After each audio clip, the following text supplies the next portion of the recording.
to the finish line, cause we out to get it feeling fine. Keep it up or we'll be creeping up.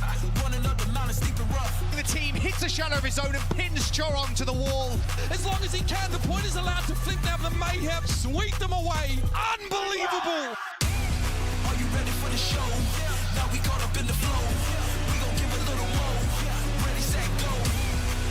Another one falls to Muse. Oh no, you can't do this. It's really starting to go off now. What the hell did I just witness? Pardon? Alright, looks like Pork's back on the menu, boys.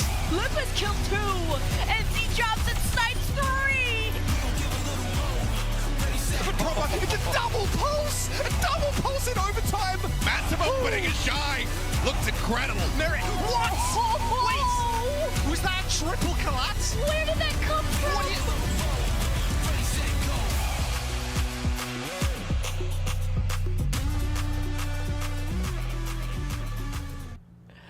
Aloha and welcome to Watchpoint. I'm Amelie May, joined by Jonathan Reinforce Larson and Scott Custer Kennedy, and we're totally not salty that we're not in Hawaii right now. Guys, I was gonna ask if we're feeling the FOMO yet though, but look at Johnny's face. Can you see anything at this point? No. I don't know where the camera is. Just use muscle memory to remember where you're seeing. I was told this desk needed more Hawaii. And here we are. And you brought it. I wanted to say you look like that kid who shows up to the water park who's just ready to get in there as soon as I am possible. so ready to dive into some Overwatch. Dive into Overwatch! I'll give. Yeah! Oh, God. Let's go. That's how you started. He outdid me. I gotta just accept it. I got outdone today. You said that there was like some sort of sentimental value to your pineapple shirt. Well, this is the shirt I wore last year when we were actually in Hawaii as a desk, and I wore this shirt, so it has sentimental value. He's a child waiting for the pool. I'm just reminiscing to the good old days of when I was actually in Hawaii. And Alyssa, our hair and makeup artist, as soon as she put the flower in my hair, went, wait, does putting the flower on one side signify anything? Like, are you married? Are you like, who knows? And then she ran out the door. So I don't know if I'm accidentally sending a message to anyone out there. But if I am, let me know in my Twitter DMs. They're open for some reason. But we are living our own little island life here on set in tropical Irvine, California. So why don't we hang loose with our bracket for the tournament? Now, yesterday, the top 4 teams picked their opponents from our winners from yesterday, starting with the Shock choosing the Spitfire, the Gladiators picking the Outlaws, the Dynasty picking the Spark, which means that Dallas would end up with Shanghai. Gentlemen, this is our bracket for the day.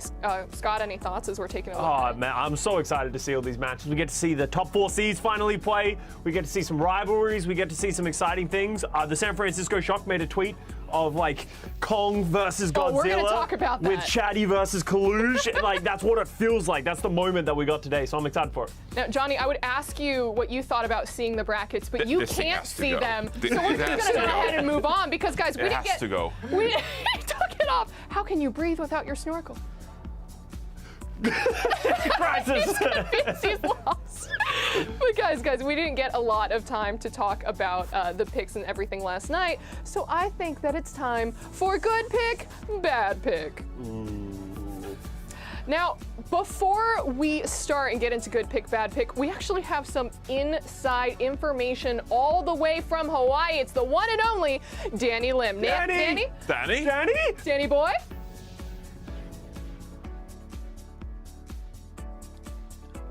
Ollie, thank you. Yeah, I just wanted to say before I start, Johnny and Kosa, you guys look ridiculous. Take the flower off. you guys look so.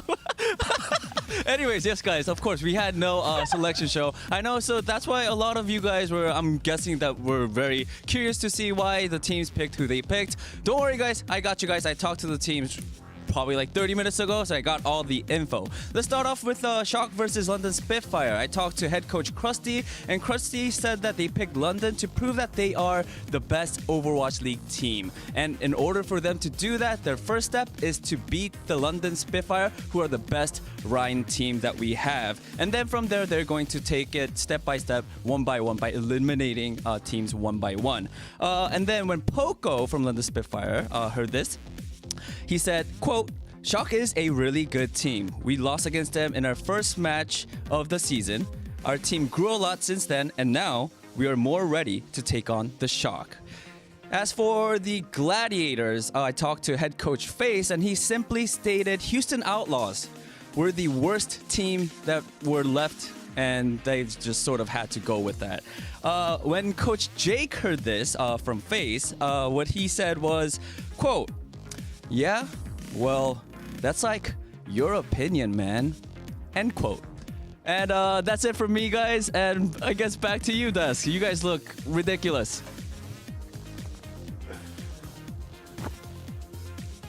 We look great, obviously, right? Johnny looks great. Oh, man. Johnny looks great. He committed to it. He's sitting there and Hey! Hey! Careful, careful. He may be sunburned. Oh, yeah, sorry. You sunscreened up, right, for the Very truck? sensitive skin. Yeah. Do we want to talk about what Danny just shared with us, though? Because I love that quote from Jake. Well, I mean, that's just your opinion. Dude, Jake's just been getting beaten up. Do you remember in the kickoff clash as well when Unter went hard at him and Jake's just like, I got nothing. They keep getting picked by the best team. Is this the second time they got picked by the Gladiators as well? I think it might be. So they've just been getting beaten up by the Gladiators for the last 2 tournaments. So Yeah. it's all Jake's got. He said from the Gladiators coach, and I quote, "Outlaws were the worst team left." That does sound like the LA Gladiators. That does sound like something. But I And like, they might have been right. yeah, I do like the Shock picking Spitfire because, you know, they want to take down the team with one of the best Ryans out there. Sure. So, I mean, props there. Yeah? Yeah, props there. I mean, I think it was the logical choice Yeah. for the San Francisco Shock. Because they've been one of those teams who actually know how to beat the London Spitfire with this round composition. We've seen several times this season where the San Francisco Shock, they know how to orient their way around the Reinhardt shield, they know how to set up positions, proper fantastic tracer, like all of that. So I think it was a very logical choice because the Shock, they don't have any reason to be worried about the London Spitfire, whereas some of these other teams are just like, oh, Johnny. Yeah, I was basically, I was following up off the interview, but I mean, that exactly leads into our first match there with good pick or bad pick. And as you say, it's a logical one. Yeah, and I want to follow on like what Johnny just said. Like the London Spitfire, they're a great team. We hype them up all the time. They've been like popping off, and they've exceeded expectations by such a large margin. It's very impressive what they've done with the players that they have. But we're talking about the San Francisco Shock. We're talking about Prothel. We're talking about Kilo. We're talking about all of their great rookies. On top of that, they have Violet in the back line. So they're looking absolutely dominant. They should not be afraid of the London Spitfire. And as they said in the interview, they aren't. Now, as the second seed, the Los Angeles Gladiators were up next to choose, and for their opponent, they chose the Houston Outlaws. So, Costa, was this a good pick or a bad pick? I think it's a good pick. The Houston Outlaws have been, you know, somewhat inconsistent, and they've been solid throughout the season, but they've never sort of hit that next level, nowhere close to what the Gladiators are right now. We saw these two teams play off, you know, just a few matches ago, and the Gladiators got away with a clean 3-0 sweep. There was some, I guess, Charlie Niners in there, some questionable positioning, some questionable choices being made by the Houston Outlaws. But if they're C9ing, that means they were in the game at some point. They were close to winning, so the Houston Outlaws aren't that far away, but if you're the Gladiators, you have to come in confident in today's match. Yeah, I mean, if you don't C9 on New Queen Street and Gibraltar in that series, the Houston Outlaws, they're one fight away from actually winning both of those maps against the LA Gladiators. So even though that was a 3-0, I don't think this matchup is as cut and dry as we like to believe. I actually do think that the Houston Outlaws, even though they're the underdog, they have a genuine chance to win this matchup. I think we're going to have spicy predictions later in the day, but No. last, but certainly not least of the choosers, we're talking about another team right now. We're talking about another match. Please, let's share some spotlight with our next match, which is going to be the Seoul Dynasty, who chose to take on the Hangzhou Spark, even after seeing what Chai did to my poor Philly boys yesterday. So was this a good pick or a bad pick, Johnny? I mean, considering the two teams that were left, yes, I think this was the right pick from the Seoul Dynasty. Yeah. This is a team, you know, as you can see, Dynasty swept Spark in their last two meetings. But also, like, if you're the Seoul Dynasty, like, yeah, they have Shy, but you have Fitz, you have Stalker, like, come on, you can match them when it comes to the Sojourn and the hit scan play. And I mean, then you have the entire rest of the Seoul Dynasty to worry about, Costa. So I do feel like the Seoul Dynasty, they're in a pretty good spot here. And if you might lose, like, the Sojourn battle where it comes to this matchup, because Shy is just, like, unbelievable. Alfie, by the way. Alfie is so good. Okay, But Seoul Dynasty, as a whole, I think they are the better team. So I don't think you should be too concerned, Gustav. are you really going to say Alpha Yi, though, when Profit is on the other side? And Hey. Smurf, you think Banar and Alpha Yi are going to go toe-to-toe Well- with Smurf Profit? Well, I'm just saying Alfie was good. But he's not Profit good. And that's my whole take for this match. Like, the Hangzhou Spark, they have had good performances. Shy is going to do Shy things, but Stop at it. the end of the day, Seoul Dynasty has No. one of the best dives in the world with Profit and Smurf. Didn't you say yesterday that you said that Shy best hit scan player in the entire did. world? Okay, right now? okay. He did. He said that. We He can roll said back that. the tape. Well, I don't think we can. We can't do it right now, but Twitter can do it. Okay, Twitter, don't come at me, okay, Twitter. because I'll fight for this. But yes, I think he is one of the best hit scans in the world. But, you know, Fitz is no slouch, Stalker's no slouch. They can go toe-to-toe with him. It's the rest of the team that you have to worry about. The entire Seoul Dynasty. We haven't even talked about the backline. Vindame has a Rookie of the Year candidacy going for himself right now on main support. So I'm excited Super to rich see in what- irony, though. I don't have a point there. I'm sorry. I don't know what to say. Super rich. I just said their names. Yeah. I mean, listen, I'm just gonna like go speak with our graphics department and see if I could get like a lower third or something that pops up and just says in quotation marks, Custa says, Shy is the best hit scan player Custa says. in the world. I shouldn't have said Custa that. says. I love it. I shouldn't have said that. That's, you know what? That's a new show. That's a new segment, Custa says. We're just going to fill it with all of just like these baseless, not baseless, because we actually saw the gameplay and Shy slapped everyone. But I do like that idea for a segment. But guys, those are the 3 matches that were chosen. But the one which I suppose we can call the leftovers match might actually be the most compelling of them all. We'll get into the Dallas Fuel versus the Shanghai Dragons right after this break, so don't go anywhere. Bad pick. Bad pick. What? Come on. They were leftovers. They don't Hey. pick.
everyone, and welcome back to Watchpoint, where when we wear sandals, we also keep our socks on. Wait, don't you have? Where are your feet? Did you put? Where are your feet? On my legs usually. What? I thought you went. Did you take your? You took your flip-flops off? Well, What happened to the flip-flops? they're Oh. Okay, no. That's this. We just got Jane. Now what is I got that? a Ryan flop right here. Yeah, I got my own. I got my own little line here. Yeah, we got Ryan flip as well, but the flip is hiding somewhere. Flip is hiding. So yeah, it's you know, keep your eyes out for the Hawaii line from Reinforce something. Thank you to whoever made this. I forgot who made it, but thank you. I would purchase this merch. I would too. thought you were just going to shove your feet up and then that was our quick bit, but I love the fact that you actually just had them on hand. Now, later today, the Dallas Fuel will take on the Shanghai Dragons. These two teams seem destined to meet each other because this rivalry kind of defined the 2021 season, Costa. Yeah, and this is a matchup that we've seen so many times over the last 12 months because it was the East versus the West. You know, the Shanghai Dragons versus the Dallas Fuel all of last year. They were the dominant teams coming out, and you can see the results here on your screen. The Dallas Fuel had the better of them in the first half of the season, but as time went on, as soon as Shanghai Dragons adopted that wrecking ball setup, they started to get that edge and they went on to win the entirety of the 2021 season. We have not seen these two teams face off head-to-head so far this season, and I'm excited for it because, funnily enough, we actually see very similar styles coming out from both of these teams. The Dallas Fuel are playing on the back of that fearless Winston. They are still playing some of this Lucio Moore. Oh my God, look how many players are on this game. This is 2021 footage, obviously, but there's the Shanghai Dragons as well playing Fate on that wrecking ball. Izayaki likes to play that Zenyatta. He's not playing it here, but they are playing those two styles right now, so it's a clash of what we expect from both of these teams. We know the Dragons are a great team. They stumbled a little bit in this midseason madness, started slow trying to lean on Void, but ever since they made that transition to Fate being the main tank and playing around that dive style, they've looked a lot better. So will Dallas Fuel have the answer to that in this matchup today? What is this match? There's... What?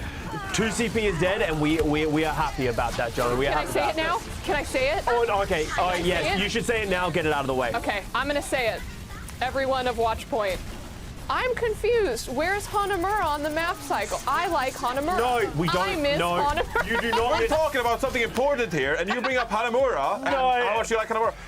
Hanamura and 2CP, they're gone. Thank I know. you. They're gone. They're gone forever. But you know what's not gone? The history between these two teams, Jonathan, because this one is extra spicy, with both teams returning to their 2021 strategies despite so many changes in the game since, like Hanamura being gone. Yeah, I mean, Costa hit on it. Costa hit on it perfectly. But it's so exciting because even though we've changed to 5 versus 5 and the game is all messed up, or in a good way, but the Dallas Fuel are playing the same stuff they were doing last year with 6 players on their team. They're playing this very aggressive dive style. They like to bring out the Moira. You can't see the Moira here, but you can see Tracer, Sojourn. They did play some Ana and Zenyatta in the mid-season madness, but Lucio, Winston, these are the kind of heroes you're going to see when Dallas Fuel play the actual game. Genji in there as well, 8.4%. But if we take a look at the Shanghai Dragons, they're playing what they were so good at last year. A ton of Sojourn, Brigitte, Zenyatta. They're not playing this fast Lucio-style backline. They're playing Zenyatta and Brigitte, which is way slower and way more about controlling the game. You can see Wrecking Ball as well, 11.6%. Ashe as well comes in 8.9%. That's an APAC favorite. But you can see the difference in compositions from both of those teams, and I think it's going to be so much fun to watch these teams go head-to-head, because Dallas Fuel, they're known for their aggressive dive style. When fearless, he can play the Doomfist like he's showing right here, punching people off the map, but you're going to see much more Winston from him come the actual game time. And Winston, I mean, we've seen a couple teams utilize it, like Muse, for example, from the Toronto Defiant, but you really have to be a top-tier Winston to be able to make it work. But there's also been times when he hasn't been able to make it work. So a lot of question marks going into this matchup when it comes to the Dallas Fuel and being able to play this Winston. Will Fearless get away with it? He hasn't had the best year so far.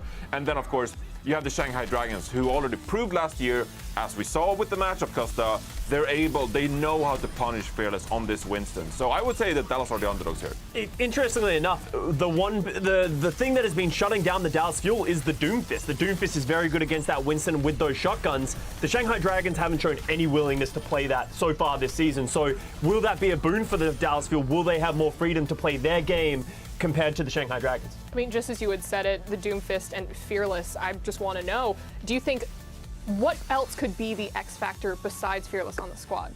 I think, we talked about Lip so much yesterday, how good he is on that Ashe. I want to see him pop off because the Dallas Fuel don't really have an answer to that. Gurio has been fine, but they haven't really been leaning into that this tournament. And then we have, Edison, who just hasn't really played much of that hit scan. They prefer to play that like Tracer Genji or just fast style. So the question becomes, can the Dallas Fuel play fast enough to shut down Lip and sort of not give them that tempo, being able to get that damage out? Or will they just get, as Johnny said, just ignore Lip? Maybe that's not the strategy again for another team. Let's not ignore Lip. That's matchup specific, all right? All right? They need to shut down Lip. You can't just copy-paste analysis. Yeah, I can. I can and I will. That's what I do every day. That says more about you than me.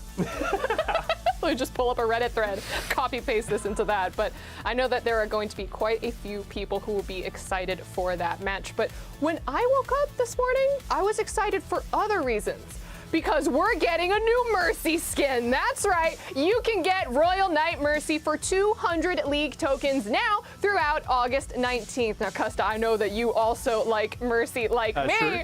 So what do you think of this new skin? Yeah, I actually really like it. I think it's a cool skin. Everything about it's very unique to what other Mercy skins. But I'm getting like Tomb Raider vibes, like Tomb Raider PS1 from the breastplate. So I don't know how to feel about it. You know how I would feel if I saw a Hangzhou arrow flying at me full speed? I would wish that I had a Mercy breastplate like that because it's just gonna doink off and I'm protected. Yeah, okay. You're right. Anything that keeps me alive, that's all I need. What is Bob made of? Is he made of plate?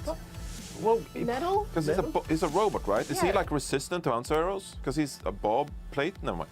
You know what? I think we need to discuss this a little bit more in depth, but we can't do that right now because we are going to take a short break. But when we get back, we've got our predictions, and then we'll do our best to defend them and not throw stuff at each other on set this time. Johnny. Again, see you on the other side, guys. Don't throw the pineapple or the coconut, because that's... No, put it down. No.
Welcome back to Watchpoint. As day 2 of the Midseason Madness tournament is about to start, it's time for predictions. What? What's that? Predictions now instead of at the end of the show? Oh, my lord. I'm changing everything up. New She's host, crazy, new man. Watchpoint. Let's go. Let's see them. Let's see the Chaos. predictions. No. Oh God, I'm so out of rhythm. I can't wait to see what happens.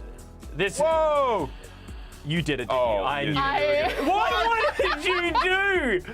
No! Oh my God. Gentlemen, hear me out, okay? That's hear me disgusting. Out. I chose the Outlaws, I chose Spitfire, and I chose the Spark, and I just hear me out, okay? I'm Now hearing. remember, I'm good buddies with our friend Jake, who is the assistant coach over on the Outlaws, and I have full faith in him. And not only that, but I found out that my buddy Bishu is over there now too as like a manager. Yeah. And that's why I think the Outlaws are going to take it over the Gladiators. They've got no shot. And then of course, Spitfire, I'm sticking with them. They're going to take down the Shock. I don't care that Over they're the the Shock, first yeah, seed. Of course. And then, now hear me out for the final prediction, okay? I can't let the Spark lose and potentially have to go against the Fusion again in the losers bracket. I just can't let it happen. Not strong enough. I can't let it happen. But listen, that's enough from my very valid prediction. Please, Philip, play Seoul. Wait, actually, they beat Seoul. Oh my God, it's so genius. Oh my God. Because they beat Seoul, so Yeah. you want Seoul to drop down, so Fusion can beat them again. That's exactly that was exactly my game plan that was going on through my head the entire time. But Scott, you picked Seoul. So how Yeah. confident are you in that matchup?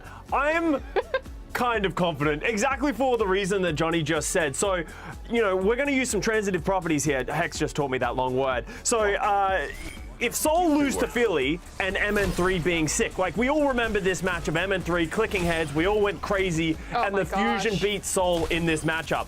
So then, if Shy and the Hangzhou Spark beat Philly, then that theoretically means that by some form of idea of math or something, then the Spark should beat the Seoul Dynasty, if it all makes sense. So there is a chance. Seoul Dynasty, they are one of the favorites heading into this tournament. They have such a great team. We highlighted that earlier. You know, Prophet, Smurf, all that good stuff. But if Shy does what he did to MN3 here, and he can do this again, the Spark are in for a shot, and there is always a chance because we know how much MN3 did against the Seoul Dynasty last time. They didn't have an answer to that hit scan prowess, so Yeah, that was like 70-30, I would say. 70% chance Seoul wins, 30% Spark wins. Ooh.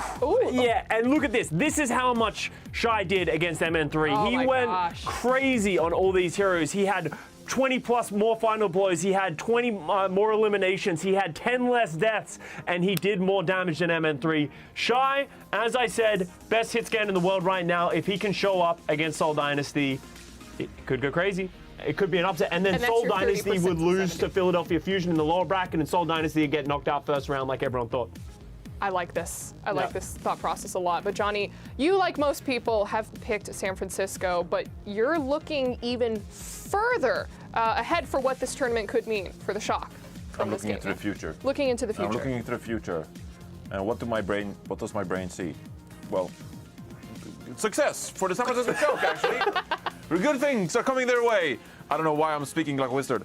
Because if they beat the London Spitfire here today, it's actually really good for the San Francisco Shock, the fact that they're avoiding the LA Gladiators and they're avoiding the Seoul Dynasty, the two kickoff clash champions in their respective regions. So you can see that the San Francisco Shock, if they beat the London Spitfire today, that means that they'll play the winner of Dallas Fuel and the Shanghai Dragons. And, you know, before we get into like, 2021, you know, these teams were amazing. Like, both of those teams have had their fair share of struggles in this stage. Dallas Fuel, of course, they haven't really found out their identity. Shanghai Dragons just recently found out who they were going to be with Fate playing the Wrecking Ball and going back to a 2021 strategy. So I think that the San Francisco Shock, they're unbeaten so far in the regular season, and they struggled in the Kickoff Clash tournament itself. But if they beat the London Spitfire here today, I would not be surprised to see the Shock go on a bit of a run in the upper bracket that could help them out. Yeah. And now you've been sharing this player's name basically as soon as I pulled into the Gospel, parking yeah. lot. Gospel, singing it like gospel. Yeah. Who is proper and why are we so crazy to see him play. So Proper, let me just, welcome to the Overwatch League. I'm so excited. Okay, yeah, Proper is the truth. Okay, he is a Rookie of the Year candidate coming in. He's an MVP of the Year candidate so far on not just his Tracer hero. Look at those stats. Hero damage, final blows, #1. But he has been good at everything else that he's ever had to touch for this San Francisco Shock team. He can play the Sojin, he can play the Genji. He's so versatile, and that's been such a big boon for the San Francisco Shock this season. He has been incredible, and also legally we have to put him in every we have to play. Start building. It was written into his contract. But Proper is that player. But I do want to caveat this: in the kickoff clash in the West, he did not show up in the level that we know him for. So when he was on LAN, when it all came down to it, the San Francisco Shocks team said, we need to be better in the playoffs. So that is the player I'm primarily looking at for the San Francisco Shock team to take them to that next level now that it all matters. And hey, this is Hawaii, this is the tournament. He's got to show up now, and especially he has to continue to supply us with more obligatory Tracer highlights. Yeah, we gotta keep him going. Got to keep him going. Yeah, gotta keep him going. Absolutely zero shortages for us here. But gentlemen, that is it for Watch Point. Day 2 of the Midseason Madness tournament starts right now. Woo! Let's go! Bet I beat you to the finish line, cause we out to get it feeling fine. Keep it up or we'll be creeping up. Running up the mountain, sleeping rough. The team hits a shadow of his own and pins Choron to the wall. As long as he can, the point is allowed to flip now the Mayhem, sweep them away. Unbelievable! Are you ready for the show? Now we caught up in the flow. We gon' give a little more. Ready, set, go. Another one falls to Muse. Oh no, I can't do this. It's really starting to go off now. What the hell did I just witness? Pardon? Hey, looks like Pork's back on the menu, boys. Lupus killed 2, and Z drops and snipes 3. But Proper, it's a double pulse! A double pulse in overtime! Massive opening is shy. Looks incredible. Mary, what? Wait, was that triple collapse? Where did that come from? What is...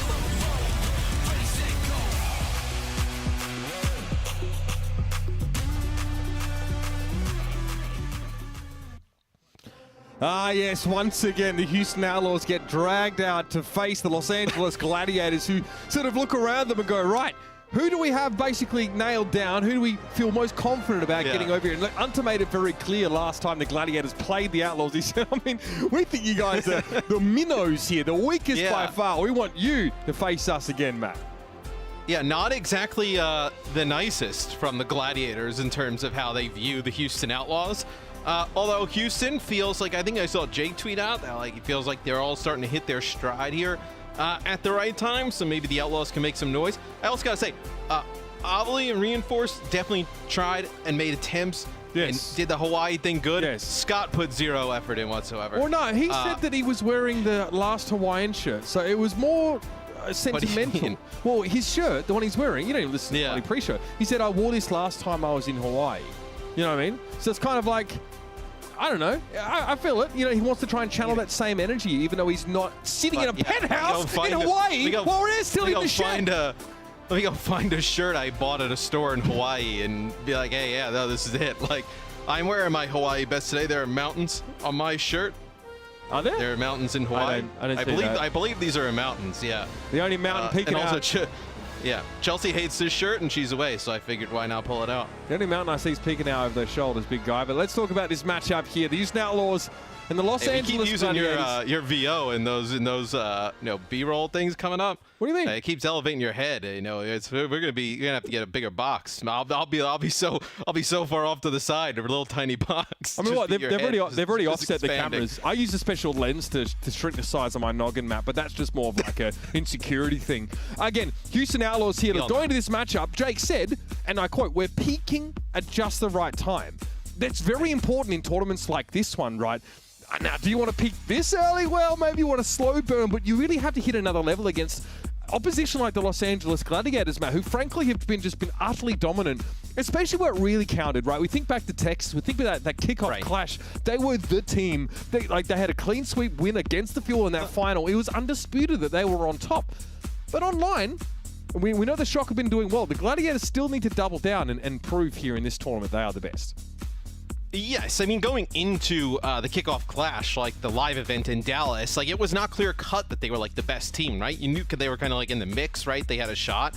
I think really proved there, though, not only to everybody else, but I think more importantly to themselves, right? It's given them that confidence to then come in, have a fantastic midseason madness. Now looking to take down a team like the Houston Outlaws, push deeper into this tournament. A good placing here, right? Combined with some of their things they've already done this season, gives them like a lot of league points, a little bit of leeway going with the rest of the season. But confidence has to be at all-time high there on the Gladiator side. Absolutely. I hear you guys in chat. Yeah, cast a start game. Let's talk about this starting lineup here for the Houston Outlaws. Let's get going with this matchup here. Pelican and Merritt, of course. Merritt, the artist and the creator of that triple kill railgun shish kebab bonanza that we saw on Colosseo. Shish kebab bonanza. Hey, he skilled him. Incredible. Obviously, very rare that we see like the triple kill off that one shot. That was a very exciting game. This team always is very exciting on a map like Colosseo, so hope to see that one come up here. But again, when it comes to the tank play, we have a decent idea of what to see from these guys, right? It's the Pigma, the Piggy Sigma, and obviously Dante turns up and shows us how their Doomfist goes. Yeah, they know. If you're the Gladiators, you know basically by what the Outlaws are going to come out and do in terms of the tank role, what kind of compositions you're going to get. I think what that allows the Gladiators to do is they have so much flexibility just by keeping the same team in that they can plan strats around this relatively easily. No doubt about it. I mean, this is a roster here that, again, has always got something to prove here in the Overwatch League. Before they can even look at taking on their opposition across the ocean, they have to get a quote-unquote domestic win here up against their opponents today, the Los Angeles Gladiators, who've said that their capstone, their defining achievement so far in the league, outside of obviously winning the kickoff clash, is being the most flexible roster. And Matt, it's kind of hard to argue with that, especially how Patapan very quickly got fast-tracked into, a top DPS after a little slow of a start in that kickoff clash. Now, there's no doubters left for him. Yeah, and you can see the Gladiators just they're having a little bit of a laugh here. It looked like, Kepster threatening to throw a mouse across the room at Pelican. Pelican was a little bit shook, and he started to laugh, but... he didn't flip him off. I'm certain of that. There's no way. No, he would never. If you saw some of the supplementary content, both these teams say that Pelican and Kevster respectively are like the biggest pranksters on their roster. Which you wouldn't guess. Like with Pelican, absolutely. Every time Danny interviews him, Pelican just trolls the hell out of the interview with like, oh yeah, Piggy wasn't good today, like needs to get better. Kepster, you would never guess. Like just whenever we see him on camera, just so focused, like kind of like silent assassin type that you would never guess that. But yeah, it's quite funny that they gave those answers in the kind of that content leading up. Yeah, I heard the Gladiators got held up at customs trying to get in Hawaii. Obviously, weapons and sharp objects not allowed, so trying to get Ryder's draw line through was a bit of a test for them, but they obviously managed to make that happen. This team looking ready to roll now as Lijiang Tower comes up first. Now, again, it's loser pick for these maps. That's why the rest of this graphic isn't exactly filled in. But Lijiang first, a map we've seen both teams look pretty proficient playing the Doomfist. Reiner kind of plays everything. The Gladiators have not had to make any substitutions at tank to have the full array of strategies at their disposal, which is no mean feat. And in this first map, it is the higher seeded team that gets to choose this first map. So this is a Gladiators map selection. Lijiang Tower does have a lot of really good Doomfist options. So it tells you either the Gladiators feel really confident in playing their own Doomfist against this and countering what the Outlaws are going to throw at them, or they have something planned, whether they want to run like a Reinhardt, let's say, in the mix. Be a little surprised here if we get a switch. The Gladiators are night market first and foremost here. So Gladiators on the Doomfist plan seems to make perfect sense. It's the backlines, Mac, that are more interesting to me, right? We have Lucio here for the Gladiators. Yeah, interesting. They'll go Lucio with an Ana, so a little bit more of like a defensive backline, so to speak. Like with Lasher, you're getting the Discord Orb on the Zenyatta and the Batiste with some extra damage as well. So see how the Gladiators play into this. Reiner goes right in, and he's going to get taken out. That's Immortality Field used straight away, though. Yeah, and I think it was the Immortality Field that allows the Outlaws to punish Reiner in that way. If that's not down there, there's multi-kills that are going to occur against the Outlaws. So good response there, but Iris on Baptiste is just a match made in heaven at this point. And we talked about it the last time we casted the Outlaws, that Dante does like a really nice job of peeling on the Doomfist, right? Getting back and protecting the supports. And when you're playing this backline, it is all about defense, I feel like, in my mind, right? With the Immortality Field, the extra damage with the Discord, like it's not a tremendously high, you know, healing, high octane setup you got here. Is the Gladiator's going to go in and use that speed boost. Yeah, Dante maybe realized that where his seismic slam to, not where he wanted to be. Funny Astro able to find that environmental kill here to start off the fight. So you're really seeing the strength of both of these backlines at sort of different points here. The Glads obviously can make it much scarier for the Outlaws to give up and play around the edges of the point with the Lucio in the mix. Well, that's what happens when the Immortality Field doesn't keep people alive, right? You're able to just get right on top and punish. And Iris is going to switch over to the Ana, so this will give a little bit more you know, healing output. Also, when the dive comes in, instead of like the Immortality Field, you won't have that. You'll have a Biotic Grenade you can throw at your feet, use on the other team. That's going to be a 2-player Biotic Grenade right off the bat, but Kepster with some kills here in the back line may not matter. Yeah, follow-up isn't there because the Gladiators kind of take the initiative away from Houston in that fight. Great start there as well with Shu popping off early. And even though Iris, you know, tried to pave the way for the Outlaws, there's 2 players hit with their Bionade map. There's just no chance to really do anything about it. Now it's at least even the Gladiators moving to the lead. Yeah, there was a sleep. Like, as the Gladiators were pushing towards the spawn, there was a sleep that came in. And it looked like Kepster was trying to, like, body block. Maybe it was, like, a Biotic Grenade or something, but ended up taking out Funny Astro. But not enough speed to get back in the mix, right? Fast enough. You're going to have to wait here if you're Houston. A lot of burst damage there at Reiner, who has to pull out with the Meteor Strike now. Back in position, will be topped up. Some nice ult percent there for Shu to work towards. Fire a grenade there to open. This will just slow the Outlaws down. It might make the sequencing a bit odd for Dante, who's a little caught out at the moment. He's going to have to use the Meteor Strike as well. Great timing from Funny Astro. Hit the sound barrier just in the nick of time. And here's Patapan with the overclock. Yeah, the Transcendence is there, but that overclock will connect with a headshot and take a player out. But still the Gladiators in control. Oh, you're kidding! Oh, I was going to say it looked like it's going to flip, but a 360 shot there from Petapan also takes out Dante. Pulse connection, though, on Shu. Pelican picks it up a notch in that fight there, and it's just as well, because if Patapan was free to start to pressure the point, it's a scary scenario for the Tracer. Yeah, another shot there from on. You would not have wanted to see that if you're the Outlaws. But nano boost here for both sides, so potentially just nanos for the Doomfist as they go in, try and make a play. See if Kempster can land a pulse bomb. We saw a nice pulse bomb out of Pelican before. One from Pelican just now. Like you said, great start in this fight though. Reiner gets nanoed and blows Iris up instantly, and that really means that the Gladiators are now home free. They don't need to spend any more, and they're heading into last fight territory with a flip here. Yeah, no nano used there by the Outlaws, so it'll be Pelican can get a touch. You can potentially use the nano here, even on Telastro if you want it. We've seen a lot of teams give the nano over to the Zen to make them even stronger, right, in terms of damage, but also survivability. Merritt here just trying to poke from medium range. Catches those on the lurk. Left side of your screen. Pulse. Thinks better of it, actually just going to recall instead. Merritt under pressure, but he's able to deal with Reiner. The Doomfist is down for the Gladiators. Now this Pulse Bomb is even more important. Kepster sees the power slide and Iris. Pulse there. Iris doesn't get close enough though to trade. And so he goes down. Kepster picks himself back up and Shu's found Lastro. This is good for the Glads, but they lost the flip midway through the fight, so they won't win the round here and now. They might, though. You're going to have some players still here for the Gladiators. Are going to end up flipping the point. As Pelican's going to get untouched, and he may not even get used to this nano boost if you're the Outlaws. That's the recall now. Pelican's got nothing left in the tank. He cannot get away. Overtime, though, is still going because Dante is back on the scene. Nano boost now for the Doomfist as Reiner tries to turn and get the seismic Sam slow in the backline of the Outlaws. But Dante tries to dig it a little bit deeper, and he gets Patapan. That's perfect. With 4 players, the Houston Outlaws come back onto the point. Pelican set up the stall, but the Outlaws aren't done yet. Reiner flattening, Merritt coming down with that Meteor Strike means Dante's forced off. And the Gladiators sneak this one away. It's a little messy at the end there, but a C9 is a bit of a stretch there, Kev. Yeah, I don't think so. It looked like Dante may have used the Seismic Slam to get out of the way of the Meteor Strike, and then as he's trying to get back onto the point, just gets punched off of it. Wouldn't exactly call it a C9, but you know what, though? If you're sharing the same room, you type C9 in the chat, everybody on your side gets a little bit of a laugh. It makes it even more of a feels bad for the Outlaws.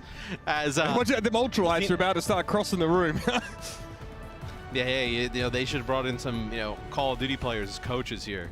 Coming into Hawaii would have paid off in the setup. But so we'll see what the Outlaws probably go back to the Tracer. Like, I don't think they'll change anything up here. I think you'll probably see, ooh, okay, so we're gonna see Genji from the Outlaws. You're also gonna see it from the Gladiators, but they're gonna keep the Tracer in the mix. So ditching the Sojourn here. Interesting. Both teams valuing Genji, but in different ways, at least in comparison to some of these other DPS heroes. Patapon on the Genji. Funny Astro going to chip in there and make sure Pelican is taken down far too early. The Gladiators are in sync right now. And I think when you kind of think about this point, right, and the Sojourn's so good for like consistent damage and some medium to long range like kills with the sniper railgun shot. Like, what opportunity do you have that here? Especially because the Outlaws came out there and run the Lucio here at the start, right? So they wanted to play a little bit, faster and more aggressive. You can play the Tracer with the Genji and get kind of your traditional type of dive going on. But now the Outlaws are going to switch things up. Lastro will come in on the Zen, and then you're going to have Pelican move away from Genji, and he'll play the Echo. So want to move away from like that dive composition altogether. Pelican obviously wants to try and fell one of his opponents really early in the fight, right? That sort of burst impulse that can be provided. There it is. Patapon gets burnt down. And that's a great defensive disruptor shot. Kempster can't get close enough because of the Sojourn AoE. Very clever. Yeah, basically just drops the disruptor shot on his back line. And you can't just run into that, right? It's going to slow. It's going to be very difficult, especially with just the squishier targets for the Gladiators. So not able to run a really interesting use of the ability there from Merit. So you'll have Reiner go down, but it looks like the Gladiators want to push forward a little bit here, poke a bit. Just gonna have both support ults coming online. Oh, they use a nano and go in straight away. This is interesting because you're not at full strength yet for the Glads. I like this though from the Outlaws. Again, you try and set the pace yourself, and I don't think Dante expects to catch Astro with that Meteor Strike, so he'll be pleased with that one. And that's all he really needs. Without the Lucio, the Gladiators don't really have the maneuverability to get any opportunities to take the Outlaws by surprise here. Well, you're going to use 2 ults there, though, for Houston, and you're only going to get to about even. Like, maybe wait a little bit. The Gladiators are going to push them straight away, and that's going to be a Sound Barrier combined with the Meteor Strike. That's going to be 3 kills straight away for the Gladiators. Right. So 2 ultimates for 2 ultimates, Matthew, but the Gladiators now are about to head back into the lead, and the Outlaws don't have too much left in the war chest. Be an overclock here for Merit. You know this is going to be a potential fight win here for the Gladiators. You feel really good about it with a Nano Blade on deck.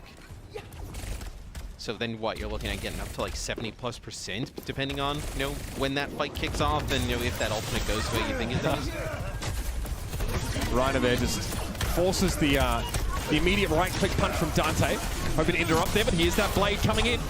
Nano, of course. Lastro is out of options in time. Pelican seen better days as well. Kemp's going to be able to finish that kill off there, and the Gladiators make it 2 in a row. That was their ultimate bank spent, though, now, and the Outlaws are coming back to a peak in their economy. It's going to have to be now.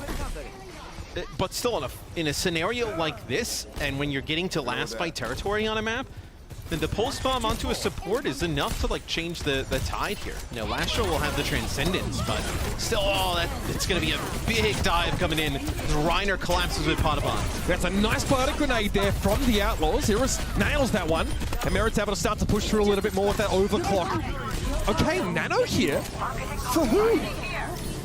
Well, it's a Pelican's Nano. Yeah. So it's a free one. It's free. Didn't really do anything, but you may as well pop it in case the Gladiators start to march on in. So Outlaws have to be perfect from here on out. You have both support ults here, so pretty big advantage for Houston as Gladiators make a change and Patapon going over to the Sojourn here late. All right. Won't be thinking about an ultimate here. Maybe disrupt the shot to sort of dissuade, but it won't work the same way against the composition. That's not me trying to dive in the same way. Pelican kept topped up in their left-hand side room, though, and Reiner goes overhead. Good sound barrier timing from Funny Astro. Just quickly enough so that Reiner survives and now can get out with a Meteor Strike. Pelican is brought down by a railgun, and Kev's just been mostly undeterred for much of this fight. Again, very defensive zoning here with that disruptor shot, but buys enough time, at least for Dante, to get rid of Shu.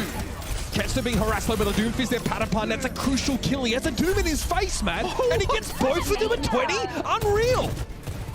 He's not going to live for long, though, and Pelican's going to get a Nano on the way in. Trace and Nano here. Pelican only has a few seconds to make this work. Reiner's going to be topped up though, and Pelican has to recall here. Another disruptor shot thrown down by Merit to create a little bit of that space. But it's the Gladiators holding the point right now, and Iris is down.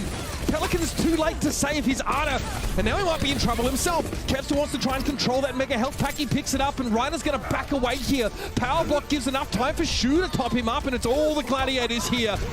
They'll be looking just to finish the job now, and Lijiang Tower goes away with the purple.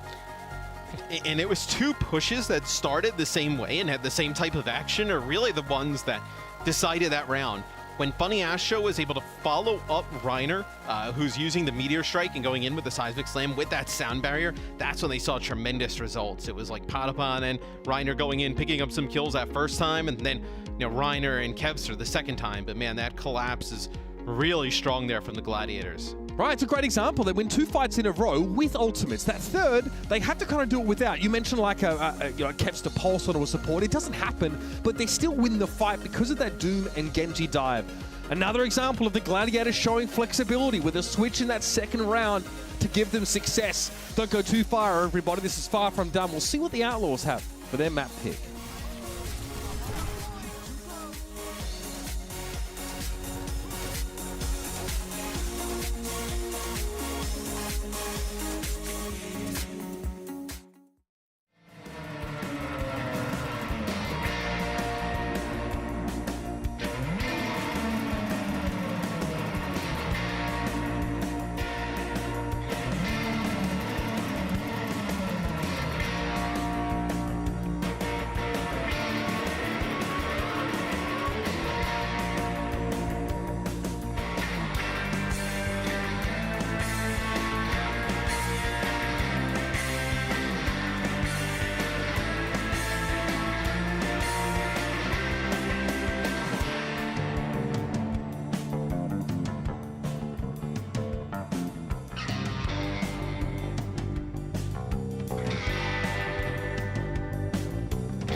In many ways, these two teams are fighting for the chance, the right, I guess you could say, to take on one of the best teams from the Eastern region. The winner between the Outlaws and the Gladiators not only will advance, of course, in this upper bracket, but they'll take on the winner of the Hangzhou Spark and the Seoul Dynasty. There's been a lot of talk, especially from the West, about saying how they feel like they are well positioned to be the best region with the best teams. That'll be their chance to prove it, but in order to do so, of course, we have the matter of this match to deal with here. Matt, the Gladiators go for like a different backline to start with here. The Outlaws try the Baptiste look on Lijiang Tower. It doesn't really work out. They end up going for the Ana. And then the rosters look fairly similar with their picks. But here in the second map, we have Dante coming out, Piggy coming in. What are we seeing here? Well, so the map will be Midtown. That is the Outlaws pick. I think you're going to see Sigma compositions, right? When you see that Piggy comes in, he's going to come in, probably play the Sigma. No changes for the tank on the Gladiators, like we mentioned. I know Reiner has been able to play just about everything they need, and even I know if he doesn't play this Sigma, he'll be able to work some other things in that have been successful. They actually bring in Skewed, so that'll be their big change. Skewed in for Funny Astro. I thought that when the Gladiators were like really upping the pace, I think that's when the Outlaws started to like struggle against it, right? Really gave the backline some problems, and just the Outlaws not able to come out on top in some of those like more frenetic engagements. But maybe if the Outlaws, right, you can bring in a little bit of a Sigma composition, slow things down here on Hybrid. Definitely a sense that, once we saw the tempo taken by the Gladiators, they just refused to let it go, right? Refused to give it back. The Outlaws had a couple of scrappy engagements where they tried to take the upper hand or at least get control, but it seemed harder for them. It seemed a little bit more difficult for them to have as clean executions as the Outlaws. So Sigma here, presumably is what we would see from Piggy, as that's what it's shown us obviously a few times. He's always coming in for Circuit Royale, for example. And obviously, we know what Skewed plays, right? We see a lot of the Brigitte from Skewed, especially. The kind of player I think that is really managed to nail down a lot of the, not more than just the fundamentals of Brig, but also a lot of those finer points here. So smiles here on the faces. Yeah, what do you potentially see? Like a Brig Zen type of setup, potentially for a team like the Gladiators, right? Maybe even see that Skewed comes in and plays. I mean, they could play a lot of different things. So really, the only thing that they lose here is the Lucio, right? Everything else, they're able to kind of cover. But in my opinion, Skewed probably comes in to play the Brig, right? We know how good he is in that hero. Yeah, there is the option for like a, with this backline, you can see like Zen Baptiste or Zen Ana potentially as well. So double sort of flex support, as we use that sort of rather antiquated term, is on the table between these two. But that's something that the Outlaws have baked into their roster by default between Iris and Lastro. Lastro, of course, really, really prolific, especially Baptiste player in the past. And so is Iris. So you have a lot of options there for Houston. Both these teams looking maybe for compositions that offer them the greatest degree of flexibility, heading into a map with a lot of different strategies and kind of different parts of the map that maybe dictate changes in approach here. The Outlaws will be defending on Midtown to start. And I think this is like an essential map for the Outlaws.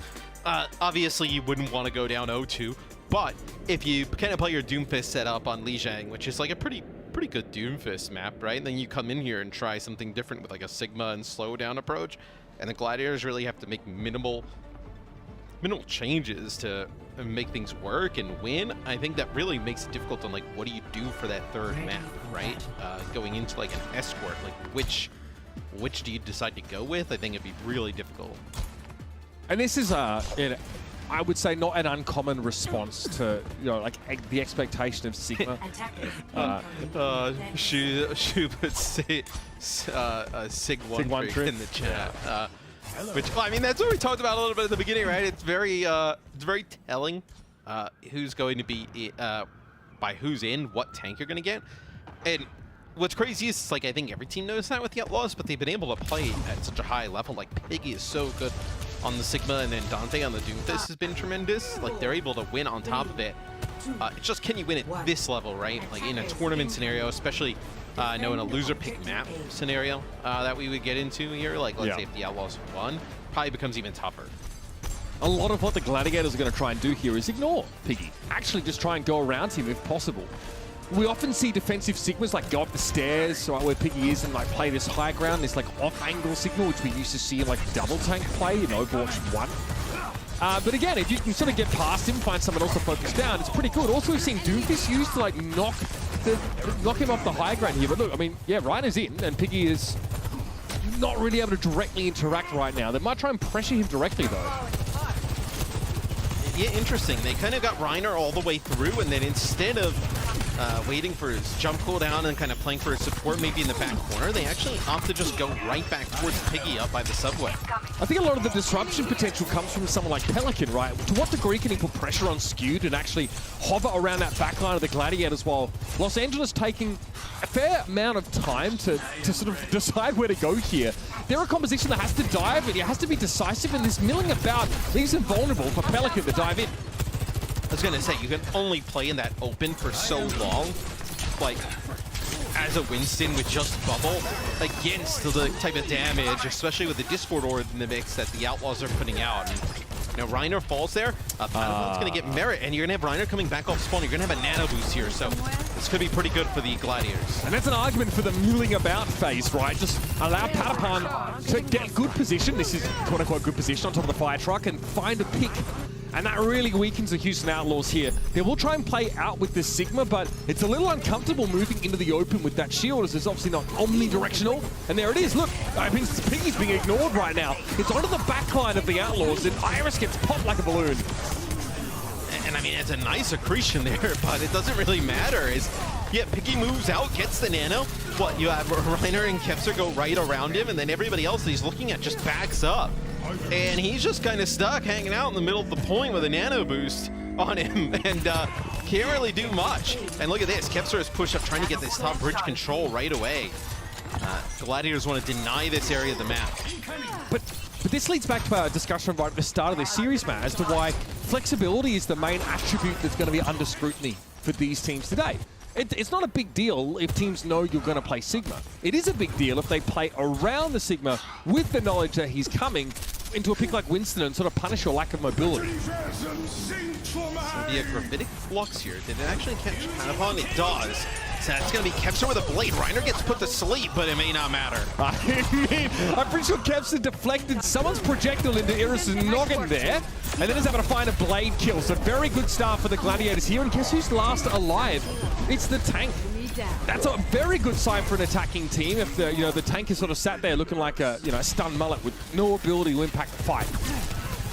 Yeah, and the blade gets used by Kepser, and he switches off right away. And okay, we're going to get Piggy on Winston here. So sees that this Sigma's not going to work out, going to go over to the Winston. Piggy, traditionally in Overwatch 1, like an off-tank player, really think like, D.Va's Sigma. So Winston, not a hero we've seen him play a ton of in the past. But very powerful hero just fundamentally here, so let's see what Piggy can do with that skill set. Well, he's very good at turning around and showing his tail feathers, Matt. And this is why a team like the Atlanta Reign, we talked about it weeks ago where Brad came out and said that they want to try and really mold Hawk into playing all the different roles. I think that's like a really good approach, because you have to have the tanks be able to play just about everything, especially in the game that we're in currently. One also thing in flexibility, we talked about like the tanks a ton, right? You've had Padawan play the Genji, you've had Kepser play the Genji. Like the DPS here for the Gladiators are so flexible between the two of them as well. Can play just about everything, whether it's projectile or hit scan. There aren't many hit scan players. Yeah, there aren't any hit scan players that can play Genji. Like, name more than 3, I would say, at this level. It's very hard to do. So, very unique about Padawan. Good sleep on Reiner, though. Iris standing up where it counts here. This is a blade from Pelican, who seems to have a lack of targets, at least valid ones at this time. There it's able to find Reiner with that railgun. Winston, they waited out that nano boost on the sleeping Winston. And now Pelican has found Kepster. Going up, he says. The time has been pretty good, though, for the Gladiators. You've gotten around this second corner with that payload already. 3 minutes plus on the clock. It looked like Pelican potentially was going back to the spawn to make a switch, so we'll have to keep an eye on his portrait, but... Yeah. All right, yeah, he'll play the Echo. Interesting that wants to play the Echo when they switch to the Tracer, because typically you would think that Tracer's like pretty good against that Echo. Here's a Piggy dive. Note that actually, Rhino put a shield down to try and break up some of the healing for Piggy, but it's a sleep dart. But Pelican, having switched to the Echo just now, finds his way and burns Shu down. So it's a trade here, but the Gladiators lack their Arna. And that's definitely going to slow them down in a big way. And I kind of like, I mean, I don't know what you think, Matt, but having the Echo here as an extra deterrent against the Winston, that burst against tanks seems pretty helpful here.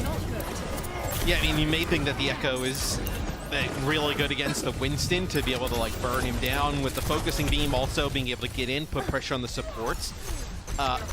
You know, you do have to be careful of Kevster though, because he can start to run crazy a bit. Pulse from Kevster. Speaking of which, no connection there, but Patapan opened up the account, found that railgun kill. Piggy slept, that's big, and Scooter's gonna be able to walk away from this one. Oh, he just kicked the man! Inhumane treatment of the angry Simeon. And yet the Gladiators, they move off the cart to do this. And Piggy had ended up using his Primal Rage there. I don't know whether it got off or whether he was like biotic grenaded, didn't get like any of the effects of the heal, but man, that is brutal, especially at this last time where you can stall and the Gladiator's gonna come up on 4 ultimates. Or, yeah, he could have bioed. It could have been when you nano someone right and there's that sort of window where it has to connect. I'm not really sure. Either way, he's lost that key ultimate, Matthew. Well spotted. Reiner has a primal though. Merit back towards the cart now as he's just caught in the sights of Reiner. And with one swipe, that'll be another elimination for the Winston. Very clean stuff from the Gladiators here. The Winston comp from start to finish looking stellar. I'd also say when the Outlaws switched to the Winston comp, like it wasn't bad. You know, they were able to get a few holds there consistently. Once they went over to that Winston, it was really when they were trying to play this Sigma, which is why they have Piggy in the game primarily. That's when the Gladiators were able to get most of their progress done. So we'll see what the Outlaws decide to do on offense here. It'll be interesting what they do. Do you go with a Sigma-based offense and try and take some of the high ground, play a little bit slower? Because you're going to see probably the Winston at the choke for the Gladiators, which could be pretty strong. Patapan making it clear in chat. Yeah, he's 9 final blows and 0 deaths right now. 15-0, presumably in elims. But look, I don't think you have about his stats versus Kevster. I don't even think he was really worried about the Outlaws. Yeah, saying Kevster is number 2. Yeah, I mean, look, we're concerned with Kevster. That's a. I don't. There have been a lot of players that have faced like extra scrutiny in the Overwatch League in the past, right? Yeah. I think that, you know, as we see this Patapan clip here, I think Patapan is obviously one of them, right? It's pretty clear to see that while he staved off a lot of the criticism, he sort of shrugged it off publicly that he saw in the kickoff clash. Like, it definitely affected him. So emotional when they won that kickoff clash final. You could see how much it meant to him to sort of prove everyone wrong. So I'm sure Patapan is more than happy to keep reminding people who's top dog in cases like this. Well, I think now you see that as he's gotten over that hump and the team really kind of getting over it as well by winning the kickoff clash, it's allowed him to play a little bit more free, a little bit more loose. You know, he's kind of gotten that off his back already, and he's been playing phenomenal ever since, right? He had a great kickoff clash tournament, been looking great ever since. So interesting. The Outlaws, they were coming out on a Winston-based composition, maybe thinking that there was going to be either, you know, the Winston-based comp for the Gladiators on the other side, but it's Doomfist. So the Outlaws switch now back to the Sigma comp, so they'll play Sigma with the Echo here. Definitely know that Pelican's probably happy to see a Doomfist there, as really hard for Doomfist to interact with the Echo at all. Often why we saw that picked early in the kickoff clash on a lot of those Doomfist maps, but Reiner can still do a lot of work, and this is what Patapan does, and I wanted to bring this up at the start of the round. It seems like a matter of time in so many of these fights, Matt, when Patapan's on Sojourn, that he just manufactures a pick. Whether it's on attack and it gives him a point, or on defense here, or it just buys like an extra 30 to 40 seconds. Well, the Sigma shield is not large enough to cover most of the choke, right? So he's able to get a sight line on some players coming in. And last show, a very slow target. You know, moving on the Zen, has to be really careful. Same with the Iris, right? So we'll see if they can get these two supports through the choke alive. As I think the Outlaws trying to play for this left building, but it's going to be Patty again, getting the kill on a Pelican. I know, I get it. For some frustration maybe as well. Piggy's already so far forward that he can't get out. Not expecting, obviously, them to lose their Echo here, so to a degree, the Outlaws, you know, commit. Give up a decent amount of ult percentage here and sort of have to back away. There's not really a lot of speed to get players on the Outlaws in, right? Not running like a Lucio. The Winston bubble, although it is static, same kind of like one that's placed down like the Sigma one.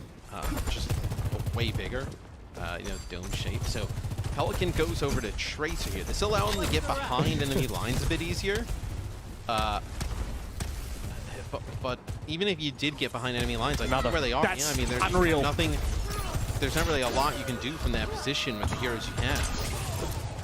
The Outlaws haven't really had any pushes here, Mitch. No, well, I mean, it's just been how do you get and kill at the choke every time. Their composition is unwieldy. It takes time to get them in position, and then they need to stay alive while they get a pick, right? Pelican switched off the Echo, right? He realizes that it's too risky to hang there suspended in midair. But, I mean, this is a great example of why the guys are so good. Ryder's not even playing aggressively right now, Matt. He doesn't have to. No, and that's what I was just going to say. What the Outlaws probably want to take advantage of is that this is going to be how do you sleep. You got a bunch of players coming in. All the boys turned up for that one. Oh, it actually doesn't. No way. It's right around the corner. What you think this comp would be good for if you are the Outlaws is like taking advantage of Reiner when he dives in. But he doesn't even have to because the kills are just coming in at long range. I mean, that's a great point. The Sigma's supposed to be reactive against the dive. You hit him with an accretion, right, while he's power blocking or something. So, oh my goodness. Yeah, he's bouncing in his bloody chair. I haven't seen that dab since I was 18. What is going on? Oh man. I mean, that's how you know you're rolling. Just a little bit of smiling. Oh yeah, this is the boy. These boys look at like Zarya comp. So this is like an old composition. We haven't seen this in a while. Kepster with a blade, Lasher with a transcendence. You have to keep Lasher alive here through this choke. Piggy takes a ton of damage, trying to be fairly conservative with these bubbles, but his charge is nothing really to write home about, and there it is, another pick. This time it's from skewed. He used that transcendence. I guess Pelican was putting some pressure on. So Kepster says, I'm going to use this to get close. Now they're forced to transit. Oh, it's all going wrong. The blade now. Great work from Lastro. Realizes he needs to double back immediately to Merit. Keeps him alive through this overclock. He gets rid of Kepster, and Skewed is down to it. It's a key opening now for the Outlaws to try and exploit, and so they do. Reiner won't be getting healed here. And the Outlaws, man, they struggle. From start to finish, it's been a struggle, but they get this first point at an extension. At the final hour, it feels like. Do you think we'll see a switch out of the Gladiators? No, with the Zarya on the other side, I was wondering, did we see like a large compositional shift? Well, that's also a really good point. With the time you've set, right? You've completed the map a minute 26. You're not exactly like back against the wall here, right? You can play this Doom for a bit and extend this to a point where you get into a one-fight territory situation, or just bleed the clock out where you get one fight, you take a bunch of ultimates, chuck it on in, and you're good. You may not need to have a large reaction to this. The Zarya composition as well is really incremental in how it takes map control, right? It really revolves around that bubble usage and that timing. So Piggy has eventually made his way to the high ground here, and he's really hard to shift now.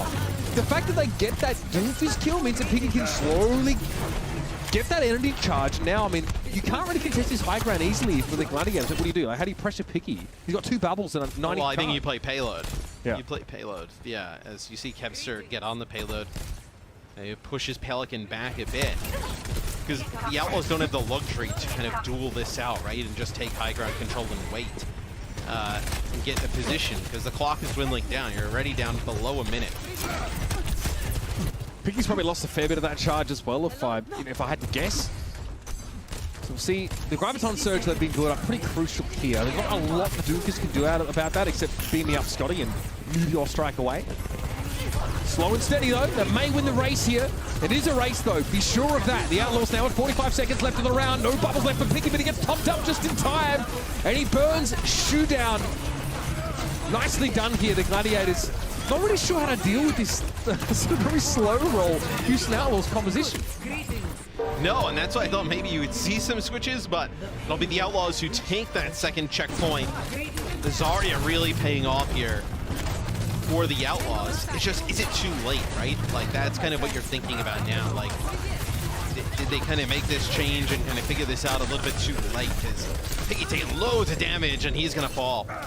It gets harder now for Zarya because the sight lines are pretty long here, and she doesn't have the ability to go high ground, low ground, or whatever. It's very out in the open, so we'll still see Piggy go for this pick here, but I'm curious to see how the Outlaws get the same level of utility from the Zarya. Kepster checks his schedule here, and it's Pulse Bomb o'clock apparently. We'll have that ready for this next fight. And this is what I was talking about, where the Gladiators are not in a position where they needed to force something to make a switch, because, look, I mean, they're not even around the first corner. I mean, that's going to be a Transcendence Force there from Pelican, which is nice, but they're not even around the first corner, and you're at a minute to go, right? You've held on to 3 ultimates here. You know, Reiner will end up getting a Meteor Strike as well. The Outlaws had to use Olahan to even just get that second checkpoint, where you're in the driver's seat here, right? You can lose a fight, like the Outlaws have to dump ultimates into these fights to get the card going. You can lose a fight if you're the Gladiators, hold on to everything and just come back and just everybody just run out and just kind of use your ultimate and win a fight that way. That, you know, just by completing the map, it gives them such a huge time advantage. Glads can also force a Transcendence here with like a nano boosted Doomfist in a backline, which is something we've already seen them do this series. Patapan overclock here from the high ground. Pelican can't get up there. He can't recall to that position anymore. So Patapan eventually finds Merit. And that's the thing about Patapan, it just seems like a matter of time in so many of these fights. And it's an important kill to find. Pelican, great job with the Pulse Bomb. He gets a connection and Kester punishes here. It's a trade though. Messy stuff. The Glads may be disinclined to use too much more here. It's another nano now from Iris. They're going for it, but they lose their Ana. Transcendence now, well, they've used everything here, so the Outlaws better hope that this works out. And this is what I was talking about. You're going to have a grab here from Piggy coming up, but you don't really have that much else where you can use the nano boost on a Reiner. Patapan now switches over to the Ash, so good damage with the Dynamite because everybody's going to have to play around the cart, and also the ability at even longer ranges to get those headshot kills. Yeah, is it sort of constrained by Merit to medium range or dealing with... Great timing on that one, to be sure. Piggy Zarya also, that Graviton Surge is coming right up here. Reiner drops down. Piggy's waiting for him. Graviton Surge deployed to get rid of the Doomfist now. And the Outlaws are sailing towards home here as we're in overtime. But they're going to be happy with the completion one way or another. Patapan tries to coach guard himself away from trouble, but that'll be that. And at least the Outlaws get a map completion here. And don't forget, the Glads took their sweet time getting that first capture here with that sort of Winston comp that was waiting for a Patapan pick. So there's potential for a draw. Yeah. Completely agree here as the Outlaws battle back using that Zarya composition. And they looked really strong, especially against this Doomfist setup from the Gladiators. What do you do on defense here, though, if you're the Outlaws? Do you come out and play a Sigma-based comp? That's kind of what you got, you know, really kind of like rolled on a little bit at the start. Do you try and play a Zarya on defense? Try and make that work, right? It's interesting. It looks like they're going to come out, though, with the Sigma. I kind of agree with this. There's not a ton of time for the Gladiators, one. 2, like, I feel like you wouldn't play the Doomfist here because you don't have Dante, and playing the Winston potentially like leaves you open to the Doomfist coming in and really causing problems. And I think Zarya would just be a real that's the bubble I was talking about. Just the reaction time there from Piggy was insane, and then also with the bubble you get a biotic grenade right on top of Lastro, and you're able to top him up really fast. As I know you get that kill on the Lastro because you're all in at that scenario, right? With a nano boost onto Brian. Oh yeah, you get that kill. It's all good if you're the Glads. So last time we saw the Glads win on point A, it wasn't because of clever rotation so much as the man on your screen. So Patapan was the one that gave them the opening here. I want to see what the Gladiators sort of do with their Winston setup and how they sort of probe for weaknesses, you know, in the event that you can't just, like, guarantee an insta-kill here. Kev's impression, though, Piggy managed to find him as he pushes up, and not a good start for Los Angeles. Yeah, Pelican's got to be so careful, though, because you got these railgun shots charging up from Patapan. All it takes is one, right? You know, you kind of get caught coming through an alley, and then you're in a lot of trouble, so. Decent start, though, for the Outlaws. That first pick buys them some time. 35 seconds left now. That's the dive. So we're over to the fire station here. And you're a nano here, too. Piggy's in trouble. I don't know how easy it's going to be to keep topped up here, but Merrick already catched us, so the pressure release for the backline of the Outlaws is palpable. Now they can keep Piggy topped up pretty happily right across the map as he may be. Nanoboost on a Reiner might be the play. You need to get this backline of the Outlaws done. It's got to be the play. It's the only real target you have right now. As Patapan misses a shot there on the Pelican. Gotta be here. Here we go. Slept immediately, though, is going to be right. And he's on the point at the very least, so he can guarantee some form of overtime. But the bubble's gone. Can he keep Reiner going? Gravitic Flux that's going to catch. Skewed by the looks of things here, but Reiner goes down to a pulse bomb. Kinetic Grasp from Piggy, rather, as he eats up that damage and stays alive just long enough as Kempster really trying to outfox him here. But real credit to the Outlaws. They play this the right way. And this time they're not dealing with early picks from Patapan. It's a draw on Midtown. It's a draw that almost feels like a win for the Outlaws in a really bizarre way, because the Gladiators looked like they had full control over this on their offensive side, and then the Outlaws, once they switched that Zarya comp, really started to get things going. They battle back, they finish the map, not with any time left, but still then hold on that first point defense. It's a draw, but it feels pretty good for the Outlaws. Yep, the Zarya switch from Piggy seemed more like a last resort than anything else, but it ends up being just what the Outlaws needed to keep the Gladiators at bay. They're still behind by a map here, but after the draw, we'll see what map number 3 has in store. This one, I feel like we might have a match here.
Please don't let me in the mood. Please don't let me into my zone. I just need some time of my own. All these people trying to get a conversation. You can conversate to that tone. My gut eye on that throne, yeah. So I'm never alone, yeah. All these people trying to box me in. I'm at my weather, it's on, yeah. Now they ask where I'm at. Making hits that line back. I'm MJ, I'm 2-3, man. I just need some time back. I'm zoned in like defense. My life gone, no recess. But I live my best one, so I got no regrets. So I'm gone.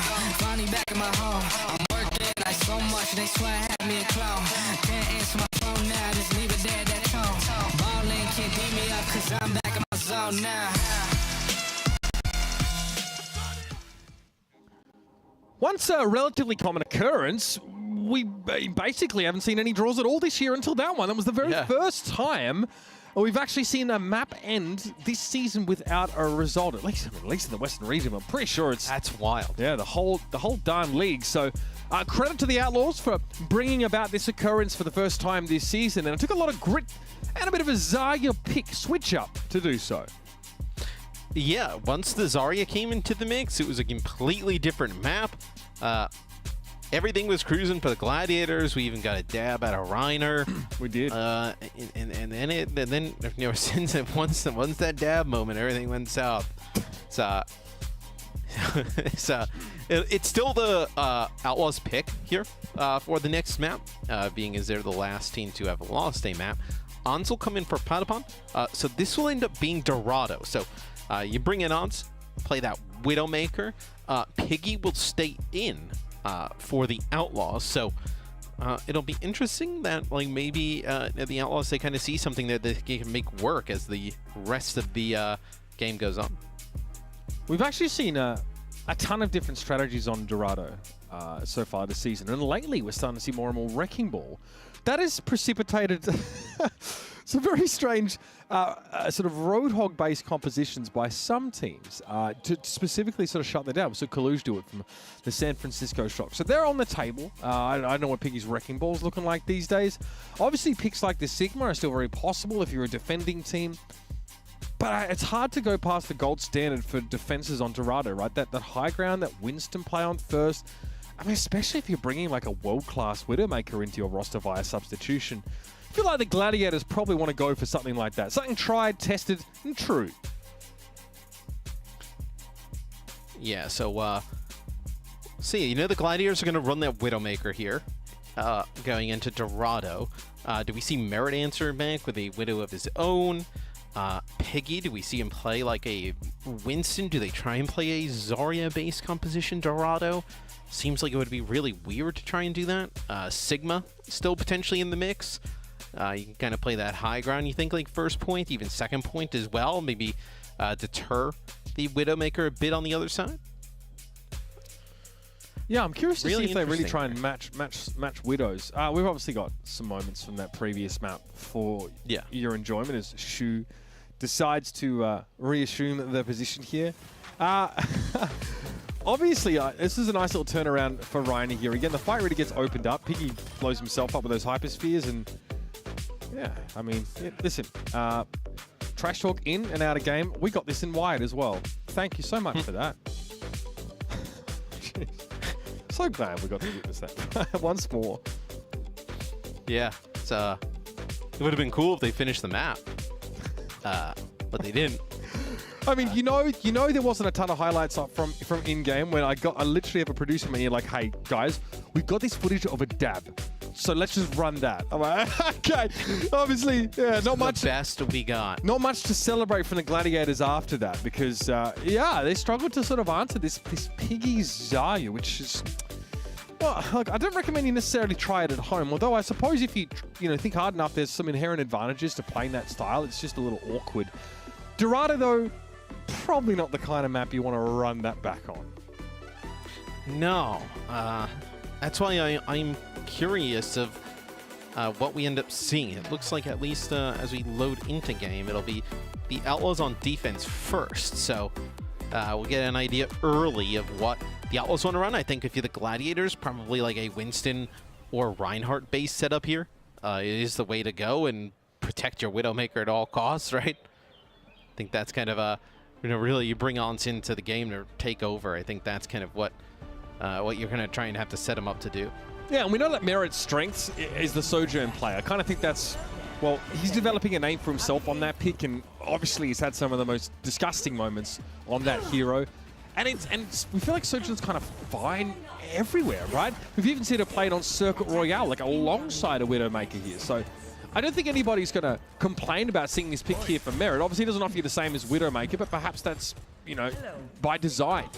On the Gladiator side, right, yeah, Ashe is an option. Now, if you don't have inherent high ground, though, it doesn't seem like maybe you want to go there, but I'm curious to see how Arns plays around that constraint. So it looks like the Gladiators, at least here on offense, to start things off, not... Okay, so it's going to be what they're going to run with. Is it going to be Kevster playing the Widow and then Ants on the Ashe? Interesting. I mean, this gives you the opportunity, I was going to say, for Kevster to play like a Genji or a Tracer. So you see that it's going to be Reiner just standing in that Disruptor shot. So wants to soak up some damage that Shu can heal. For the Outlaws, it'll be the Sigma-based setup. So Sigma on defense here with an Echo. Wow, they give up that high ground so quickly. Normally the car pushes up a little bit more, but I guess they really just want to be in position and ready for this.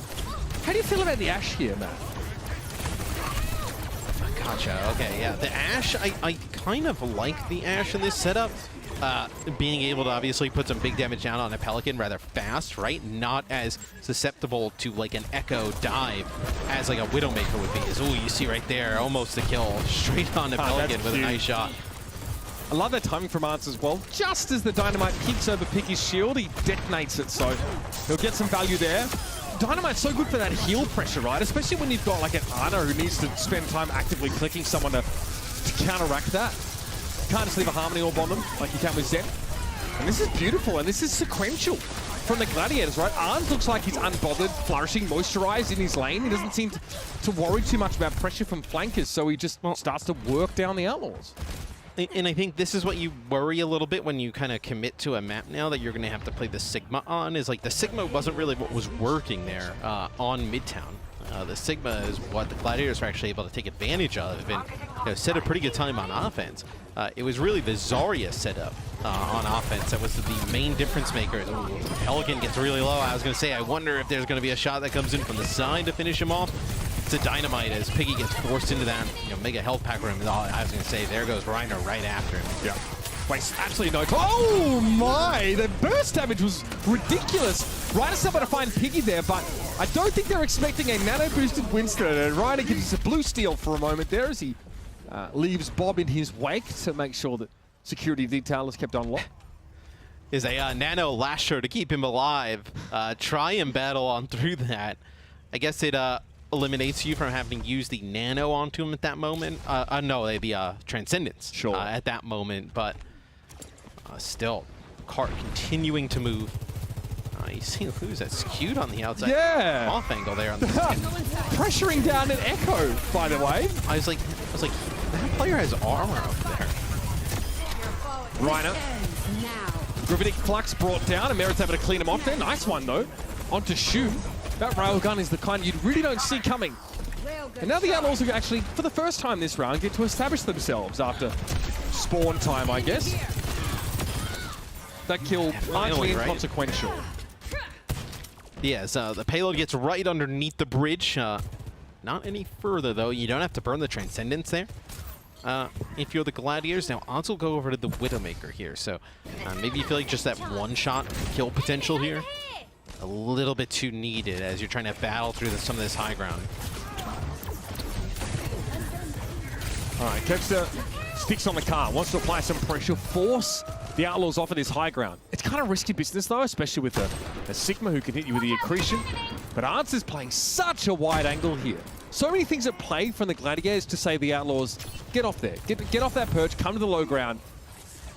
They still haven't had to do that, though. Reiner gets taken down.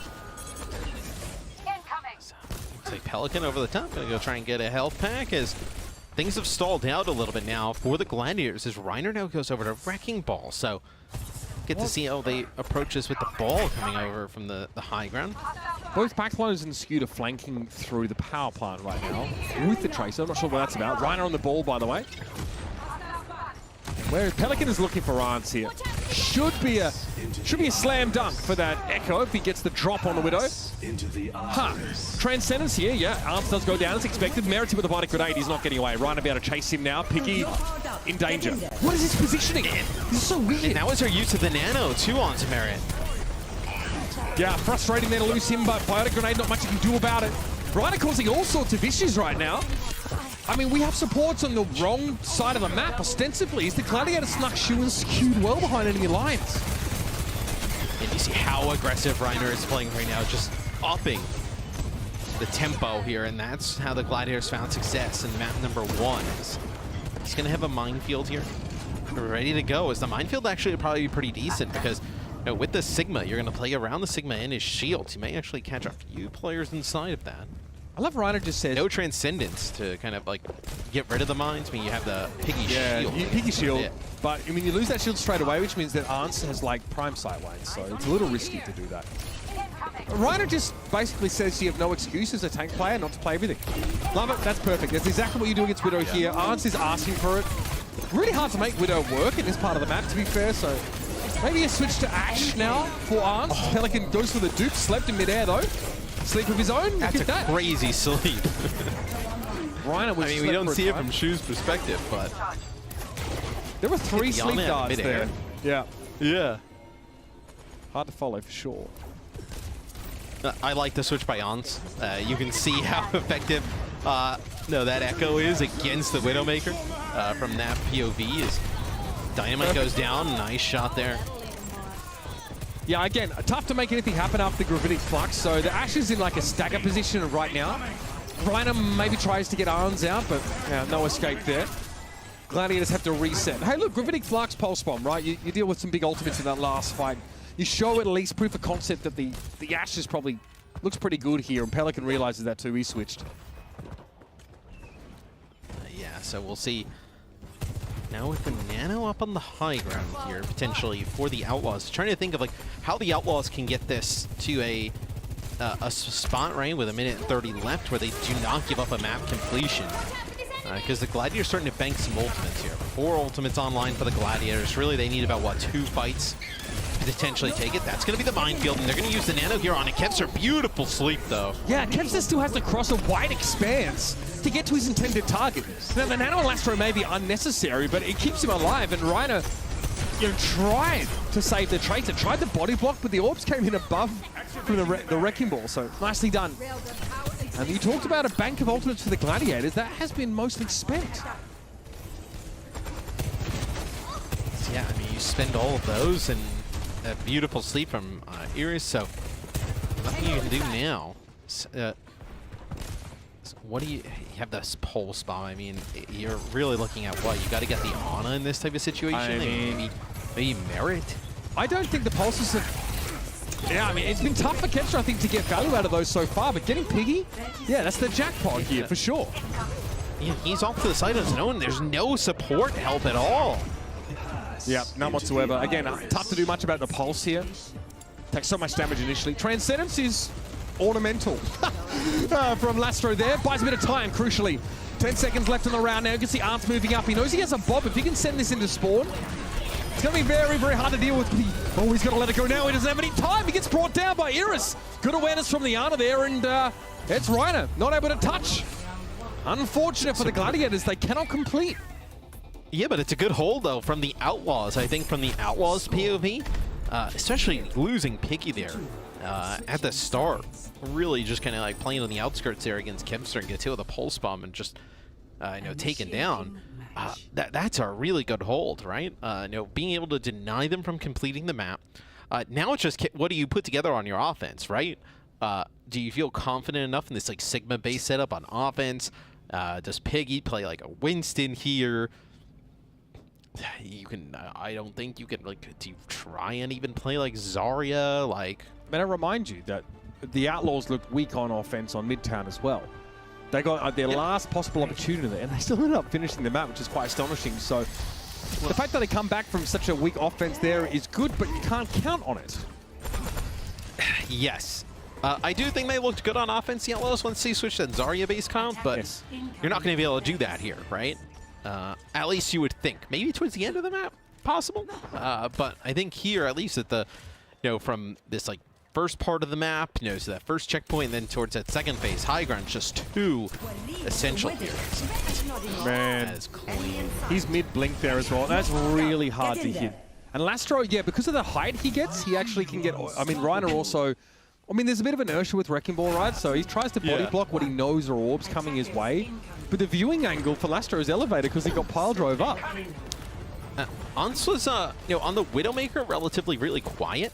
Yes. I think the Ashe was able to hit a few shots, but let's see with the Widow on defense. Like, can they keep him alive? Does he have to switch yet again? Because you bring in Ons, because he's so good at Widowmaker and like these, long-range hit scans. But if it's negated by like a Winston and Echo type dive, what do you do, right? There's more expanse for Echo to cross here on the attacking side, so that might work in Ons' favor. It definitely feels like the Outlaws have a pretty comfortable answer to the Widowmaker pick in general. And you can see the Gladiators again and say, okay, well, we haven't got Widow Valley. Now we need to give more space so that Ans has yet another expanse to fire across. You know what I mean? They really have to try and play around this Widow setup. Like, they're not committing at all. Like, yeah, no, I mean, well, where do you commit to? Like, I think the gap is too large to go towards that back line, right? You're going to... A few players probably going to hit a few shots, eat a few shots from the Widowmaker. You see Pelican gets really low and finished off. It's a very difficult situation here. Oh, play from Kevsar, great fire nade. Yeah, that's Shu coming to the rescue there in a big way. Can't deflect the disrupt the shot when he stood in there. Good awareness by Kevstra as well. He needs to move into line of sight of his Ana player, so he has to move through the disruptor shot in order to do so. Towards a Winston, by the way. The Sojourn just gets outranged so hard by the Widowmaker. Like, Merritt can't challenge that at a distance. And what, like, look at this. I mean, Kevster just jumps up, deflects, gets right in his face, and just destroys any sight lines that he has. Right, Arns again. Okay, I see. I see. They're trying to collapse on him from every which angle. Yeah, it worked out beautifully. Nicely done. A lot of maneuvering around a Widow composition. Piggy turns his back here. Equal parts disrespect and trying to obscure that headshot hitbox. And yeah, he's looking across the stage. He knows what he's done. Nice job by the Outlaws here. Arns is being handily dealt with. Yeah. They did a nice job when they were on offense with the Widowmaker. Now they're doing a pretty good job. When they're on defense, dealing with that Widowmaker is the Outlaws. Let's see what they try and do. Can you get like the high ground control here early? There's a Nano Blade possibility for the Gladiators coming in. Kevs are going to probably try and set that one up probably a little bit sooner rather than later, right? Right. Don't want to allow them to get set up on the high ground. Now you're going to be in for sight. You can definitely use it in a big way or try and get a pick here. Ooh, it's going to be Reiner getting a pick there on Iris. Okay, not so bad though. It's a trade. And we've got a primal rage from Piggy, but he just needs to not die here. And if he walks away safe, that's fine. Yeah, that was a transcendence there from the Outlaws too, though. Here we go. Time for the blade. Oh, by swing in. Yeah, that's tough. A tough job, right? Piggy's done so well on the Winston in these last couple of fights. Yeah. Now Reiner's going to match this. Going to go Winston v. Winston here. Is Kevsar going to give up on the Genji Dream? Going to go over to Tracer. So Reiner's going to be careful. He's going to try and get out, but not able to do so. As he'll have Primal for this next fight, but the Outlaws are rolling here on offense. I mean, that's... The rest of the team really think you're not really getting much out of the Widowmaker. I think you may have to go back to that Ashe again. Piggy shuts Arms down yet again. Winston popping off. Reiner comes back too late. He's completely out of sync with the rest of his team because of that Oxfam level feed we saw in that last fight. So the Gladiators haven't been in sync for pretty much this entire phase of the map here. And here's where the Outlaws, they come knocking. They're here to collect. Yeah, this is not good for the Gladiators. That's going to be the Transcendence. They're going to try and use the Transcendence to get players out.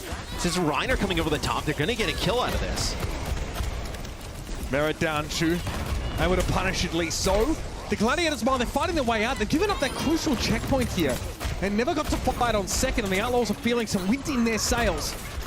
Going to be a nano available for Iris here in this next fight. Piggy at the funny number here, of course not far away from another Primal himself. I like Outlaws in the Winston mirror all of a sudden. So, yeah, now you finally get a hold here. Is you'll have Merit go and match here in the Ashe battle. So I'm really interested to see like how does On's going to stand up in this type of battle, right? Because typically when people play Widowmaker against him, like it's not really that many battles, right? In Ashe here, especially this part of the map, you may see a little bit more action. Okay, Rhino. Oh, okay, opts not to go after Lastro initially there. Lastro didn't have a chance to Transcendence even if he'd wanted to, and I suspect he probably wouldn't have there. The Outlaws are going to be slowed up a little bit, but bear in mind, they just have to finish the map. That's it.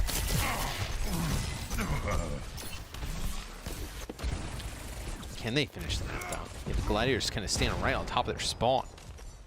Yeah, I mean, this buys you what? It takes like 20 seconds for the Outlaws to get from here to the card, so... Yeah. This adds up in a big way. Well, especially if you're going to be able to follow it up on some kills. You showed that door frame, Kev. Well, I think he thought that he was actually going to play through there and maybe get one on the edge, but... Oh, man, yeah. Look, in this type of situation, you're not going to see a C9 that far. Yeah. Well, Fleta, I mean, kind of showed us what you can do to opponents who aren't aware. His card has made some decent progress, though, Matt, through a tough part of the map. And now the Outlaws are breathing down the Gladiators next. They are so close. With a fight win there, they're in last fight territory now with 2 support ultimates to work with. This is dangerous for the Gladiators. You're going to have the same for the Gladiator zone. That's going to be Reiner getting the benefits of the Nano going right over the top. And look at that. He split off the supports. Beautiful job there from Reiner. Yeah, that's going to buy a lot of time. Yeah, Piggy frustrated there. Couldn't really do anything as Piggy wasn't unable to help out. Whoever was stuck down the stairs, unclear at this point, but that was a nano boost onto Reiner that had to be spent. But the Gladiators are more than happy to part with ultimates. This is the transaction, right? 1 ultimate equals 40 seconds. Yes, you take that on defense. Absolutely. So now you're in trouble, I think. You know, if Houston uses some of these ultimates here, Mitch, and it doesn't end up going in their favor, the card's moving backwards, right? So you think even where the card is right now, you win a fight, you're probably looking at 2. Might force a recall. That's going to be your nano boost. Okay, nano to get high to ground. Safety. No player Reiner splits off. Yeah, Reiner splits off Piggy from the rest of the team there just by being in that high ground. Okay, well, that nano boost got nothing, unfortunately, for the Outlaws and their fans, and this could be nasty. Kedford descends. Going to be a Transcendence in play here. Pulse Bomb thrown down. Kevster again a little wayward with those today. Bob's going to be a bit of a nuisance right now, and you can see that, yeah, Skew trying to make sure everybody's topped up in this fight. Disastrous for the Outlaws as the 4-alarm fire begins to klaxon. There's 20 seconds left in the round, and Pelican has a play to make, but he's already been sniffed out. Yeah, they know exactly where he's at. So he's going to get a stick. I mean, that could be huge. Let's see, you know, coming back. You have everybody marching on back here for the Outlaws. It'll be Lasher over to the break here. You're not going to primal this. Ah, that's naughty. That's naughty! Yep, that'll be that. The Houston Outlaws tantalizingly close to evening the series. Everything can't be a C9. No, yeah, well, I mean... Gladiators saying C9 now. Depends who you ask. That's just not possible. So, I think the Outlaws have an interesting choice here going into push. Do you go with something like Colosseo, where you can run like the Doomfist type setups? Yeah. We've even seen like teams run some like Reinhardt there potentially, right? Or do you play something like Toronto, where we've actually seen teams in the past use that Zarya-based composition and stick with what you got? At least early signs here in the lobby look like potentially Dante coming back in, so we'll see what they decide to go with that. Yeah, that's a curious one, Matt. We'll wait and see what the map selection is going to be here from the Outlaws. Their last chance to pick a map, so it better be a good one.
뭐야?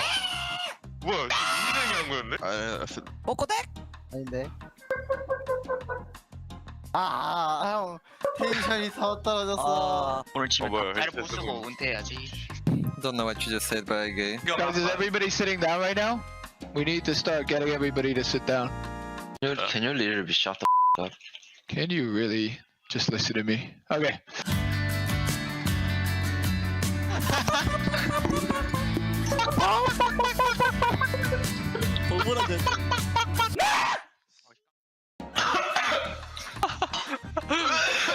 Me and Wub are the only people in the lobby. Dude, you guys said what if you want. Oh, we're playing Wub today? Wub. Wubby. Whoops. Whoops. Wub. Weeb. Wooba. Web web. Where's Wub? Dove. Huh? Oh. You say my name? No. Never mind. Danny, every time I win an off-roll, on an off-roll hero, you need to type, you just lost to Hawk Ryan, you just lost to Hawk Winston. I need someone to type that in that chat. Let's go. 야, 나 원숭이 소리 내줘 그러면. 원숭이? 아, 나 원숭이 소리 낼지 몰라. 아, 하잖아. 해줘.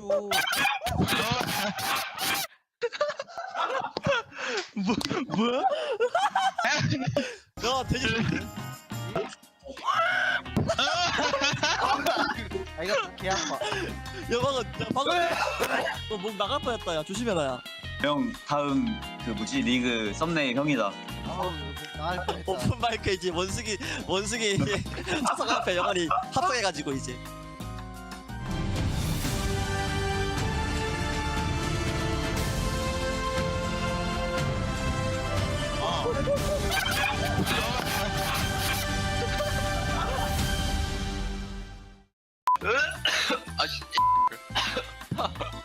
되게 카메라 잘 나오려고 안경 벗고 이러고 있는 거 레전드 잘생기거든 레전드. I feel like today. You guys need to carry me. I feel like too. 이 냄새. 야, 이 냄새. 와, 신비주 이 냄새 레전드. The only thing that matters in this comp is the Ryan, so. Yeah. Welcome back, ladies and gentlemen, to this first match of the day for the Outlaws and the Gladiators. A chance to advance in our Mid-Season Madness winners bracket to take on the winner of the Seoul Dynasty and the Hangzhou Spark. Again, second chance for the loser to drop down, and that may well be the Outlaws at this stage because, well, I've got to be honest with you, I don't know how much they got up their sleeve that is left. The Piggy Winston looked really good, actually, especially on attack. Yeah. They were punishing the Gladiators early, and then they came to a screeching halt in that last phase of the map as the Gladiators, rather, came alive.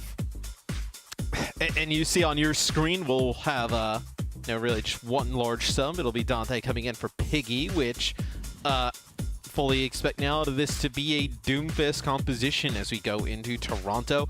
And Patapan comes in for Aunts. Look, when you see it come in for the Outlaws, we know what's going to happen. Fully expected Patty to come back in for Aunts, as we really just see Aunts play like, I mean, really what, just like Dorado, right? Like just like that map for long range again. It's kind of like it. Like maybe I know that I watched on Scrim a lot of Ilios with the Glads early in the season. Circuit Royale, possibly. We've seen him like a handful of times throughout the year, but look, really can I be honest? Seems to come in for yeah, and when he comes in though, but I don't know. I've been a little underwhelmed, but I don't blame him. You're getting subbed in for a map where you just have to pop off as Widow. I mean, we also have we also just have insanely high expectations, right? I mean, this is somebody who like. Wait, but they're grounded in his past performances, not anything else. Yeah, which like, right, but those are in the past, right? They've been in the past for a bit now.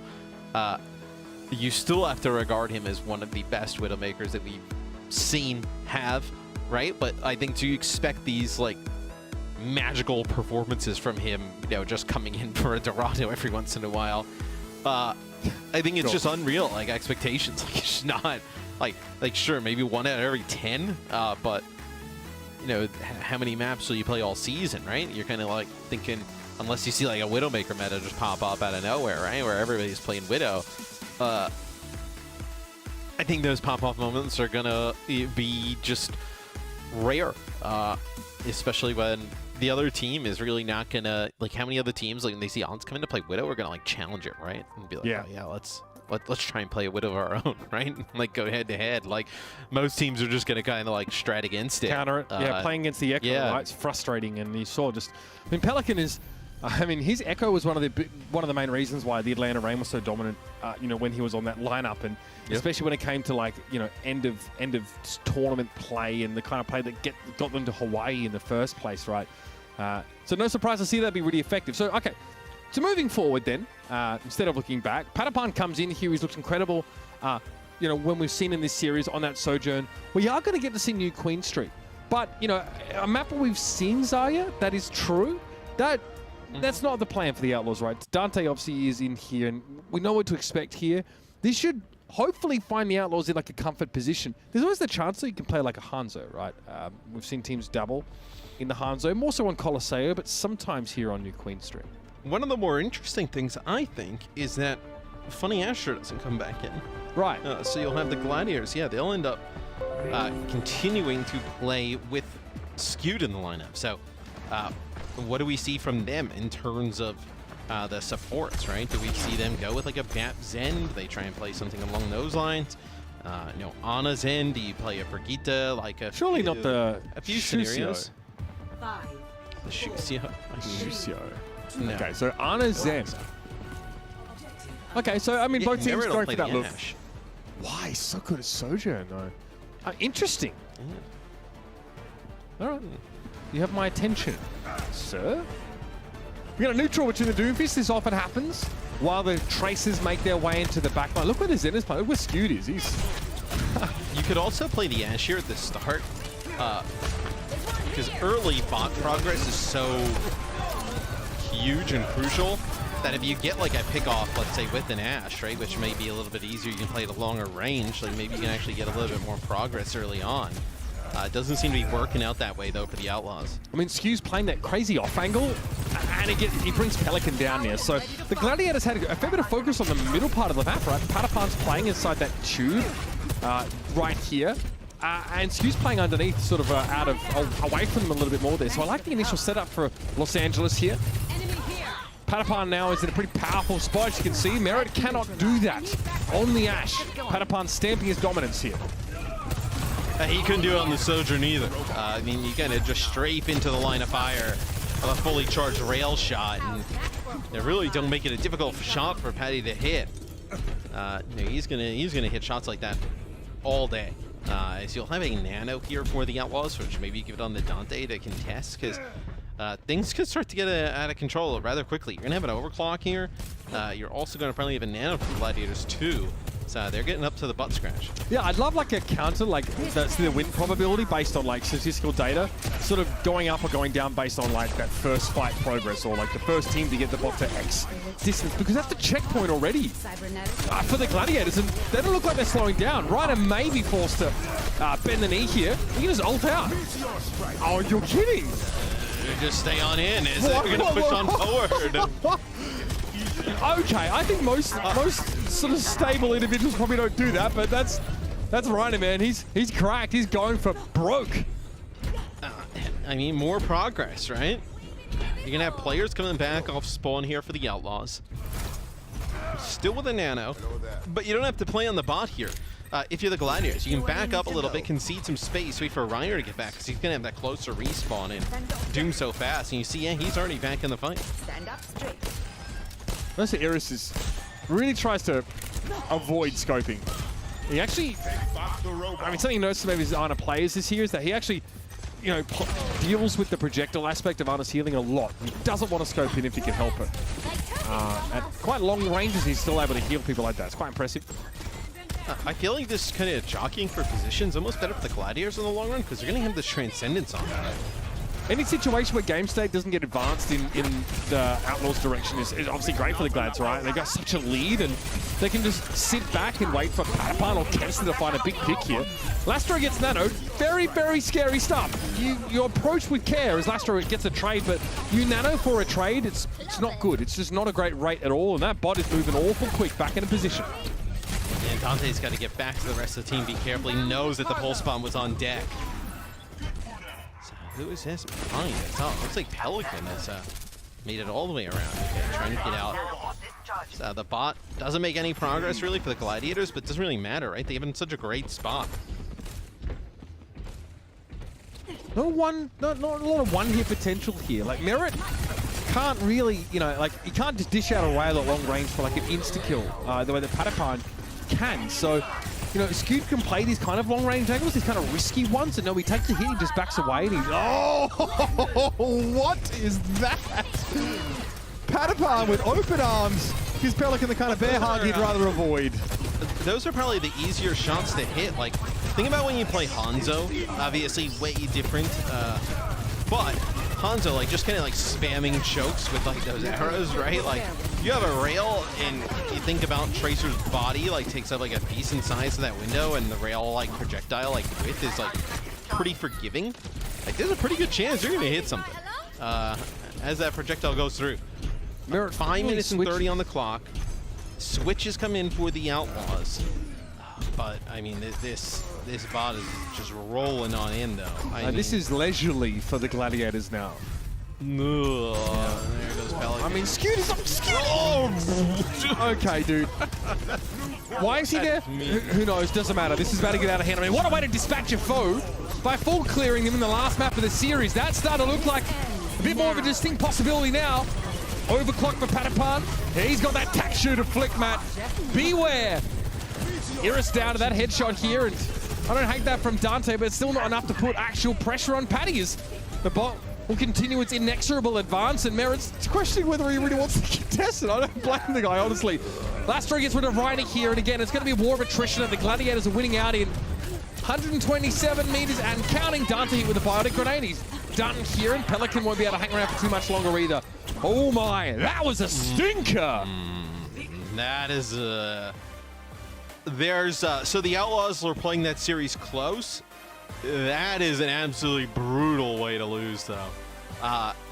The Gladiators get control of the push bot and march him all the way down, completing the map, and I believe the Outlaws finished with 0 meters of progress. Just nothing there. So you see Hunter going in there.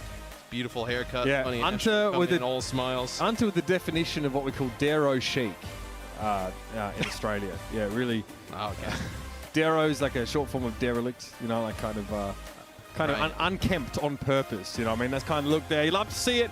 Bring back an iconic Australian look, and well, the Houston Outlaws can't be feeling good about heading down to the lower bracket after that kind of statement's been made against them. And Matt, we said at the start of the series, we established this. We said, what's going to be really put to the test is the flexibility and the range of strategies that the Outlaws have at their disposal. The fact is they came up wanting in that regard. And I tell you what, I thought Piggy looked pretty good playing the Winston when they did it. And then his Zarya was really good. It's just that it's interesting. The two things that we know the Outlaws are going to fall back on is like the Doomfist-based stuff and the Sigma-based stuff is the things that the Gladiators were able to take advantage of rather easily, right? They knew exactly what was coming, the comps they were going to run around it, and how they were going to counter it. It's when they kind of threw in those wrinkles, right, of, you know, playing the Zarya, playing the Winston. That's when the Gladiators had their trouble. Let's talk about our player of the match here for the Los Angeles Gladiators. Definitely a few players standing up here, but I've got to say, Reiner, really impressed. We've got to see some wrecking ball from him, right, which is a bit of a rare retreat here, but the guy doesn't really seem perturbed about having to play any sort of tank hero. It's a consistent piece of why this team gets to boast their flexibility as a unit. No, he had a pretty good series, but I also think it just kind of the overall meaning to this team and kind of seeing how two teams handle things differently, right? Where you kind of have to bring in multiple tanks for the Outlaws to kind of play different stuff, where the Gladiators are able to keep him in. And like what we saw him play, we saw him play Winston, we saw him play Doom, we saw him play some Ball. We know he can play Reinhardt. Like we've seen him do just about everything at an extremely high level. And it's such a huge thing that the Gladiators have that not many other teams in the league have at the current moment, right? As you go down to one tank, having one person who's able to cover all of those different heroes is tough. Yeah. And Reiner, I think, played great today, but I also think just kind of what he brings to this team is just so massive that I think, you know, when you see how the Outlaws have to come up with it on the other side, you kind of see that it's a huge advantage of a player like this. And then factor that in with the fact that both your DPS players can play Genji as well. Patapon is like very uniquely flexible in that regard. We just don't see that kind of crossover between projectile and hit scan heroes. And then you have a bunch of specialists for your backline that can come in here. It's a real recipe for success, but Reiner with upwards of 10 final blows per 10 is crucial. You can see just how involved in so many of these fights that he is. Sometimes the fight gets opened up by a Patapon like first pick. Sometimes though it's Reiner that has to go in and manufacture those opportunities here. So I think the Gladiators have done pretty well backing up their statement, saying we are the best, we're here to dominate. And it means that going forward in this upper bracket, it's going to get exciting because them going up against the winner of Seoul and Hangzhou, West fans probably feeling pretty confident right now. Yeah, and I believe for the Outlaws, what it means for them, I was just told that they are going to play Toronto Defiant, which I actually thought Toronto played. I thought they looked pretty good against Shanghai. I actually think, Shanghai obviously takes that, but I thought Toronto put up a really good fight. So, we're not surprised to see that series be It's a dangerous one. Yeah, very, very dangerous. I agree. You've laughed at me when I've said this before, but that definitely feels like a trap game. Stick around, everybody. Don't go too far. We've got more of our Western region teams fighting to advance in this upper bracket. Stick around. This is the Midseason Madness Global Tournament. 나이스. 하나 와.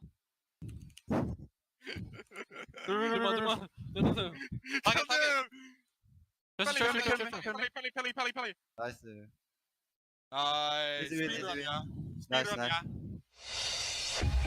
The Overwatch League is brought to you by Upper Deck, the official trading card of the Overwatch League. And by TeamSpeak, the official voice supplier of the Overwatch League.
Welcome to Game Break, everybody. I'm here joined now by Reiner from Los Angeles Gladiators. Reiner, congratulations on the win. Now, a good start for the tournament for the Gladiators, and I do want to ask, was there anything, I don't know if you watched the Houston match yesterday. I'm assuming you did. Yeah, maybe not. But I mean, was there anything you learned from that match that sort of helped you get the win today? Well, we obviously went over in review, right? But the only thing I really remember is Piggy playing Ryan. And I heard that, I kind of just stopped paying attention. So, I mean, it's typical Houston. Dante and they play Doom, Piggy and they play mediocre gameplay. Typical Houston mediocre gameplay. All right, and I also want to ask, because I don't know if this is true, but I remember seeing you today. I mean, Gladiators playing the Wrecking Ball dive competition. I don't think we saw a lot of that throughout the regular season. Was that something you guys specifically came up with for the Houston play, or was that just on the fly? Well, I might be banned from playing ball in officials, so that was an in-game swap where the coaches are muted, they can't say nothing. I'm like the team captain, other players can't say nothing, so in-game audible worked out pretty good. I mean, it was great. I don't think it was pretty good. It was really good. You really popped off on that Wrecking Ball, so I'm really excited to see more of that. And also, lastly, I don't know if you know, but I remember Avril, one of our casters, tweeting saying that Fate from Shanghai Dragons actually wanted to meet you guys, and specifically you, Reiner, because he really wants to see how good you are. What are your thoughts on the Shanghai Dragons, and if you have any message for Fate, please go ahead. Well, I'm really excited to play against Shanghai. Obviously, they won Overwatch League last year, but I wouldn't necessarily say it counted because I wasn't in the league yet. So it's kind of a Mickey Mouse championship. But I do have something to say to Fate, and he said it. He's excited to see how good I am, but I'm excited to see how bad he is. I like that answer, right? And with that, I'm going to wrap up this interview. Reiner, thank you so much, and let's head back to the desk. Ollie, take it away. I'm sorry. Thank you very much, Danny. Did that interview just happen? He is confident. Oh my God. He started the game. He started the series, I guess. First teabagging his opponents, dabbing on the fans, and then now he comes in and scraps on the competition. No respect for your elders. No, none. None. Mickey Mouse Championship. Mickey Mouse. Okay, I'm so sorry, Jake and Bisho. I know that I was cheering for the Outlaws before, but oh my God, the Gladiators. The Gladiators with that spice coming out for Reiner. I feel like he's got to be making some either fans or enemies after that. A bit of both. A bit of both. You can't win them all, but I respect it. Except for the dab. He dabbed. It's not 2016 anymore. Oh, and come on. Really? I respect the bag, but dropping a dab, that has to be the first time we've. Boomer dabbing is for boomers. What do you mean? Dab? No. He's at least. Well, I mean, honestly, he didn't need the dab to add spice with an interview like that. Yeah, tossing out like mediocre gameplay, as you said, Mickey Mouse Championship.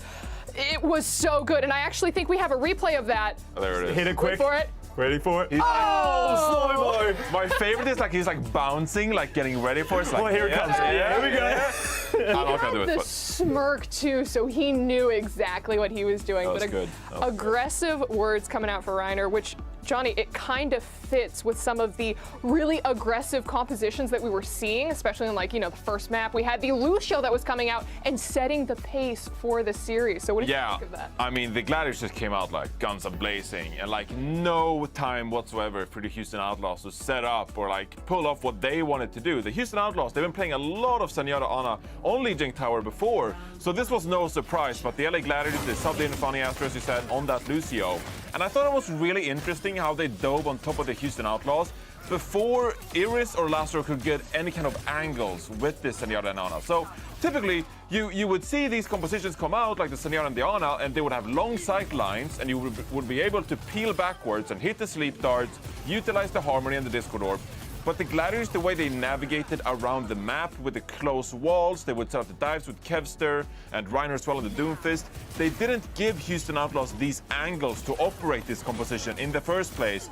And with this aggression, the Houston Outlaws, they were always on the back foot. They couldn't quite get into the groove, and like Kevster were just like harassing the team so much, Costa, that even like Pelican couldn't really get going either. So a huge difference for me. Yeah, I absolutely agree. I think this Midtown was really, and a little bit of Dorado was the only times we really saw the Gladiators stumble. Like, the Gladiators had this map in their sights. It was going so well. And then Piggy Zaya is apparently the hard counter, and they only played it for that map. But we went over to Dorado, and we got to see some of the strengths of the Outlaws, even with Piggy on that Winston. But, you know, Matt and Mitch sort of talked about this during the cast.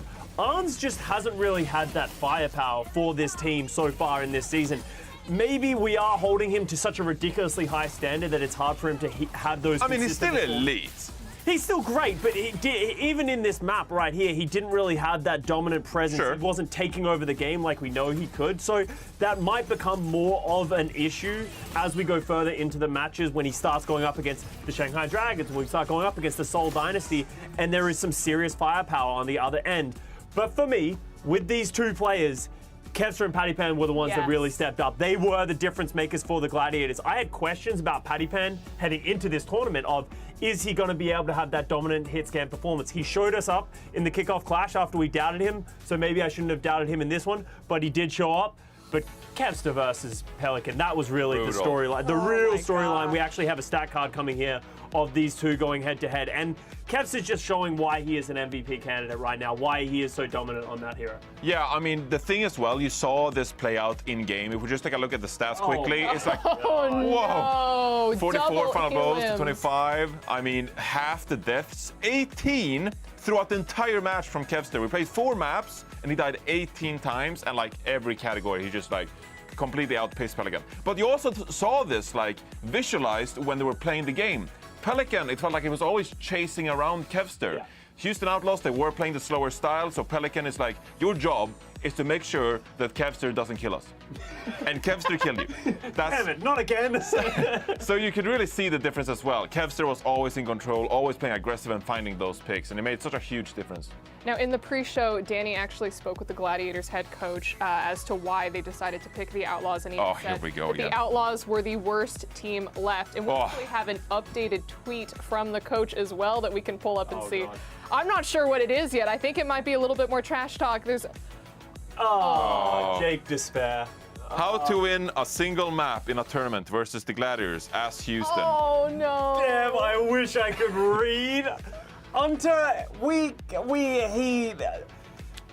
Hunter's great. I like Hunter. You know, do you think he's influencing Reiner? Do you think he has a bad influence on Reiner and he is the reason that Reiner is doing this, or is this just Reiner on his own free will?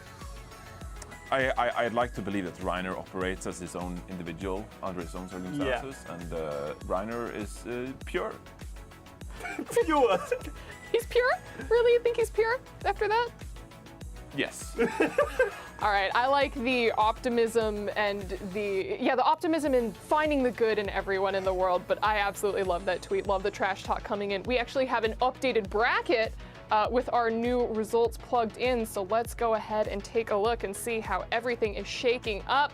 We have the Gladiators moving on, the Outlaws dropping down into that match for going against Florida Mayhem where are they? There's a lower bracket. There's a lower bracket. There's a lower bracket. Don't worry. I can't see the lower bracket. There it is. I'm lost. They're going to be going against the Defiant right there. Excuse me for that first misspeak. But okay, Outlaws going against the Defiant in the lower bracket. What do we think about that? This feels like a really Houston moment where they come in with the expectations and like they do look good, but Toronto, Matt was speaking to it at the end of that match. Toronto had a really good match, and it looks like that could be an absolute banger. Yeah. And for Houston to go out in the first round would be tragic, so hopefully I'm wrong. I would love to see a potential Atlanta-Houston match, though. Oh, that would be good. That would be good again, though. A rematch. It could be good. Yeah. But then again... Oh, you haven't seen that. That was one of the worst C9s in the entire league. So we'll catch you up on C9 history here on I'm so excited. There's so much that we're going to do. We're going to pull the iPad out in the middle of each of these breaks.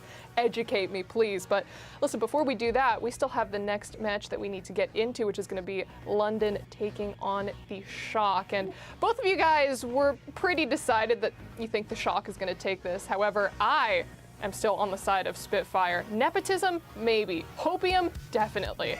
I think that the Spitfire can take this, but tell me why you don't think they can, Scott. On the helm of like just such talented players, they have Krusty as a head coach.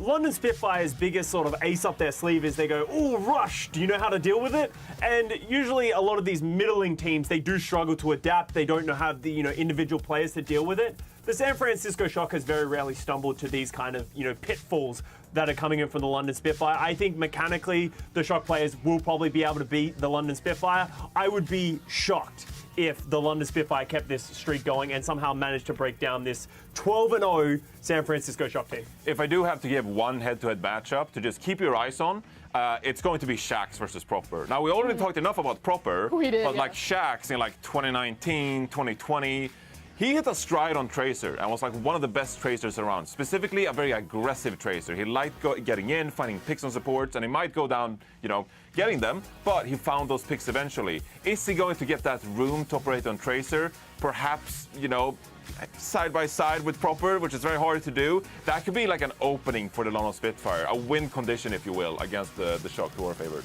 Okay. Shax to be Proper. That's what that's what I hope. You heard that as well, right?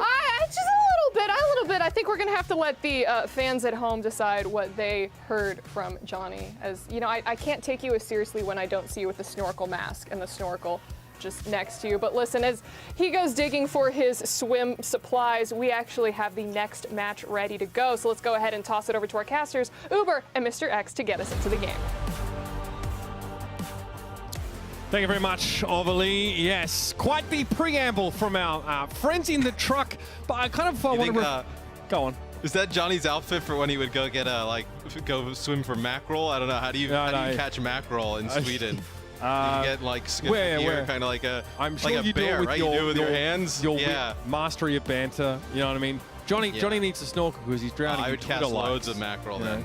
I'd be the mackerel king. You'll be double fisting mackerel. You'd be like they make a statue of you in the town square because you solved they're like the tiniest statue in every town square. Yeah, well, I mean, listen, they're to scale. What can I say? And now this game was something like the Shock said. They're so nice. They said they chose the Spitfire because they thought the Spitfire had the best rush team and they wanted to play against that. Whereas Hunter's like, do you really think they were? No, they're full of it. No. Krusty is lying. Yeah, you're lying.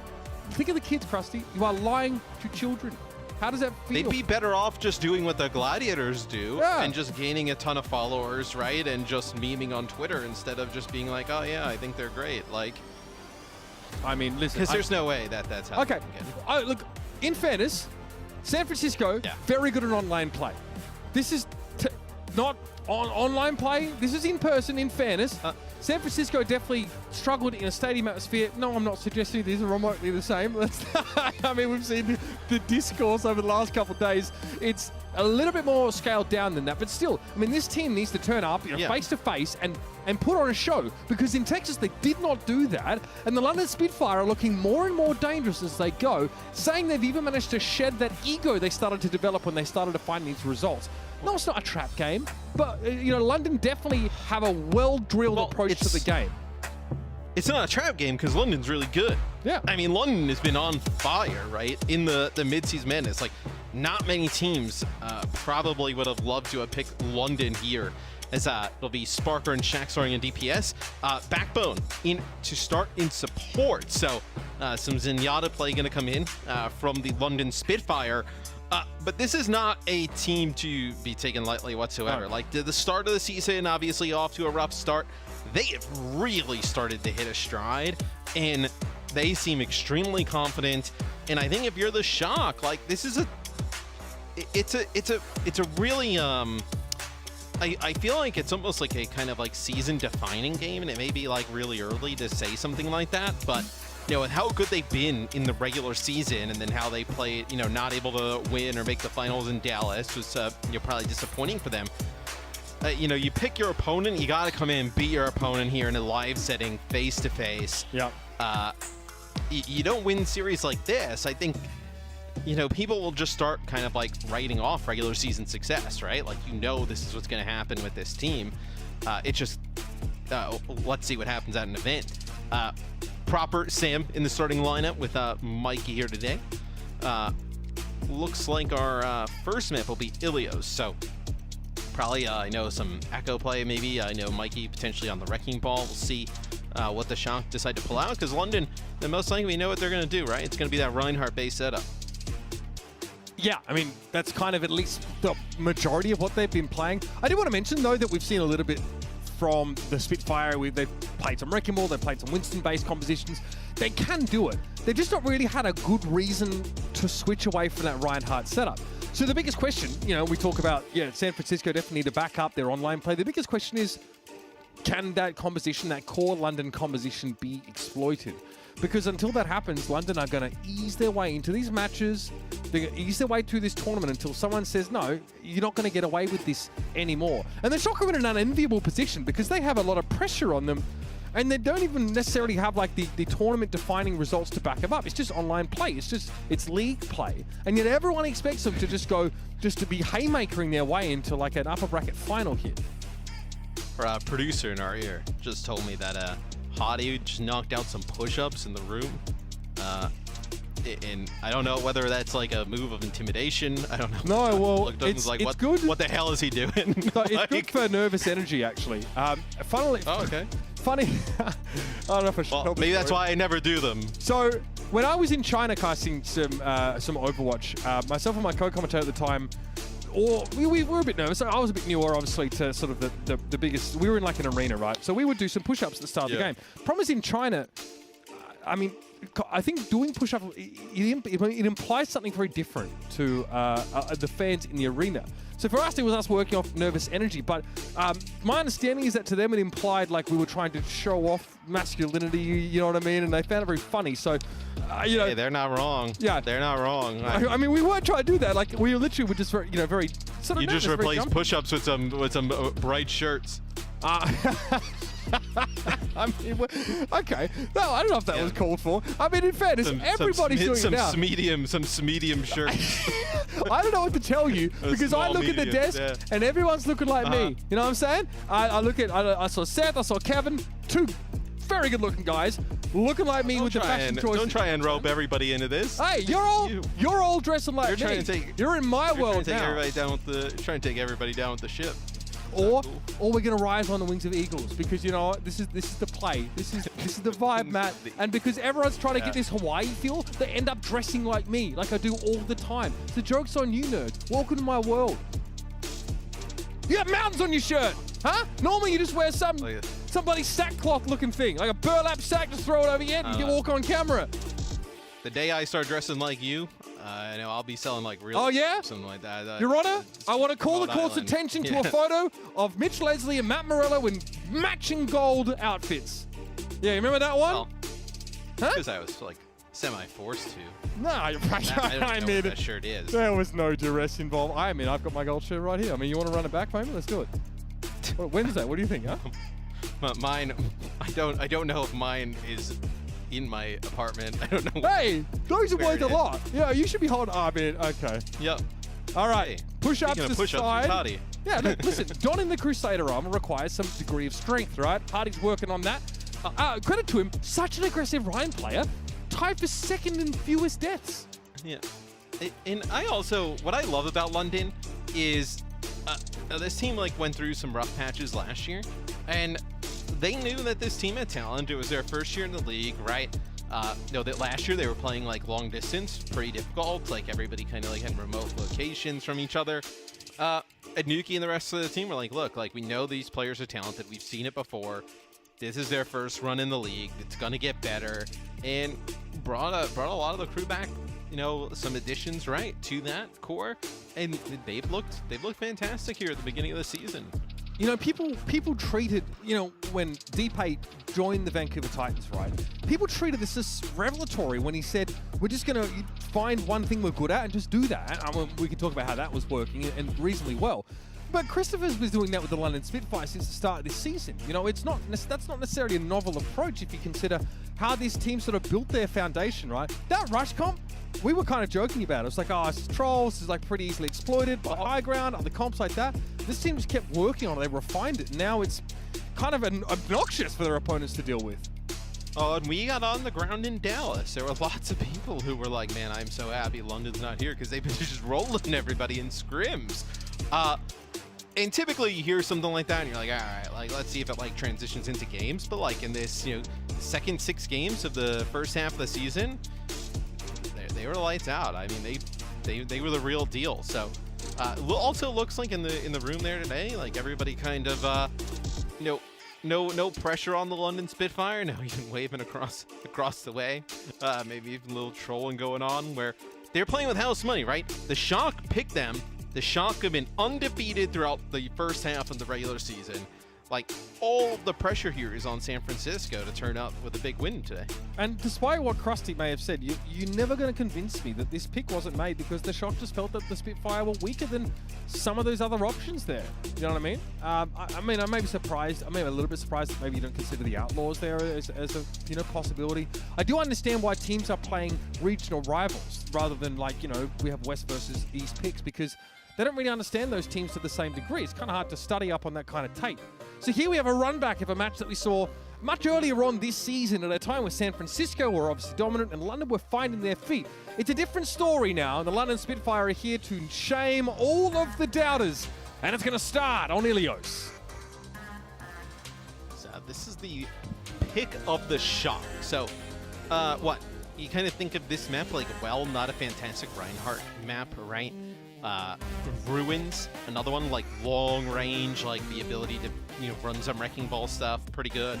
Or just like Reinhardt not like excelling there. The one you'd kind of think that the Reinhardt composition could be pretty good in is Lighthouse, right? So it's you kind of look at the rest of the maps, like what, like Lijiang Tower. There's like a few good Reinhardt options, right? We'll see though what London decide to do. Coming out with the Roadhog would be. I mean, would be it wild. would be spicy. I mean, that would be the most. let me just knock out some push-ups and insta-lock. Every. Yeah, it's like every gym protein drinking. What do they? My brother does CrossFit, right? That's their Friday night. That's not the same. Bang! Hit the iron temple and insta-lock some Roadhog. Gym rats don't identify with CrossFitters. There has to be some separation there, but just shows you the level of fitness that I know. Oh yeah. Oh yeah, we know.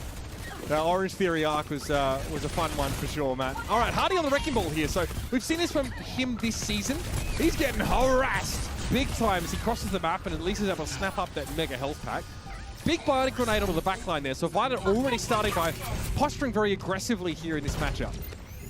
Yeah, and Sparker going to come out on the Ash. He's actually slept right now from a distance here by Violence, but the Ash going to give it a little bit more consistent, long-range damage. The Hangzhou, some more burst potential, right? I think Hangzhou also a little bit better about guarding himself, like against a Tracer push coming in.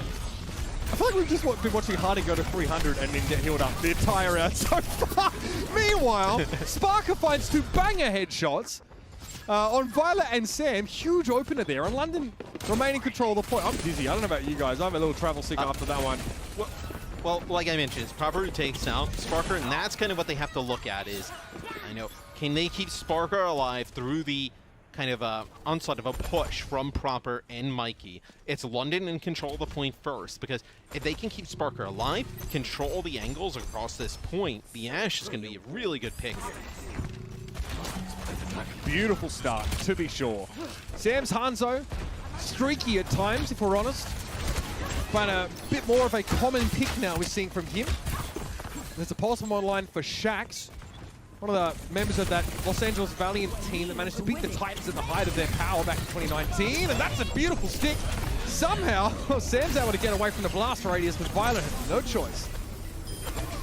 And it's a minefield laid over the point there from Hottie, so players not able to get in there, and Backbone on the Zen, like their kind of newfound Zen prodigy here is Backbone traditionally, like we've seen him play a lot of DPS. It's really kind of like the first week, it was a little bit of a rough go from him on the DPS, if you remember back. Yes. I remember. Yeah, he played May super talking about his Genji compared to Backbone. Yeah. like kind of all the talk around then, but he's been very good since then. As he's going to find a pick on the Finn cross. Oh man, I mean there are a lot of people hoping to see the London Spitfire do well in this series, but so far this is probably better than even the most, I don't know, wishful of them might have expected. What a beautiful first round. Sam is able to find backbone here and proper trying to get into the backline. He gets rid of land at the very least. Oh, you're kidding! Alley-oop, he says, and Sparker catches that one. Yeah, the Bob's still on the point, though. It's going to be Sparker's Bob on the point. Just putting down some damage for a little bit. Is this be a flip that happens for the shock? But still, 99% for the London Spitfire right off the bat. As good as you can ask for. What you're going to look at now is like what? Hadi will get Minefield. You can use Minefield on the point. Maybe that forces Finn to use the Transcendence, right? Clear that out, so allow them to kind of contest, keep control over that area. So Mikey's got to be careful. Can't get caught out here. Maybe Shax with the Pulse Bomb could even open things up. Ooh, that's a Hangzhou shot, and then a few bullets. There were orbs as well, I'm sure of it. Yeah. It might have been a Sonic that Shax just wasn't aware of, right? To sort of reveal his position, because that came in far too quickly for that not to have been a coincidence. We're going to get close to what, 50% here, probably, for the shot. So, just that early pick buys him a decent amount of time. Hardy there, assertively forcing Mikey out of his side of the map. Here we go. There's the mines. Let's see if we see the Transcendence to clear this out. It looks like not going Maybe to. no. Yeah. I mean, it honestly is a zoning on because you have no one on the point right now for San Francisco. You're playing around a Hangzhou comp, so you don't want to be on the point at all. Wreckable Hangzhou doesn't make any sense. Hardy wins the duel, sort of, duel, I guess. Gets rid of Finn there, crucially. Yeah, well, they can't get to it because of the mines, and you never get to use the Transcendence. Man, that is a really good start for London, and you know and look at this. I mean, we get Lighthouse next. I mean, Well would have been the one you wouldn't have wanted here, where this gives you some options for London, but also we just saw them go head-to-head in a non-Reinhardt battle and come out on top. And maybe people have been sleeping a little bit on London, kind of talking about how this is just a Reinhardt rush-based team. Like, we're starting to see them kind of use the Russia as their basis, right? And kind of like build off of that foundation now. So this pick drew Hardy a lot of criticism last year, but it was said by, Nuki, obviously sort of management over this Spitfire roster. He's the hardest working player I've ever seen. And the development obviously from Hardy is obvious, right? He's really popular, by the way, in China.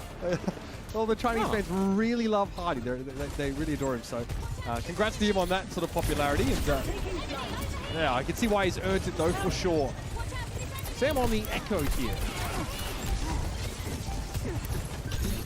And Mikey with a biotic grenade. They're going to put enough pressure to force him back just a little bit, as making his life tough, right? Every time you can see the top right, Mikey's got the Discord Horde on him from Backbone. He's also getting hit with biotic grenades. See the shot getting onto the point here first, as London was not able to dislodge him from the high ground. Maybe spoke a little bit too soon as Sparker gets one. Yeah, I like that from Sam. Good response. Sparker obviously makes a flanking play and just sort of blows Violet up. He's not ready for it at all. Throws the disruptor shot down, but a bit of peel there from Sam, at least to secure a trade. And this is kind of what you want to see from San Francisco, right? Their pillars, I think, are Finn's ability to find these key picks, and obviously the time-honored strategy of proper go kill are very important. When Sam fires up on this team, that's when they really start to look unstoppable, right? When both their DPS are kicking off. A slower start for Sam here, but again, plenty of match to play. And we've seen Sam have some of those pop-off moments here in Outlaws straight away, right? So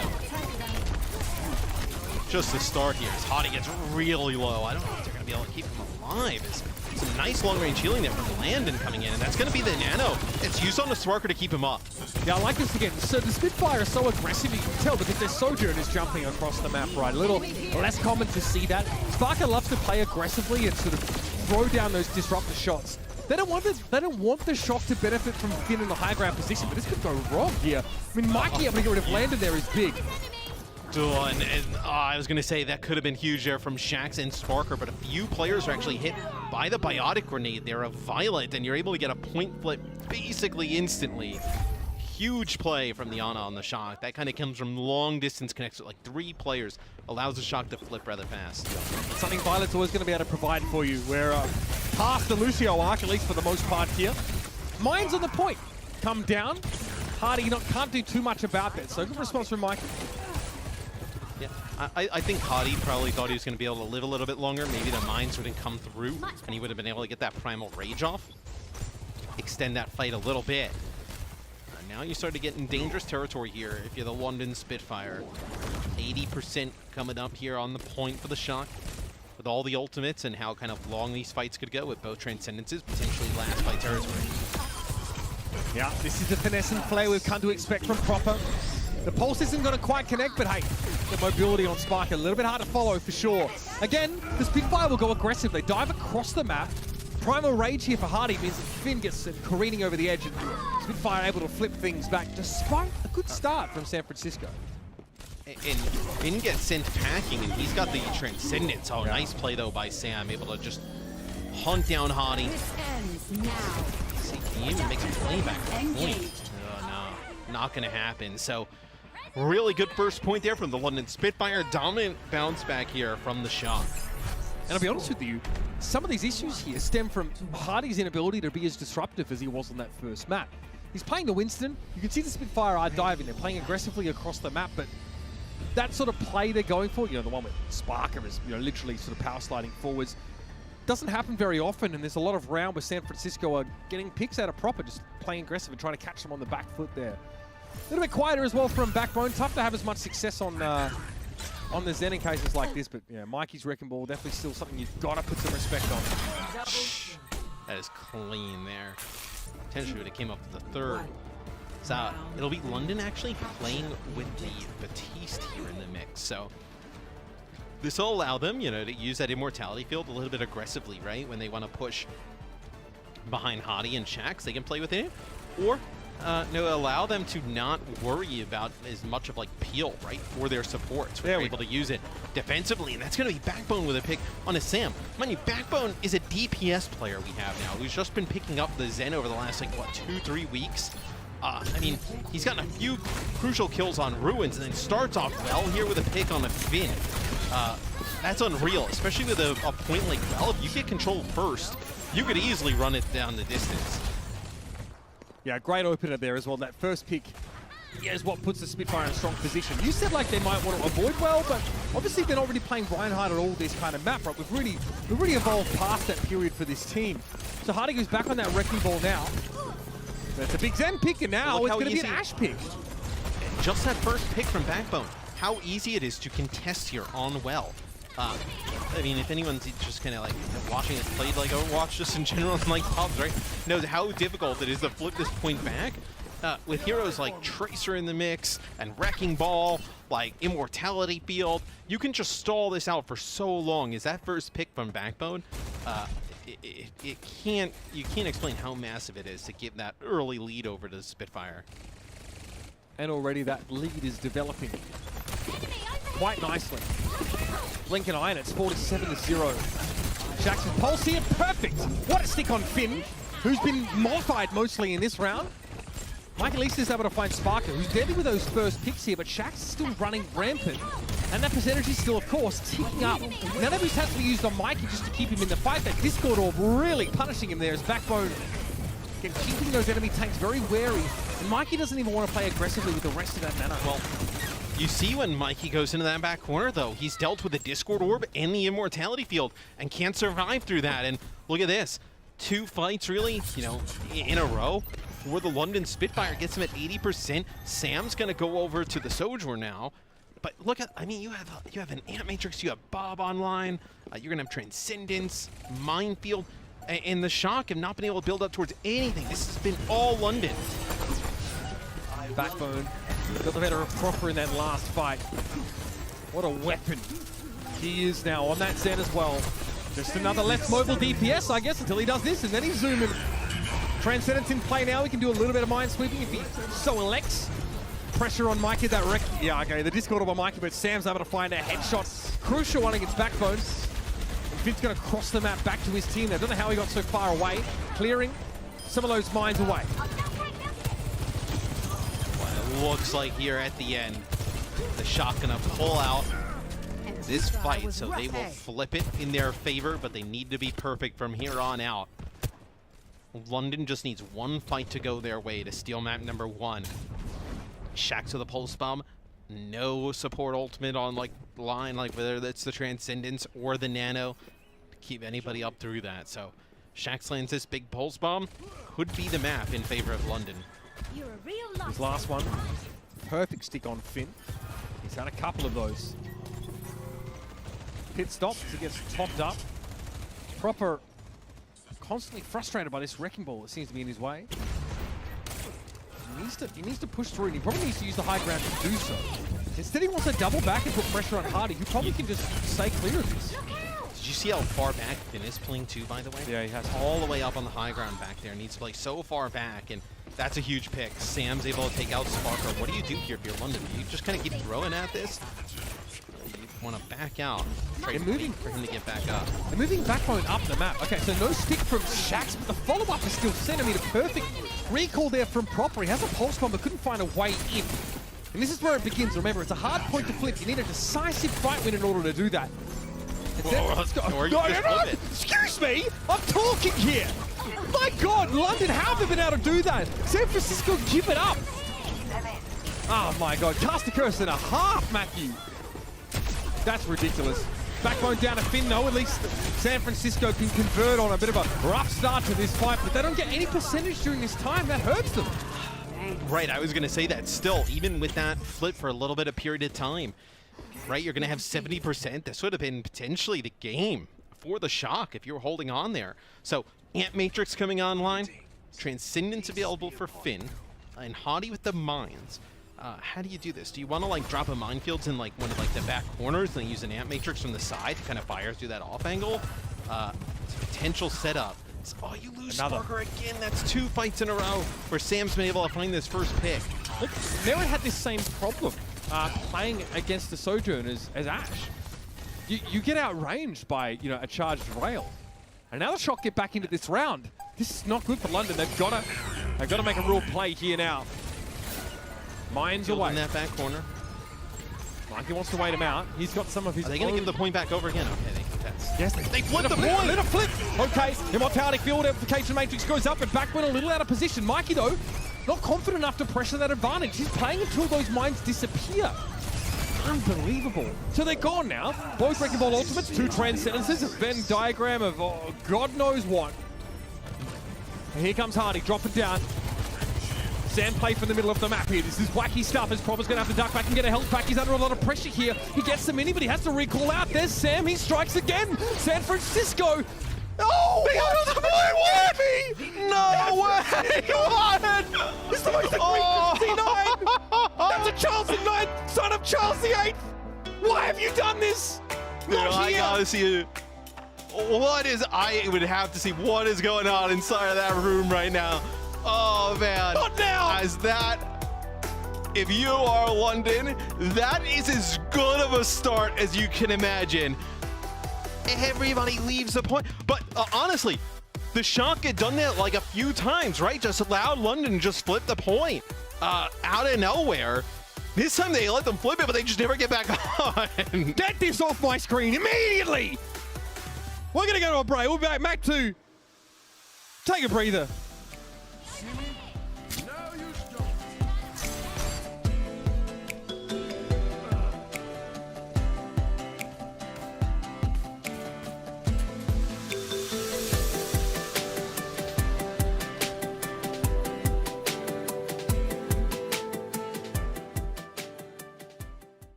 All rise, everybody, for the Honourable Charles, 9th of his name. How does this happen? An egregious C9. Tell me. Proper gets forced off. Yeah. So there's the kill, right? It happens a little bit after this. So Mikey runs and nobody goes to the point. I love how London, like they just like the fist bumps, like, yeah, nice job, guys, nice job, way to go. Like, God, I got all these phrases running through my head. I'm like, I'm not allowed to say any of these words. It's like a roulette wheel, and everything is like blurred out, and it's gonna stop on something. I'm trying. Oh my God! It's like I'm sure Griffin's got it. Like you pull the little tab, and the wheel goes around. It's an animal noise, but in your head, it's just a phrase that you can't say. Oh, and the best part is that happens. C9's in the chat. And then, okay. And then Backbone types Zen Gap just to let him know. Wait, what he did? Oh, that's very funny. But like there were a few times where the Shock just gave that point up. Kalush coming in for Mikey here for map number 2. But there are, like we talked about how difficult that point is usually to flip. And there were a few times where the Shock, they would get that first pick and then somehow London was able to flip. You just didn't expect it. I mean, when that fight kicks off, the Shock are in control of the point. London flip it through that, right? And then the Shock get off the point. Maybe the Shock are unaware that London had flipped the point in their favor at that time? I don't know. It'll be Icon Vault here for map number 2. It was flipping back and forth. And like everyone's saying that I'm the caster cursor, which is fine, but you're the one that, I'm just quoting you saying like, it is hard to flip that point back, right? You said it right at the start of the round, and obviously because you have such mobile comps that are great at sort of stalling or keeping an overtime going, right? You are correct there. I need to scrub. I will accept a lobotomy if it helps me forget about that one moment. I'll buy the whole farm. We need to move on to Eichenwald here. There are high places for the Shock to throw themselves off them if they don't want to touch the point again. That's their business. But again, this is the pick of San Francisco here. London, though, have shown us that they've played Rush on this map before on the attacking side. Winston-based defense, though, for the Spitfire. Yeah, and it'll be another interesting map as you pick this map. Not great for Reinhardt, but London just squeaked out a win without having to play it. We still have Backbone in here on the Zen. They just squeaked out. We barely have to play. What do you want to do? Okay, yes. So we have seen Kalush play the Diva, which he did mention he thought was actually pretty strong. I forgot what kind of composition they played. It was pretty similar. Like the Doomfist. Yes, but yeah. And then they played it against a Winston base. Okay, so interesting. Maybe they kind of feel that the Diva a bit stronger, which is something that Hadi probably doesn't have in his kind of hero pool. So this is happening also in the Eastern region. So San Francisco are not the only team to do this, but it's interesting because it's really slow. And you don't always think slow because Diva was a dive hero of old, right? But her role in this sort of team is different. It's so peel-oriented. It's like, let's take incremental advantages, kind of like the Zarya comp we saw from the Outlaws in the previous map. And look at it, then we back away, we try and poke, we try and work our way up. Sam finds a pick and now it's on for young and old. This Diva comp's really interesting and the Shock are good at making it work. Yeah, I gotta say, Sam has been able to get a lot of early kills in some of these fights. They just have not been able to capitalize just yet. As comes across, disruptor shot, trying to force Backbone out, and point gets really close to going in favor to the Shock, and there goes. So 0.8 in favor of the Shock, relatively painless. Yeah, and look, pretty slow and steady. Again, it's that first pick, right? And the difference between Sam on I think what we see him was trying to play Hangzhou, of course, on Ilios here. When he switched over towards the Sojourn, man, he was really punishing Sparker a lot of the time. Definitely seems to be a stronger pick for him. Yes, Kalush will have to jump off the side here, reset, get a mech. This will allow London maybe push up a little bit further. I wonder what their answer to this would be. Like, and maybe you can't really switch off of anything until the end because you need a hero who can kind of challenge high ground, right? Well, you need to put Kalush in a position where he can't peel effectively. A little hard to do, but it might mean you need to point 3. Point 3, you can maybe play like a Reinhardt, right? You know, when you're inside and there's not a lot of verticality needed and play really close. That's a possibility, but London are trying to figure this out. It's slow though. They don't really know what to do. So, okay, so Kalush's not peeling right now, but his team says we're fine. It's just a Primal Winston. We have like an Immortality field. And Proper is starting to go to work big time. So, Carp, by the way, moving this entire time. As London still moving right on in. That'll be Transcendence is traded out on both sides. Wow. This is bad. But you could tell London felt desperate for a fight win there. They're not able to do so. As Hottie, do you even try and give him the nano and fight this? Nah, you back out. That's the right move here. But man, lightning fast pace set currently by the Shock. Yeah, it's San Francisco playing like a 45, and they actually come out on top. It's got a lot to do with Proper finding those kills earlier on there, but London get one fight for that whole phase of the map because Kalush is flying first class to stage 3, sat on that car. Backbone. The first kill did that a few times on Ilios, so that'll force Shock back a bit. It's going to be the hardest part of the map to kind of deal with, though, right? You would think if you're the Shock to make work. So that'll be another pick here in favor of the Spitfire, where maybe the Spitfire can put up a huge defense here, right? Yeah, first of all, like 4 minutes plus on the clock, but you can't cross the bridge slow. So if the Spitfire get into a position like this, right, where they can punish people coming out of spawn, that's pretty powerful for them. But, you know, and once Kalush goes forward here, it's a question of, can I keep tabs on their Winston? Because as soon as I dive, there's going to be some counter dive, and we need to make sure we can win out in that scenario. Nicely done from Senor Bone back. Fosser's down. Okay. And Matrix. Yeah, and they end up using the overclock here, so maybe this just buys him a little bit of space. But that's going to be a nano on the Hottie, and he's just going to push Sam back. It allows the Shock to advance in a 4v5, and Proper's now back in the fight because he's on Tracer, so I don't hate that. See, Kalush has to... Yeah, okay, goes for self-destruct there. Proper gets the stick. Kalush just gets removed, killed out of mech there, so maybe we see a switch here from them now. I wonder if that stick was actually meant for Backbone, but it ended up landing right on top of Shax. It looked like they were like kind of right on top of each other. Like every Hangzhou player, you don't complain. I think we're gonna see. I think we're gonna see Reinhardt here. This is kind of what I thought would happen, maybe in this part of the map, but nope. Wrecking Ball. Ooh, okay, so Wrecking Ball. So gonna play the Wrecking Ball against the Sigma. Potentially, you could have played the Winston still, right? I mean, it is really annoying to have pretty good success. Fight against this. Yeah. Playing against the ball is so hard. Not a lot you can do. If you miss that accretion, which you probably will, because ball is, you know, really mobile, then you don't have a whole lot to interact with it. Or, you know, you can be waiting for it at the end of a long corridor. That also will help. I was going to say, Kalush is very good on the Sigma, so. He says he's the world's best Sigma. He truly believes that. So, no word of a lie from the man. So far, he's living up to it. I don't know how Landon is able to stay alive through that, by the way. Like, he's like the only player for London alive for a period of time and able to get out with his life. Backbone with a orb on him the entire time. Yeah, it looked like it was only Kalush pressuring him as well, though, and he's not hitting a lot of those hyperspheres in that angle. So this started with 4 minutes and 30 on the clock. Even a little bit higher than that. Looking to slide forward again, a Sparker special. My God. Beautiful open to that fight. Now San Francisco are caught well and truly in enemy territory with no hope of escape.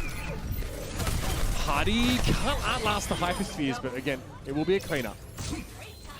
Dude, if London is able to stop them from completing the map, say it ain't so. There's no way. That is a massive dub. An insane dub. Considering that you got here with a few minutes on the clock, Sam has done a nice job since switching over to the Sojourn. That's another pick early on. So you're going to need Backbone back up if you're London, because you have the Gravitic Flux coming online. You have Matrix here too. Lots of abilities. The Shock, you dump a lot of ults into this and you're not able to take it, you may be in some trouble. Shax, we really tried to confirm that pulse kill. He waited like a moment extra, and Sam just ripped him a new one. I cannot believe that. Like a Patapon level flick. Oh, did he not get the Matrix? Did he not get the flux off because of the shot that came through? He got brought down before he could get the second part of that off. Sam had a Discord Ore plus Ant Matrix, so he just insta-kills like a full health Wrecking Ball, which is kind of scary, but losing your Sigma here, it's bad news. Kalush, he's back to the drawing board. And they don't even have to use a Transcendence because the Graphitic Flux doesn't come down. So Kalush going to go back to Sigma. We'll take a look at this from Sparker's POV.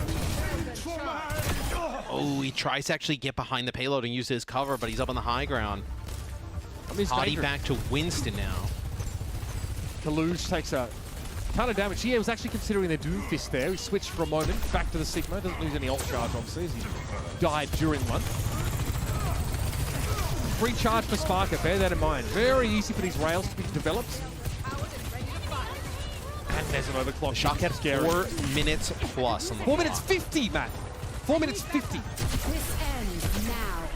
What can they do? Sparker, some haggard-looking rails there. They force out the Transcendence on Finn, but he actually just kind of like guides Proper in. I mean, they got outmaneuvered there big time, though. Proper and Kalush able to collapse onto that backline. Backbone's still alive, in fairness, but a pulse here from Proper should seal the deal. Well, that was not good. Still, Finn going down now. Backbone finally falling, but Landon's back in the fight. He has a nano boost as well. That's for Hadi straight away. Pressure on Landon. They're going after him here, but Hadi can stall. All he's trying to do is buy a little bit of time. Kalu's not the best. So close to Primal. He can't get there. He can't make it. Sam finds 2 beautiful rails, and that should put this one to bed. Still, they got it from almost 5 minutes down to completing the map with no time in the bank. You know, London, pretty terrible defense on point A and point B. Yeah. I mean, just kind of call it as it is. But, I mean, once we got here towards the end, which is kind of where I thought they would put up their best stand. I didn't think it would be this good, though. Depletes their entire time bank. It's huge. I mean, if you're London now, you kind of talk like you have a serious chance to win this map, right? Finish with some time in the bank. Then you have an opportunity to potentially, well, worst case draw, right? You can find yourself up 2-0 potentially. I want to see what the defensive tank is here for San Francisco. Because again, the Gladiators were able to turn around and put on great defenses to win, you know, those maps where they didn't quite finish or what have you. The DV here for Kalush, really insistent. Now,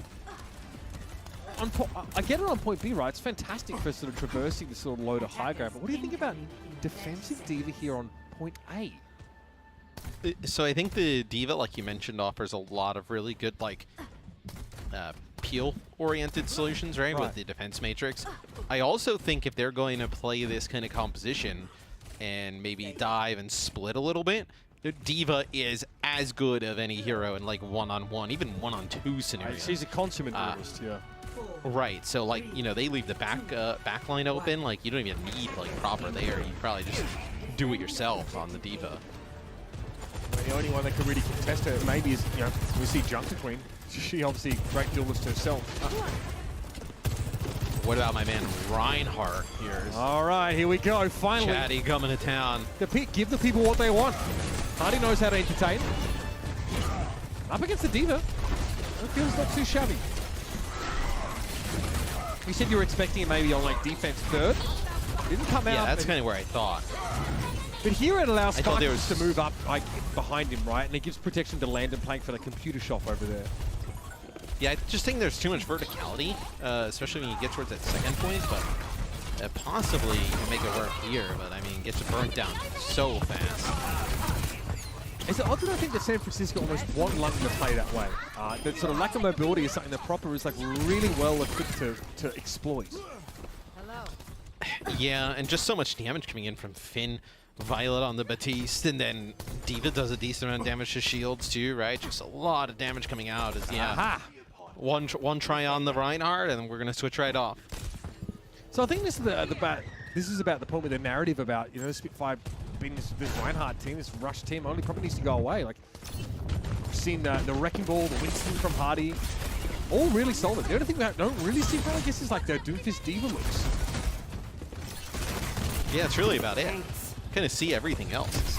Got to be careful approaching Sam. Had that railgun charged up. He's been hitting quite a few in this series so far.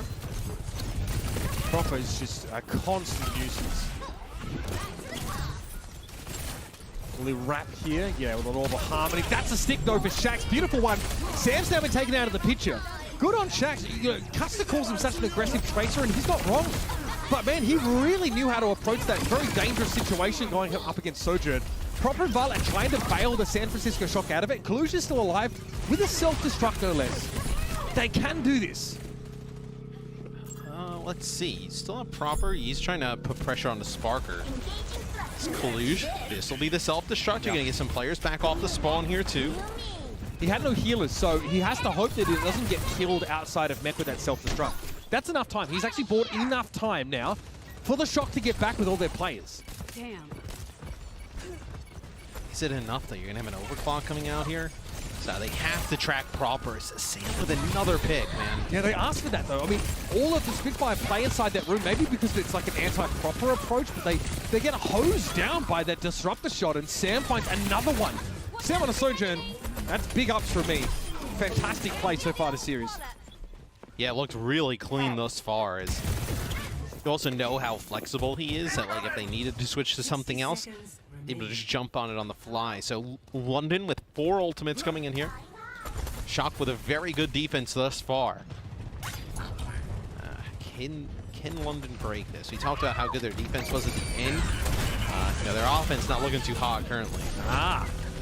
Mortality field used there early. Disrupt the shot to the high ground to deny Violet that perch. And okay, Sparker forced him inside that disruptor shot. I love that he follows it up by flanking. Talk about follow-up. There's more where that came from. Sam is felled, and the Spitfire look like they're going to break through here on defense now. Kalush doesn't have a self-destruct to rely on. The Shock are evicted. It's not enough time, though, man. You kind of think about like the game kind of working backwards from this point, right? 2 minutes and 40 seconds to push basically from point A all the way through to point B. Kind of what's your time bonus in that capacity? You put yourself in a situation where you probably don't finish with like enough time to make it really impactful, kind of your defensive stand. I mean, all you do is finish, right? Get a run back and OT, a minute each, see what happens. Not bad considering how badly things went for London on that attack the last phase of last round. Finishing as the goal here. Landed on very wary of Proper. What a rough matchup for him. Not fun having to deal with that, but obviously Backbone is always going to be on the scene as well. At his strength. All right, he's a disrupt shot high ground. Now, Air Matrix makes this awkward, but the Spitfire have navigated it with a lot of finesse, actually. Kalush finally shows us a bit of those dive chops as he descends on Sparker. And there's Sam, you can count on him. Backbone is reduced to scrap metal by that rail. And Kalush so weak, and he's going to get finished by Shax, but Kalush going to just get a new mech back. That was kind of... you look at it from London's POV, you really needed to win that fight and keep this cart going, because this is where you're going to have to like make up that time towards the end of the map, right? So to lose some fights here, have these fights drag out, it's like worst case scenario. That's a backbreaker in momentum here. London started this fight on the right foot here. Look at that. Oh, look at that immortality field across the map. Kalush still has to concede the mech though. London should be able to clean up here, but again, they lose like a good minute here to start with. But they're in a precarious position. Still, it's all on the table for them here. They can finish this next phase with a good next fight, but kills like that you can't afford. Shax again goes down to Sam. Yeah, and you just can't trade these kills and just have these fights go long at this time of the game, because the Shock just playing the clock. Sam gonna get hunted down, which is a big kill, but look, there's players on the payload. The cart not moving, time going off the clock, yeah. Yeah, I mean, the Shock just want to put London in an overtime scenario here, and they will do that. 20 seconds left in the round. By the time the cart gets to the doors, we'll be at 0. You got some ultimates to deal with. The Shock, they don't have to feel like compelled to win the game here, right? They get hold. They want it. They've done enough, right, with dwindling some of this clock. That's huge. Sam down early in the fight. Sleeping Hardy doesn't bother him too much, I think, but it's going to be traded. Shax goes down again. Shax has been almost invisible so far in this round. Sparker, though, at least is stepping into those shoes, Matt. You said it was looking dicey for the London Spitfire, but now they've got a real chance. They can have a real crack at this. With the minefield making it impossible almost to contest, they're going to get there.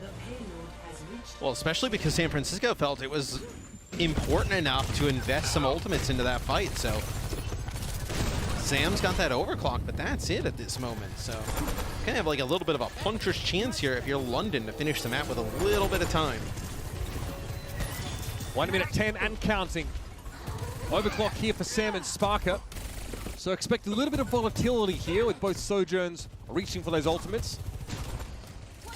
Tell you what though, that could be the game, right? If you're Sparker and you pop this overclock and you get a kill or two, that would be huge. He's going to pop it straight away. Always the aggressor, this Sparker. The car will proceed here.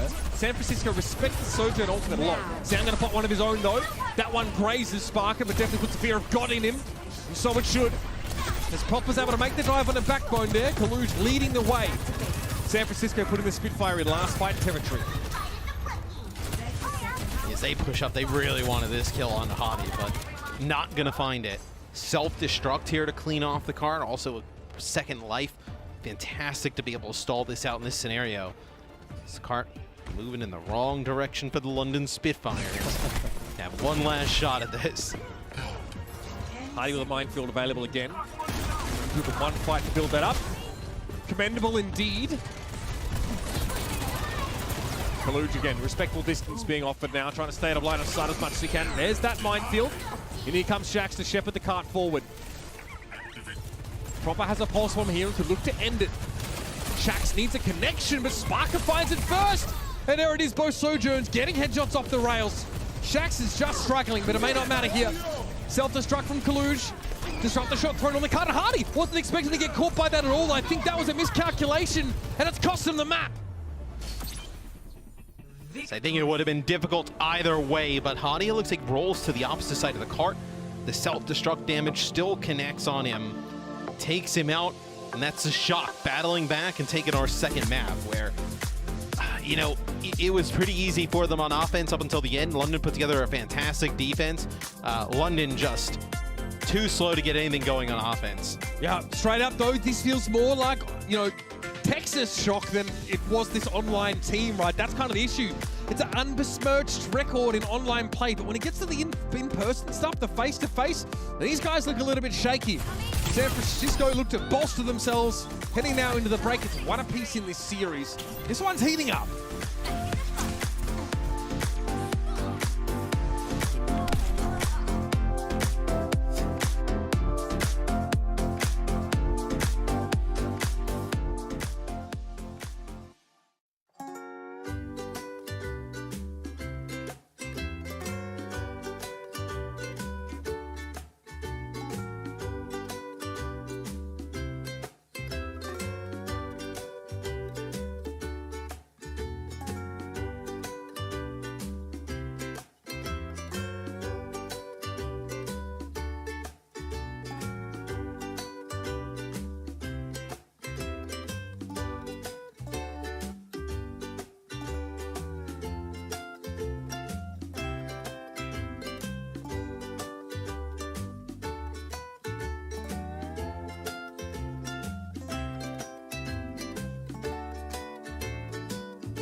doesn't strike twice, has never met the San Francisco shot. Some of the most hardcore carry performances that I've ever seen. Just a depth of talent on their roster that can't be denied. I mean, what more can you ask from the Shock? This is going to be a wild ride. Violet is cracked. He's out of his mind. I say that justice. Okay. Tasted everything right now. Jesus Christ, dude. Sam is deadlifting right now, actually. Finish is doing so much, cleans it up like DPS and Yado. San Francisco has cemented themselves as the greatest team in Overwatch. Well, the Midseason Madness legendary skin sure got the royal treatment. It's Royal Knight Mercy on sale now through August 19th for just 200 League tokens. So get yours today. Mercy blessed with a plethora of just really dope skins. This is definitely chief among them. So get your hands on this one before she runs out of the store. Yeah, I might even play Mercy. No, you won't. Don't.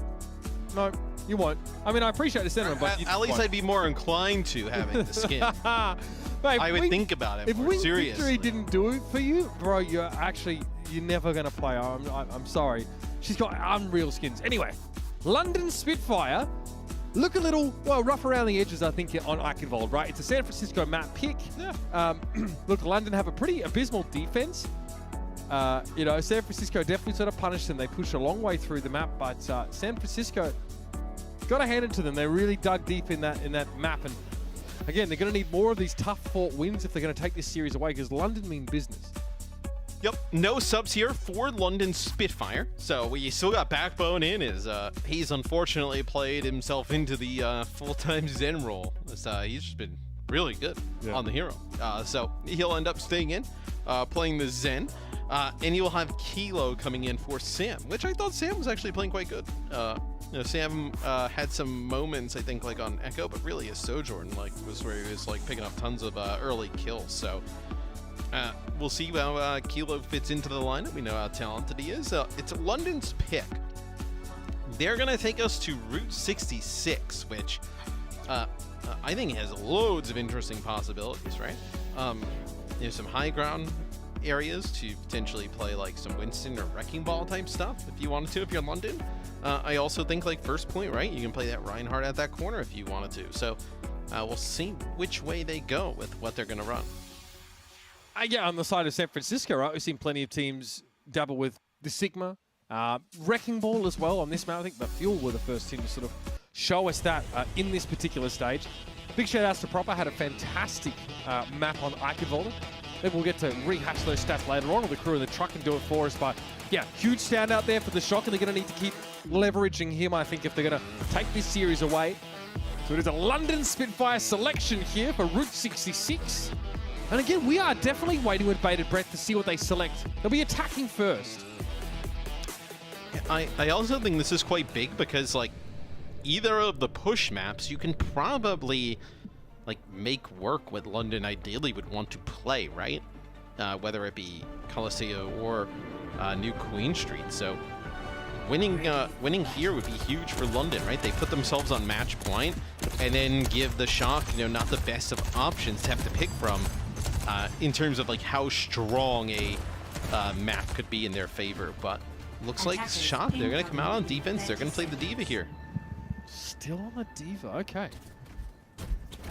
Kaluge, obviously, really no stranger to this role, not just, on this team, but in his past experience. For London, though, Wrecking Ball seems fine here. A lot of teams have really been able to get a lot of value out of the disruption. It tends to create a lot of safe zones for your Widowmaker to play a little bit more aggressively in. So we'll see what Hardy lands on here. Wrecking Ball, yeah, just the ticket. We'll see if they stick on the Wrecking Ball when they see the D.Va on the other side. As, how you mentioned, and we've seen, D.Va been played a bit in the APAC region, not as much in the West. Yeah. So it's just this team. We've seen really, yeah, the Shock have played it, and that's really about it. So maybe this is something the Shock realized, hey, this D.Va composition could be really good against, whether it's Wrecking Ball, whether it's against Reinhardt-based stuff, can really give some problems to other teams. Hardy takes a strafing run at the high ground there. Not really a huge issue for San Francisco. Obviously, Violet and Kaluge can very quickly get back up, so not too bothered about Wrecking Ball knocking them away. They are trying to chase Hardy down with that Discord Orb, but it's annoying because you need to keep chasing that Wrecking Ball with intent because you can kill him, but it's very hard to do, especially if he snaps up that Mega Health Pack in the cave. So, eyes on Hardy's routes here, but Kilo comes in for this map, right? Already makes a big impact. Yes, that's going to be a first kill there on that Backbone. Is no real help for Backbone to try and get through that choke of the map. So he's going to fall. And you're going to, a few players for London here caught in a really awkward spot. As Landon's going to drop Immortality Field. That ain't going to help him, though. That's a real stagger, isn't it? Okay, again, they get something for it. Kilo goes down at the very least here. But San Francisco, that fight gets dragged out so much that, you know, Violet's able to build into this air matrix here. Proper and Shax are in step in terms of their ultimate economy, though. Yeah, London going to went for just. It didn't go for so long. Time flies. Just players split off to the side, and yeah, I mean that could be really detrimental to London. As they do make some payload progress, but they have high ground. Not a ton. Yeah. I think that's really important, actually. Shax recalling out there. All the Discord came in from Finn. Here's that air matrix in the low ground. San Francisco trying to play nice and compact, and here they get rid of Sparker. Not much you can do there. There was definitely an air matrix involved in that elimination. Kilo wants to play around it as well, but Shax is just so hard to catch him. I'm not even sure if that was a stick. Either way, Shax punishes the shot for playing so closely together, like sardines in a tin. It's the pulse bomb kill. Oh, and that Landon got really low. It looked like Hardy actually just knocked Kilo out of the way, and self-destruct over the top. The Transcendent's going to keep everybody up. I don't know if they know where Proper is right now. We actually recalled up to that high ground again. Suffice to say they spotted him now, but a pulse bomb here could be a game changer. Sees Hardy, he's low. He doesn't even need a pulse to get this kill.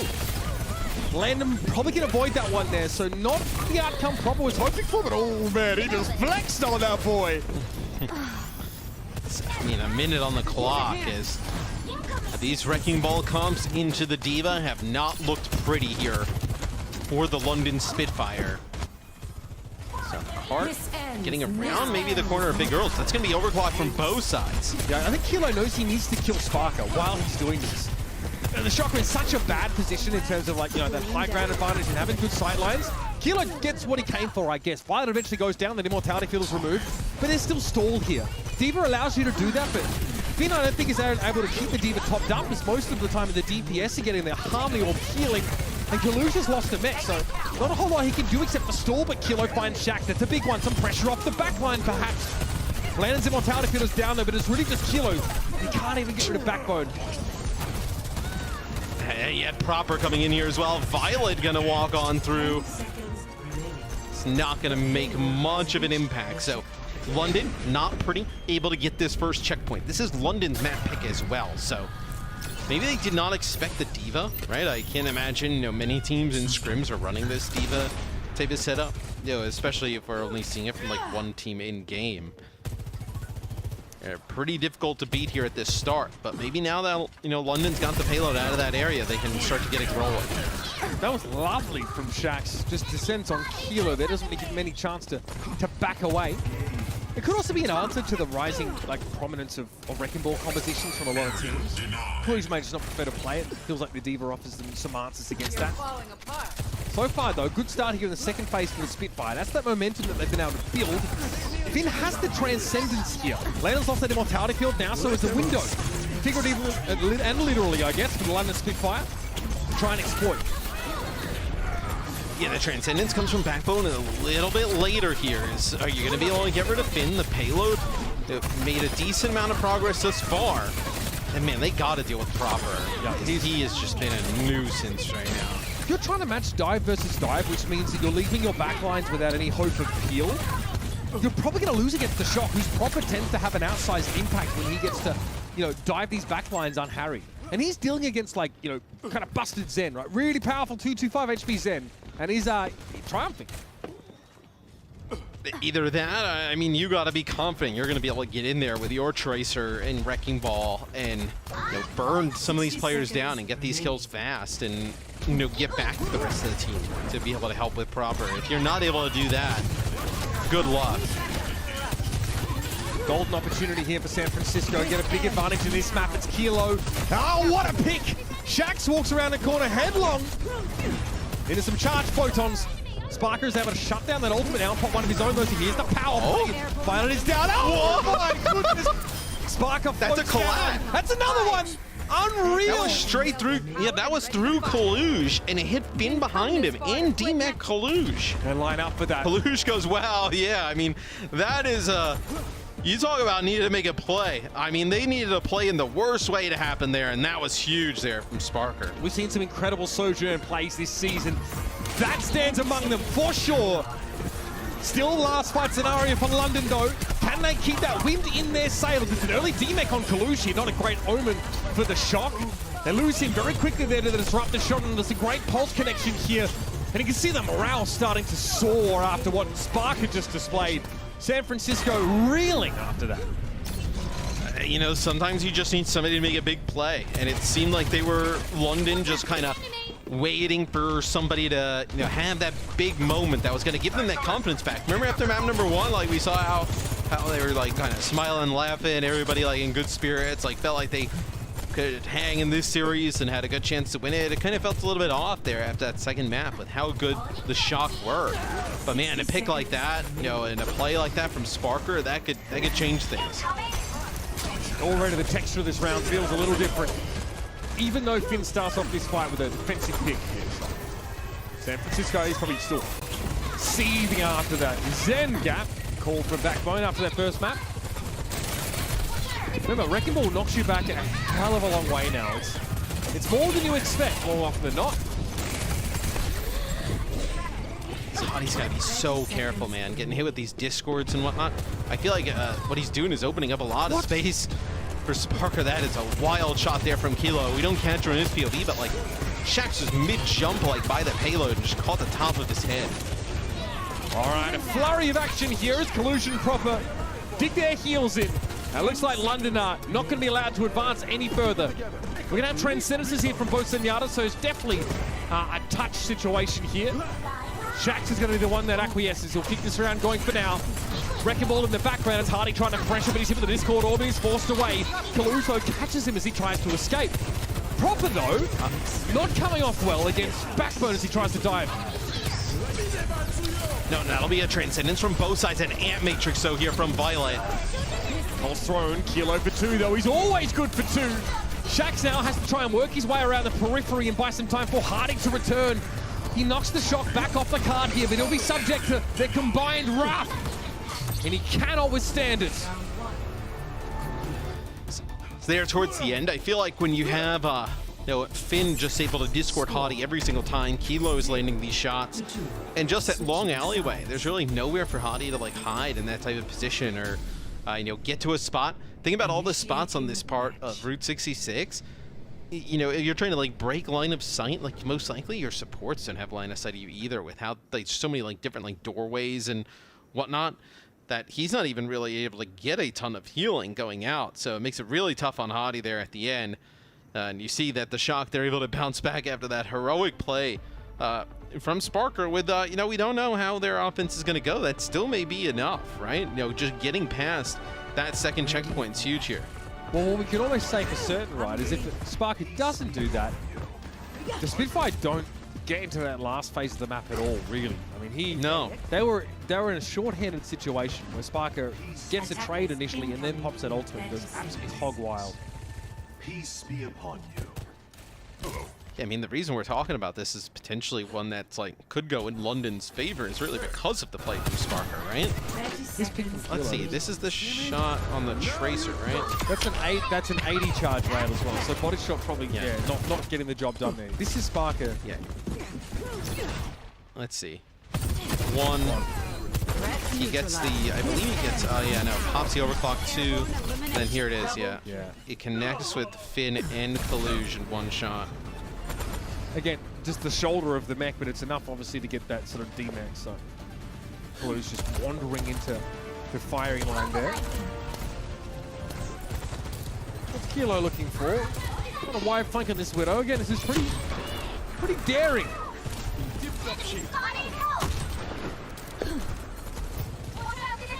It's pretty risky, the Widow, right?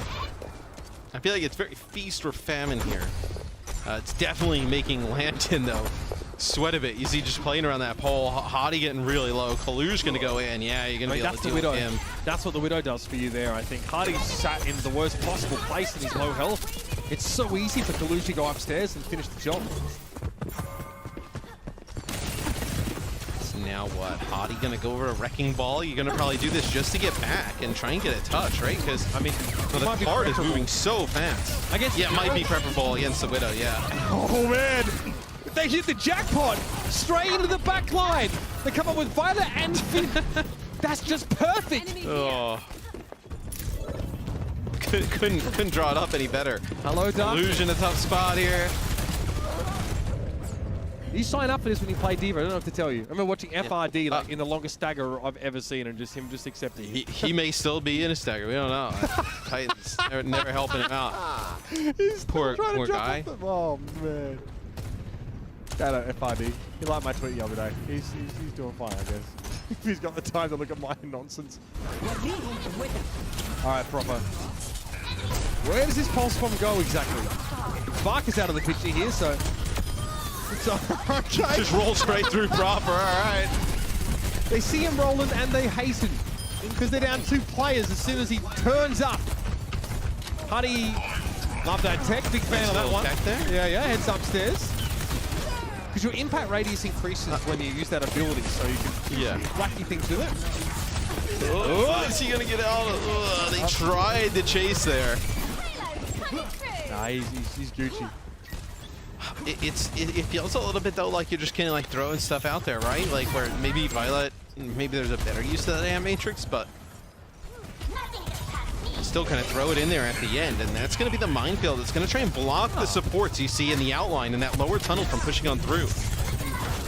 Yeah, and also it means that no other ground-born units like Monster can get there, really. Getting rid of Kalu's here that's so massive. It's monumental. Shax gets headshot by Kilo though, so still is on the table, but you know what Sparker is like when he ults second?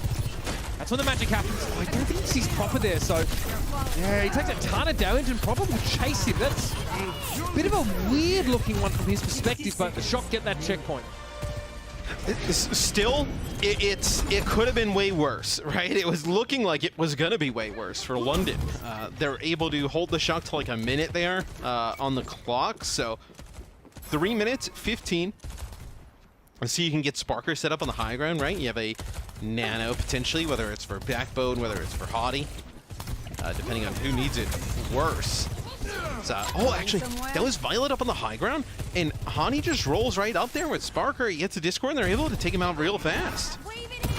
Denying that position away from Violet. Again, if he gets too aggressive, there's always a risk of Hottie turning up and upending his plans. This is fine for the Spitfire, right? I mean, you want to make this costly for the Shock. That first pick is crucial. Shax now needs to find yet another way to sort of get in. It's scary out there dealing with Kilo, but and Backbone took care of that for him, I guess. Still has to recall. Just pick here, but pick there. Slowing down. If you are London, your main focus here is to burn clock. You have completed this checkpoint, right? You've got checkpoint B on your side. Not a tremendous amount of push there towards the end, but enough where if you can get this clock low, you can make it pretty difficult for the Shock to complete. Kilo, that's beautiful. 2 headshots, no less. Yeah, great turnaround. After he started the fight, on the receiving end of those orbs from Backbone, he comes back with a vengeance. You can still come out and fight this if you're London, though. You're going to have Minefield, you're going to have Nano, Pulse Bomb. Amp Matrix will see where Violet sets up to use this, but you can definitely come out and fight this. You have a good set of ultimates to use. Hottie will touch. Disruptor shot thrown down in front of the Amp Matrix. The placement there is so filthy. He's trying to get into the back line. I'm sorry. Kalu's there. T-Mac and oh my. What? All right. we gotta catch that again. So instead of like nanoing like Hottie, right? They nano Sparker he just darts out, like slides in so fast, gets high ground, overclock turns, and just burns like 3 people instantly. Yeah, no way for the Shock to react there. It's like he stole a base and then hit a home run. All right. 60 seconds. Finny with that Transcendence in play. 55 seconds in the round. San Francisco need to come up with something decisive here. Spark has been the one that's been dictated the pace of the game right now, and the Shock don't look comfortable under those conditions proper. It's mincemeat, and Sparker balls a hole through Finn. And now we'll be in cleanup phase. This could take some time as well. More stagger for the Shock. They're down to 35, Matt. Yeah, and if they get this kill on a Kaluge, could be big. He's got self-destruct, but probably doesn't want to burn it in this type of situation. All right, he gets out with his life. I was going to say, he needs to remake that self-destruct. Yeah. It's now or never. London. This would be such a huge map win for London. Spark has just been unreal so far. He's the Transcendence. They force it early. Okay. Backbone didn't have one available, so this is a very good result for the Spitfire. They just regroup here. So far, so good. First tick in the box for London. Hardy backs away there, a little bit of pressure, but he sees Kaluge starting to threaten the card. Violet goes down, that's huge, but Proper and Kilo step up. Now Hardy needs to decide how he gets value out of these mines. Some stall is going to be important. Proper looking for another kill here on Landon this time. It's a self-bionade. Landon, man, he really just felt like he had no shot there. No chance. Are you surprised that Hardy didn't drop like the mines? Like, because when he comes around that corner and pile drives, there's a few players on the stairs. No Transcendence available, and potentially could have dropped them the play there. Well, so it's possible. It's really risky. What you probably like better is saving it for this moment in time, right, where they have to walk through this hallway to complete the map. Kind of play for this scenario here. He's going to drop them right on the payload there. This is going to buy some time. Some time, but not any eliminations as a result of that quite yet. Oh, Shax has the recall here. Back up into all anyway. Hardy caught unawares by Kilo as he moves up. But that's all of his overclock done. Landon's gone down again. Proper's found him in both of the last couple of fights here. And even Violet's chiming in. This is San Francisco doing what only the Shock can do. Everybody chiming in with some big eliminations. And Shax's comes too late in the damn day. Hardy's going to be able to step up on the Wrecking Ball for a time. He gets a Nano Boost as well, but there's an Air Matrix in play, and Hardy can't go anywhere. It's a big amount of shielding coming from the adaptive barrier, but it's going to be burned away in a moment, in a heartbeat. It's going to be the San Francisco Shock into that box of victory, and it's up to Shax to stall. Spark is there with a little bit of pressure, but not enough damage. An Immortality Field in play for Violet inoculates the Shock against anything unexpected, and San Francisco steal the map away. Matt, despite the heroics of the Spitfire, that's a crashing map loss. Yeah, that is brutal there for London. I mean, that's kind of where you think, like, hey, maybe you could have used that minefield, right? You were kind of trading some kills out at the start. You knew you had forced out the Transcendence, but saving it there towards the end to try and go for the win doesn't work out for the Spitfire. And man, they that's a tough loss because you also had Sparker playing at such a high level. This one's starting to turn into a bit of a memorable matchup between the Shock and the Spitfire, and it's still all on the table for London. They've just got to run it back salty style. Stick around for map 4.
I can read it in Korean, you know.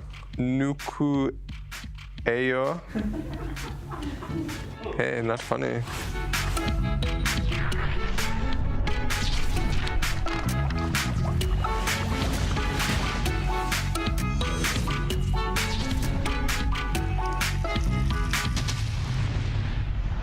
Who's the biggest prankster on the team? I'd say Nero. Hawk and Nero. It's definitely me or Hawk.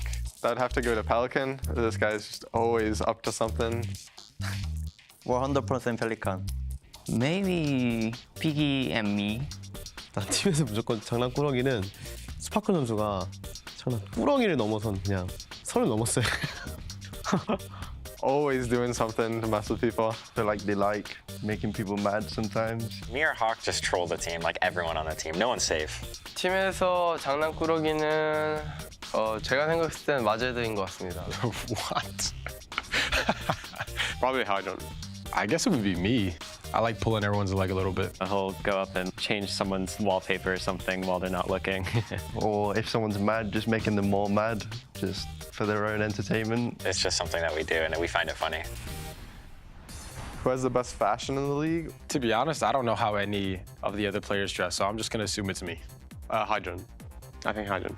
다른 선수들에게 그렇게 관심이 많은 게 아니어서 잘 모르겠는데 플래타님 아니면은 보이드님 아닐까 싶습니다. 왜냐면은 리그에 많이 나온 것도 그렇고 인스타 같은 것도 보면 옷 잘 입는 것 같아가지고 그런 것 같고.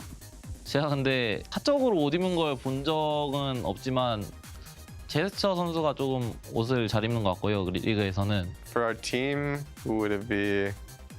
Maybe 이리스? I don't think our team got dripped. We're not dripped out. 리그에서는 잘 모르겠는데 팀에서는 이제 피어리스 형이 옷을 좀 좋아해서 아마 제일 잘 입지 않을까 싶습니다. In the league, I think Shu has the best fashion, and I think on our team, it's probably Kai. And Kevster, actually. Yeah. What teammate always has your back, no matter what? Probably my Jed. It's my Saudi brother. I think they all have my back. You know, we trust each other a lot, and you know, we're a team, we're a unit, and I don't think there's any like barriers between us. 한 팀원은 제가 생각했을 때 한빈 선수가 제일 믿음직한 것 같아요. I'd say everyone on the team. We're all friends. We help each other through everything. Probably Pelican. Maybe 단테? 뭐 다 제 소중한 팀원들인데 어떻게 하나만 골라요?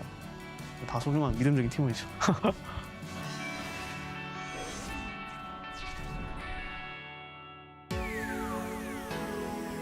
Route 66 is a London Spitfire map selection. And it doesn't go their way, much to their dismay. A decent start for London and some incredible moments from Sparker, who's been delivering kill after kill in flashy fashion this series. But it's not enough to get them over the line. And San Francisco, Matt, they look anything but clean today. But this is all you need to do to win a series of Overwatch. I think against, when you see these top teams play, though, I don't exactly think you're going to see clean results a lot of the time, though. So I think you're going to have to win some games that are going to look real tough for the Shock to end up taking this series out. Eichenwald, I thought, was like all theirs. They look fantastic there. Last map, really, kind of could have went either way. It was a little bit of a swing map there. Excited for what's next, though. As it is the London Spitfire map pick again. This time it'll be Coliseum. So we have that map selection with some subs that come in from the London Spitfire. As we know, we've seen them on this map run like Reinhardt May comps. Fully expect to see that type of play it again. And what do they have cooked up against it? I mean, Backbone literally playing at a different PC with this role switch. He's now obviously at the 4 of the screen, moving over towards DPS here. And you'll see that, yeah, Admiral is coming back in here for the London Spitfire. So, look, a little telegraphed, maybe, at least in terms of what their backline is going to be, but you think it makes perfect sense on a push map. Yeah, I mean, it's the first time today we've seen Admiral, as it has been all Backbone playing the Zenyatta back there all day long. So now he moves over to the DPS role with Admiral coming in. That tells me we're probably going to see some Reinhardt Rush. Reinhardt Rush from the Spitfire makes you now realize why this might have been their map of choice. Now, Shax obviously comes out for this particular strategy. We've seen Backbone show us a ton of different picks. The May has definitely been one of them that they've managed to leverage, pretty effectively. We've seen very clean picks and setups here, obviously, and it really plays nicely into a Reinhardt-centric style where you set up these short charges and also screen Hardy from incoming projectiles. On the side of the Shock, we have a substitution here as Kilo comes out. Thought he looked really good in the Sojourn. Definitely one of the bright spots for the Shock in them getting that map win. He'll be replaced by Sam, who we know has that Hangzhou in his pocket, the Genji, and Mikey comes in at tank. So why do they want to play against this? Like, do they want to play? I mean, I think you'd be kind of crazy to match Reinhardt play. Do you want to play like Wrecking Ball type of compositions, right? What are your options here if you're the Shock? I mean, we've seen Mikey play Push before, and we've seen him play, Winston. We've also seen him play the Doomfist. So obviously we're at a point now where we know that Mikey's hero pool is not just restricted to playing Wrecking Ball. But my question is, would it be so bad if that's what he rolled out on here against a Reinhardt composition? Like, does that smack of a bad compositional choice, or do you think it has value here on a map like Coliseum? It probably has some value if you're gonna you play proper on Tracer and like Echo, right? And you try and take out backliners fast. If you're not able to do so, I imagine like Lucio's speed boost comes into play and they just kind of run you down. And I think it'll be really telling early on in terms of like composition, like how the Shock want to deal with this, which it kind of feels like an inevitable Reinhardt setup, right? So do you think, okay, here's my question then. If the Shock are going to win this map, how early do you think you're going to know? Like, do you think that's going to become really evident like early on with like a big lead, or do you think there's more to it? I think so. I think you're going to know rather early on. I think Push in general, we've seen some more comebacks since it's gone to 10 minutes, right?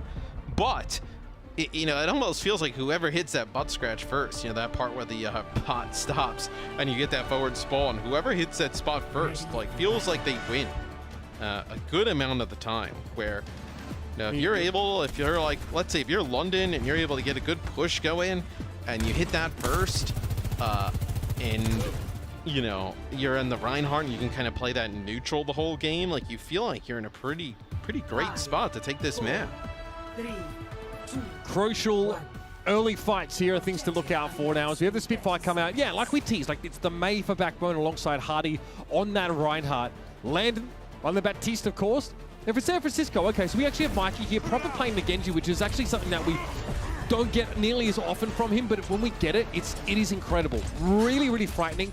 And this frees up Sam to keep playing this Sojourn. The Sojourn looks so good for him after a bit of a slower start at map 1. Yeah, and Violet on the Lucio. They want to be a little bit faster to get in and out of situations, so they're not as easily able to be run down, right? Speed boost comes out of Admiral. They start to sprint forward. There it is. You can do it on yourself, and man, Sam, he has played so well on the Sojourn today. It's going to be a first pick.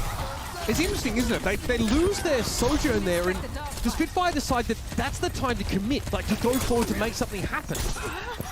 And obviously it doesn't work out. They're down a player to start with here. In fact, it goes horribly against them. Yeah, I mean, well, what do you do, right? You can't just stand there in the neutral and just get wilted down. I feel like eventually you would...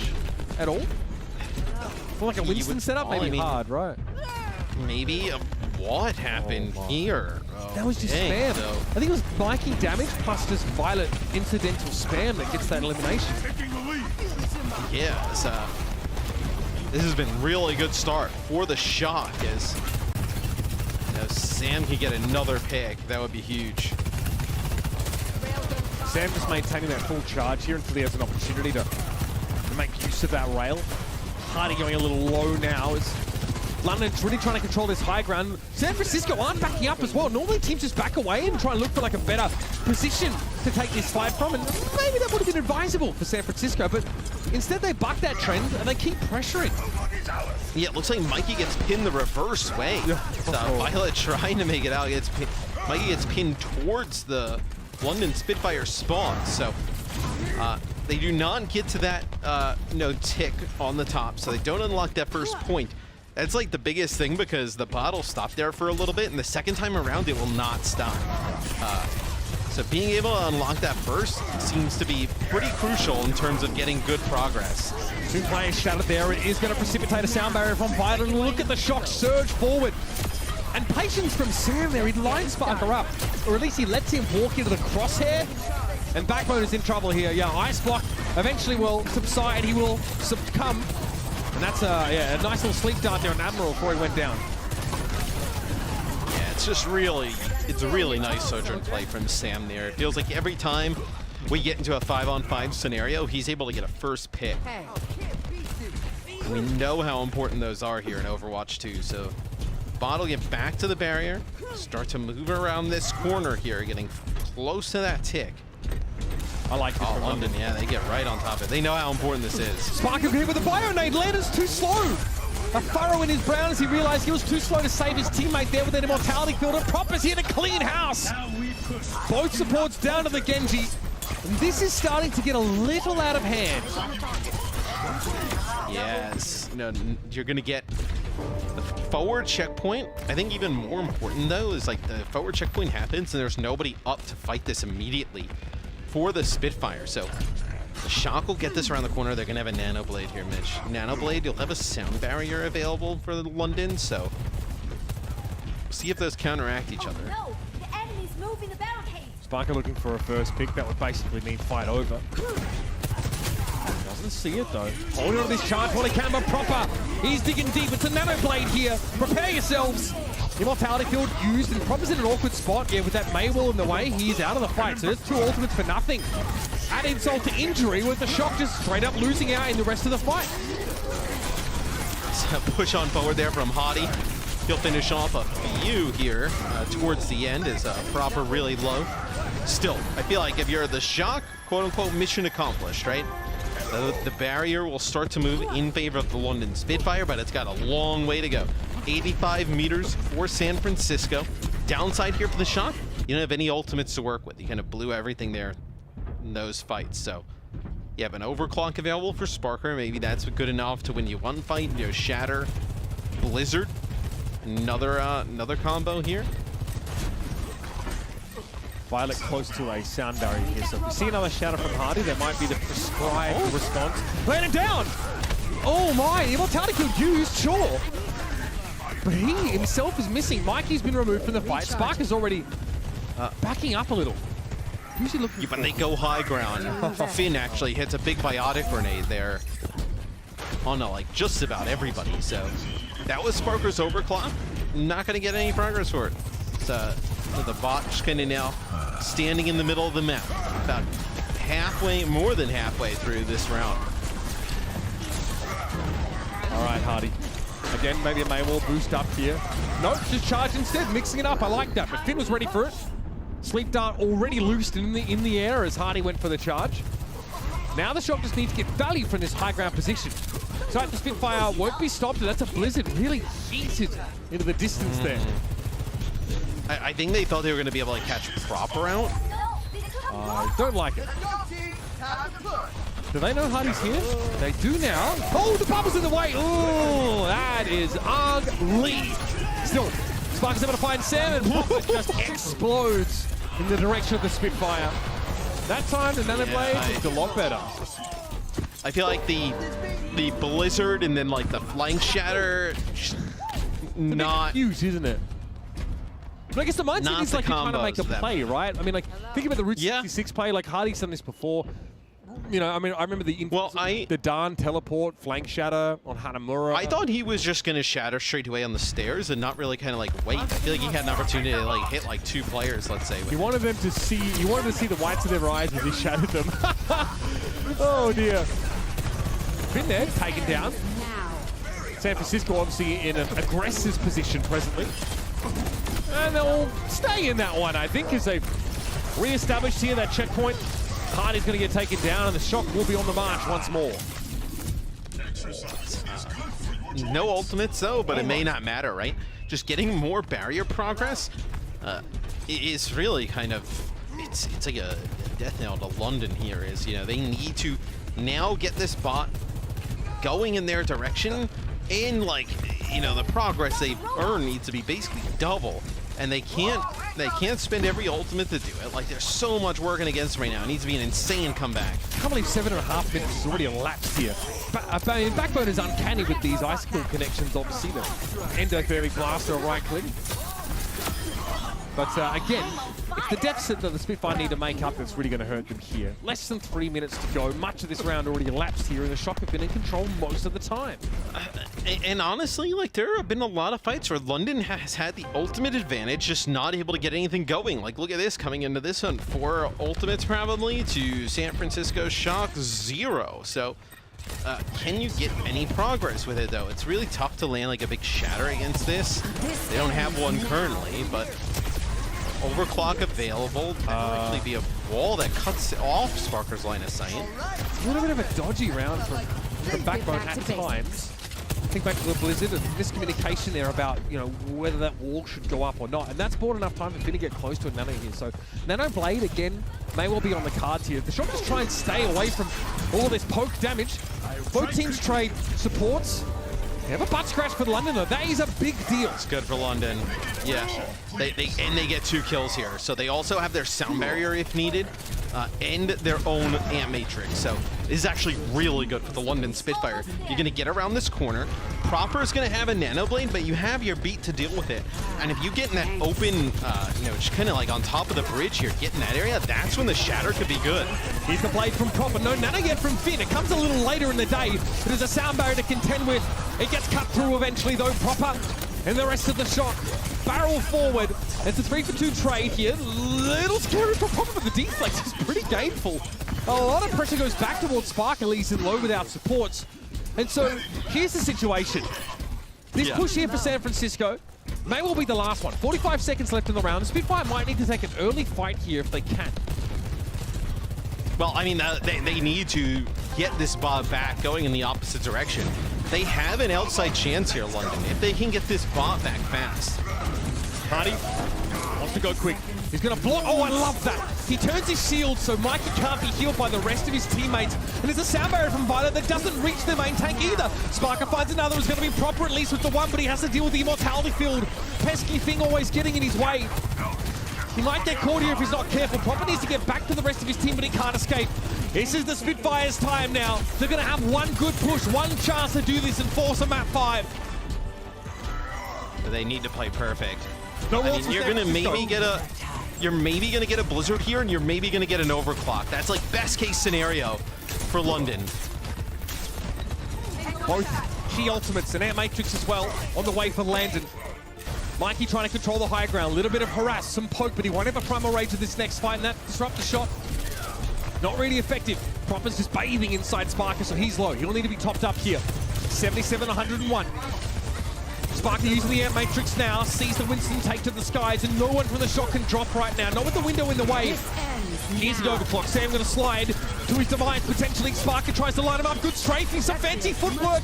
Twinkle toes is Sam right now. Is able to avoid a lot of that pressure from Sparker, but the fight's far from done. Proper gets a Nano when he's looking to try and find his way to the backline. Another immortality field gets in his way, and it's Hardy. Of course it's Hardy to stand up and find 2 key kills. Proper gets rid of Landon. He's the Blade. No immortality field. It's going to be Proper. Surely Hardy shuts him down, though. Came out with the charge. Put him out of the fight. Now Spitfire on the way. And they're going to have front spawn. Landon's going to go to the Moira, try and get back right away. Hardy getting close to a shatter. Winston over the top. Hardy under pressure, charges, no connection. The light pole was in the way. Hardy gets taken down. The biotic grenade makes it impossible to keep him in the fight. And here come the Shock. They're back with a vengeance. And they're headed on to the next round. A close 3-1 against the Spitfire. Fantastic game between 2 of the West's most exciting prospects. But importantly, the Shock is saying, we can do it at LAN. And that one goes down the wire. I mean, this is a really close 3-1 series. No, Eichenwald, I think the one map that is like a blowout, and you would favor in San Francisco, for San Francisco, but the rest of the series was so close, back and forth, and yeah, that's a huge win for the Shock. You know, London is a team that I think could actually, even in the lower bracket, go pretty far. London aren't used to suffering these kinds of losses anymore. it's been a thing of the past for this team now, but it's an important wake-up call, a reminder that there are still teams in the league that, you know, are kind of agnostic to London's specific style, the kind of comp they can play. Like, anytime we see Hardy on the Reinhardt, we know that it's going to be dynamic, that it's going to be impactful, that it's going to be impressive, but it takes more than that. And it says volumes about the kind of player that Prophet is, that when he pulled that blade, I know I and many other people believed it was possible. He got rid of Landon, and he made a pretty big gambit there. But again, London Spitfire, they're a danger to anybody in the lower bracket, but to the upper bracket, they should be fearing our player of the match, because when he starts to get going, I mean, there's almost nobody that can hold a candle to him. It's, of course, yeah, it's going to be Proper once again. Even in losing maps, Proper consistently is the one that is sometimes dragging the shock forward. Really incredible series here. And again, a young player with not a lot of LAN experience. So this has been very important for him, as was Texas. It's his time. It's just so difficult to slow him down. We've really seen not many teams, if any, able to do so, where he can just make a huge impact on Tracer, play his own game, so to speak, and it makes the job of the rest of the team a little bit easier. I also want to shout out Sam. I thought Sam had a fantastic series when he was in, specifically on the Sojourn. Like, time after time getting those first picks, where him and Proper as a duo looked really strong today. Yeah, really impressed with Sam's Sojourn for sure. Like, really consistent output of the course of this series. But again, Proper nearing 50% on that pulse bomb attach rate. Very, very hard to kill. And again, really solid showing in terms of those final blows per 10 minutes. Yeah, there were some maps where he was sometimes the only thing to write home about for that San Francisco Shock team. Yeah. There was a lot of really impactful DPS plays in the server today between Mikey, Kalush, Hardy, some great tanks. Really a lot of things for both teams to be proud of. The London Spitfire aren't done yet. They definitely get to fight through this lower bracket. I desperately want to see them match up against some of our teams from this eastern region. We're going to obviously see that from the Shock if they sort of advance and go too much further. Speaking of teams in the eastern region, we've got some of those waiting in the wings here. So get excited, everybody. More games to come on the other side of this break here. We've still got 2 more games to see the results of. It'd be crazy to go anywhere.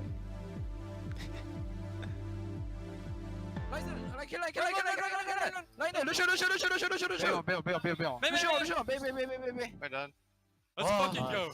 Good shit, bro. Nice. Nice thing. Carry. Good shit.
Welcome to Game Break, everybody. I'm here joined by Proper from San Francisco. Shock Proper, congratulations on the win. I gotta be honest, that was a very close match. I mean, despite it being really back and forth, you guys definitely got the win at the end. What gave you guys the edge to win the match today against the London Spitfire? 자, 첫 번째 질문은 오늘 경기가 생각보다 굉장히 접전이었는데 오늘 승리 좀 어떻게 거두신 게 되셨나요? And also, Proper told me that he wants to answer this in English, so everybody be nice to him. 자, 영어로 부탁드리겠습니다. I thought London was so weak team, but they really strong. I thought London was a really weak team, but they were really strong. They really were, but you guys were, I think, stronger. That's why you guys won. 하지만 센쇼기 더 셌기 때문에 이겼다고 생각을 합니다. And also, with this win, you guys are going to be facing either the Dallas Fuel or the Shanghai Dragons tomorrow. Who do you think is going to win that matchup today and become your opponents tomorrow? 두 번째 질문은 오늘 승리를 거두셔서 이제 다음 경기가 상하이 아니면은 달라스 팀과 경기를 펼치게 될 텐데, 프로퍼 선수가 보시기에는 그 두 팀 중에 좀 어떤 팀이 이겨서 다음에 내일 경기를 같이 할 것 같으신가요? 저는 일단 누가 이길지는 모르겠고 저는 댈러스가 이겼으면 좋겠다고 생각하긴 해요 지금. 왜냐하면은 이제 같이 마주보고 앉아서 대회 하고 싶어가지고 네 그러고 싶어요.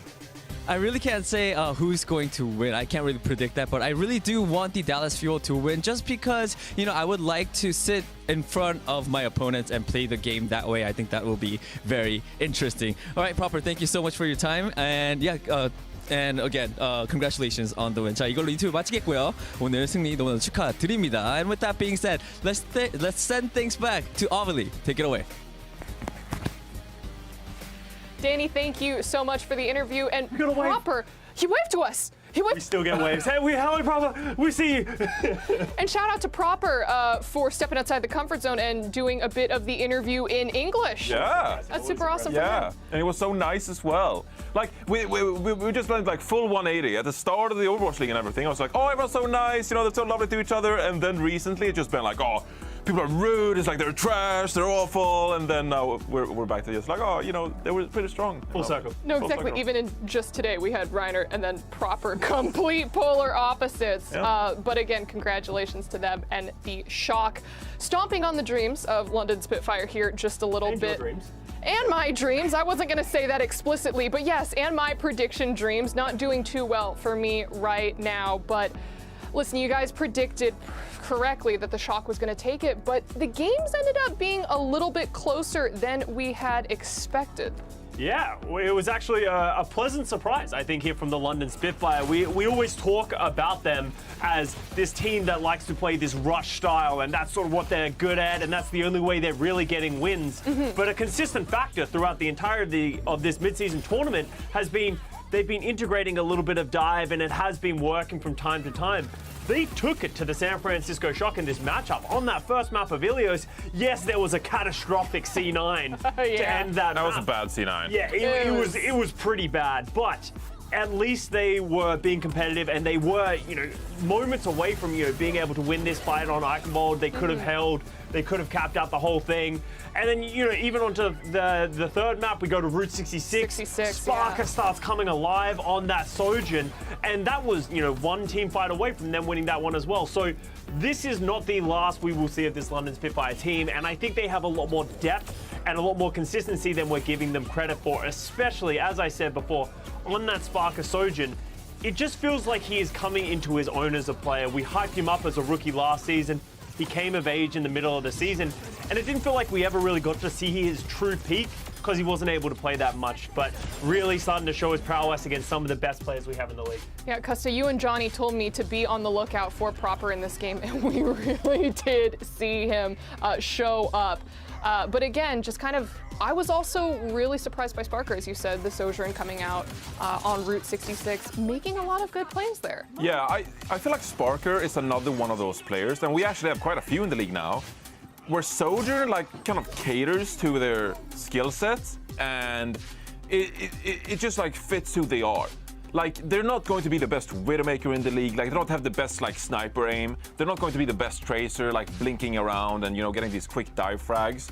But Sojourn hits, like, a nice niche where it's like, I do some projectile damage, but also snipe from afar.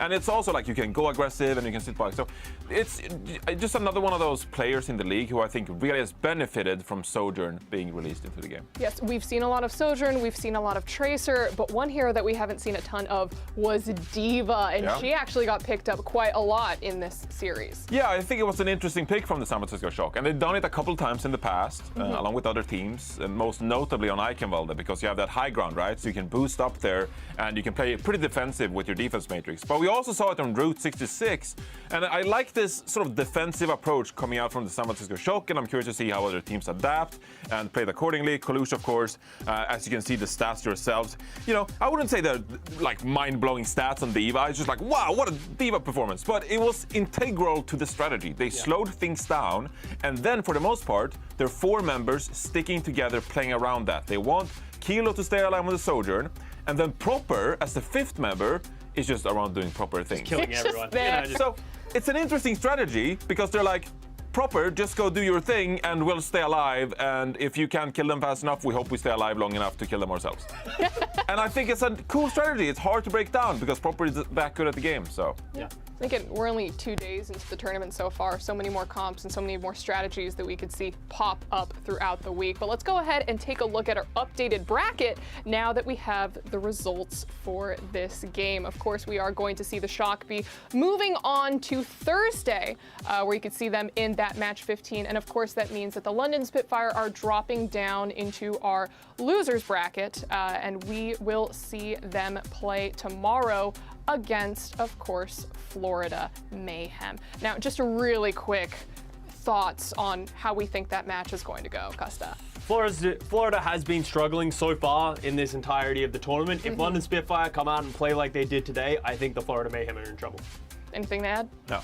Absolutely nothing to add. Well, you know what? That's A-okay because we have another match coming up even sooner that we need to preview and talk about. Of course, Shanghai Dragons taking on Dallas. Now, Johnny, we did see Lip of Shanghai Dragons just go absolutely crazy yesterday. Do you think that we're going to see a similar performance coming into today? I mean, the Shanghai Dragons, yeah, Lip, I think Lip is going to be like the best player in the server.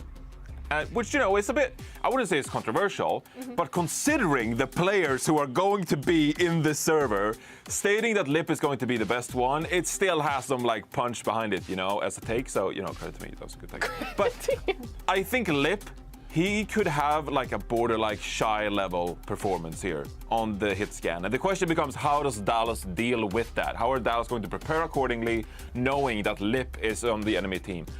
Again, like the way he just like deconstructed Toronto Defiant yesterday was very impressive. So I'm looking forward to see what answers Dallas Fuel have in store for Lip on the Shanghai Dragons in this match. And I think that has to go to Sparkle. And that's not on the hit scan. We're not going to see the Sparkle. You know, I'm not going to say he's a bad hit scan player because last time I said his Tracer was bad, it's come back to haunt me ever since.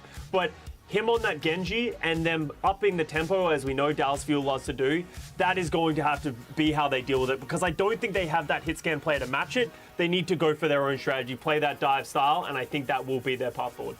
And something that I was kind of asking you about, I think even in our rehearsal or before the pre-show, was you told me that both the Shanghai Dragons and Dallas have had their own struggles before in the past that they've had to overcome.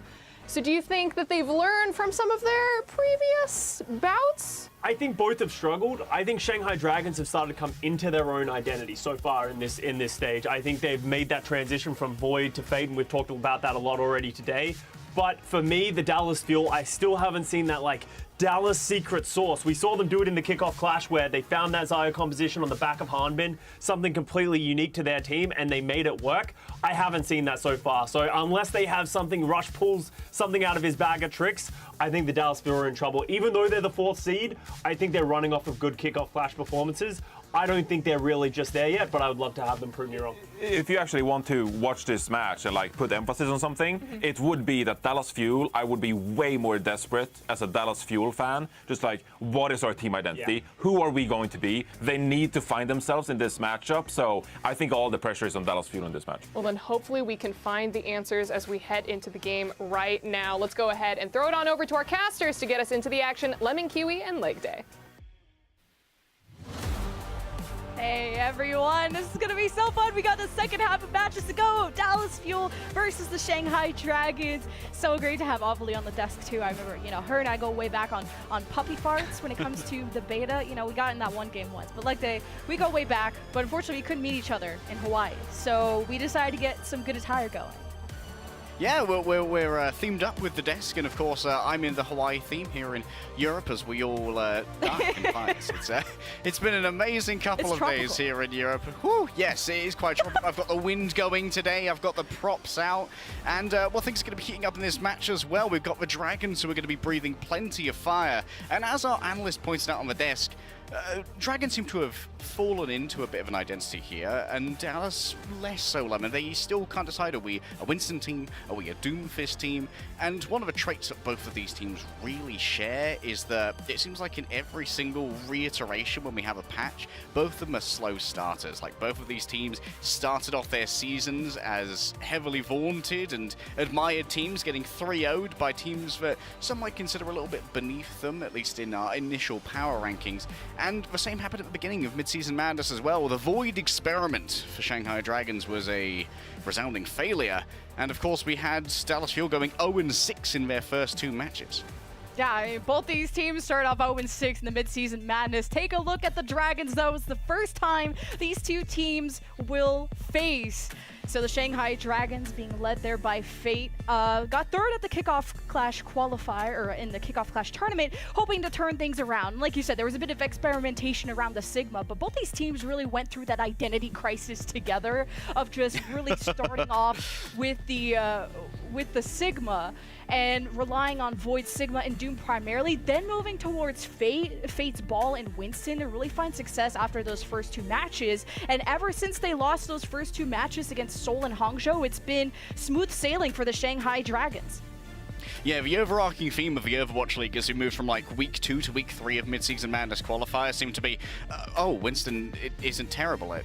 We all thought that he was dead in the water, but turns out he can still do quite a bit when it comes to controlling space with that bubble and those dives. Fate in particular, very accomplished on the Winston, one of the longest running competitors that we actually have in the Overwatch League. He is a survivor, Lemon, from Immortals Gaming Club, and even further before that over in Korea. He was one of the first Korean imports ever procured by a North American team before the Overwatch League infrastructure came into place. It was actually, I think, Fate and Envy who were picked up by Immortals as a tanking duo, and he's got such a veteran presence that he rarely cracks under pressure, and I think that's part of the reason why Shanghai can clutch out so many scenarios. And speaking of that cracking under pressure, I look at someone like Lip, who had to lead in that Soldier meta and had like that slower start and really rose to the occasion and is doing so either on Ashe or on Sojourn this season. I know the desk loves talking about Lip and his potential for this team. And statistically, Lip at the top of his game when it comes to Ashe, #1 in hero damage and #1 in fewest deaths. So this is someone who is consistently adding to the equation and less taking away from it. And he gets to play with more of Fleta this stage versus Who Are You from the Kickoff Clash qualifiers.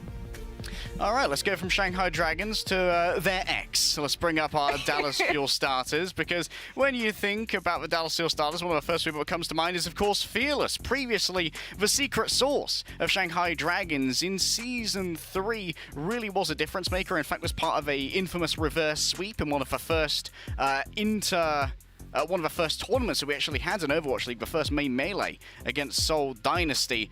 And Fearless is probably one of the best Winston players in the world. It's no surprise that with Winston coming back into vogue, that Fearless started to take more of a frontlining role for the Dallas Fuel. But also, Fearless has really impressed me recently with his aptitude on the Doomfist and being able to figure out all the best techs to try and control players and also look for environmental kills, which on quite a few maps is an underrated part of Doomfist's current kit, with the ability to knock back multiple people with one charged punch. And just the whole tank situation with Fuel was part of that identity crisis that we mentioned already, where they started with Fearless Doom and then Reinhardt. Then they even experimented with how do we integrate Hanbin in. Then they played Ryan and Sigma for him. And those were all types of question marks. They even had that same 0-6 start that the Shanghai Dragons had. And then they did a lot of Hanbin, Ball, and Sigma, and finally found success with Fearless as their primary tank on most of the maps, either sporting the Winston or the Hammond.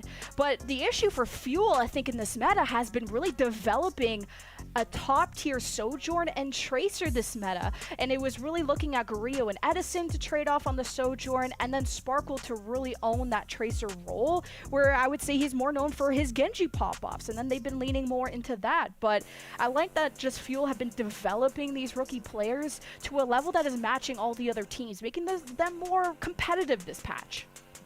Yeah, Dallas Fuel and Shanghai Dragons. This is a rivalry, Lemon, that is very familiar to those who've been watching Overwatch League at least last year. Here's a bunch of the showdowns we've seen between these two teams in playoff scenarios over the last couple of years. Of course, there were quite a few meetings in our previous run of Hawaii events in 2021. And Dallas Fuel, last season was kind of their renaissance. It feels like they spent a lot of money to procure some of these Element Mystic alumni from places like Paris Eternal. Rush was the biggest acquisition, of course. Like, you pick up the famous Element Mystic coach, and it feels like with Rush comes a lot of sort of player deference, where they will pick to go to Dallas Fuel as a team simply to work with Rush, who is one of the most accomplished coaches in the entirety of Overwatch League. Or in the entirety of Overwatch, in fact, because obviously in Overwatch Contenders he had his moment in the sun as well. On the other side, you have Coach Moon, right? Who, let's be real, he has an Overwatch League title. Nothing can take that away from him. That is the largest accolade that a coach can get, especially if you can get it twice, like Krusty. But also, Moon has a less impressive title of We Are 0-7. Los Angeles Valiant, 2019. The GOATS meta, Moon was slow to adapt. There are a couple of members of a team who didn't get the proper usage because they were a little bit too smart in some cases. And I think that Coach Moon and Coach Rush both are part of the critical team identities that I talked about here when it comes to slow starts in new metas. Both of them are better at perfecting a meta or making the skill sets of their rosters fit best into what's most strong with any given patch, like we see people moving in towards the Winston, etc. And I think that Shanghai Dragons and Dallas Fuel, there's a bit of friendly rivalry between Coach Rush and Coach Moon, which is going to put a little bit on the line today. And I want to go back to what the desk said as well, about Dallas Fuel and currently wondering what their identity is. And I think it very much lies in the tempo that was brought up. Dallas Fuel are a ridiculously fast team. They just want to go faster, faster, faster, break the enemy comms down, and make sure that there's no understanding of when and where these fights are going to happen, because Dallas Fuel will take a fight in a weird place just to be able to go in and punch you in the face. And in particular, when it comes to Shanghai Dragons, I'm worried that maybe Li Jae-gon might be easier to catch out in these fast fights, because he's known to be a little bit of a wild card when he's on the main support. Yeah, I mean, speaking of main supports, both these teams running just that. Li Jae-gon on a lot of Lucio, Chio as well. This kind of facilitates those rotations and that speed you're talking about. Speaking of speed, Shanghai Dragons had a swift 3-0 victory, spoiler alert, against the Toronto Defiant yesterday. So just the advantage of Dallas Fuel being in the second round. Yeah, they got the last pick. You know, there's no advantage there. You end up with the scraps of the team no one wants to face, which is the Shanghai Dragons. Very, very much looking strong. But the disadvantage of Shanghai already have been playing is that they've already started to reveal their hand. Now, Dallas Fuel haven't had that chance yet, but yesterday we saw the Shanghai Dragons play a lot of Fate Ball. Fleta on the Tracer, who had an amazing performance, and when Fleta wasn't on the Tracer, we saw him on the Echo. But we didn't see a special person. Who Are You has not really been playing. It's been Lip by Fleta's side, rocking the Sojourn, and also the Ashe, which is a hero that I guess is unique to the style and interpretation of the meta when it comes to APAC. There's kind of like, we've been talking about how Ashe is like this budget Sojourn in a way of you just have consistent damage. You have a bit of high ground, a bit of mobility, but mainly you don't have to charge up your shot when it comes to Ashe. Yeah, maybe you don't have the Sparker Ace type of potential on Ashe, but you can still get crazy picks. So expect Lip to kind of hover between the Sojourn and the Ashe. But we'll be getting into a match soon. Looks like we do have some issues, so we're just gonna get everybody settled. We're gonna throw it to a break, show you guys some content, and we'll see you for map 1.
Aloha, everyone! We're back from the break, and we're about to head into map number 1. Speaking of which, we should really talk about how Dallas Fuel, they had not only the chance to choose their opponent, the last one remaining, but most importantly, choosing the first map. So they got something out of this deal.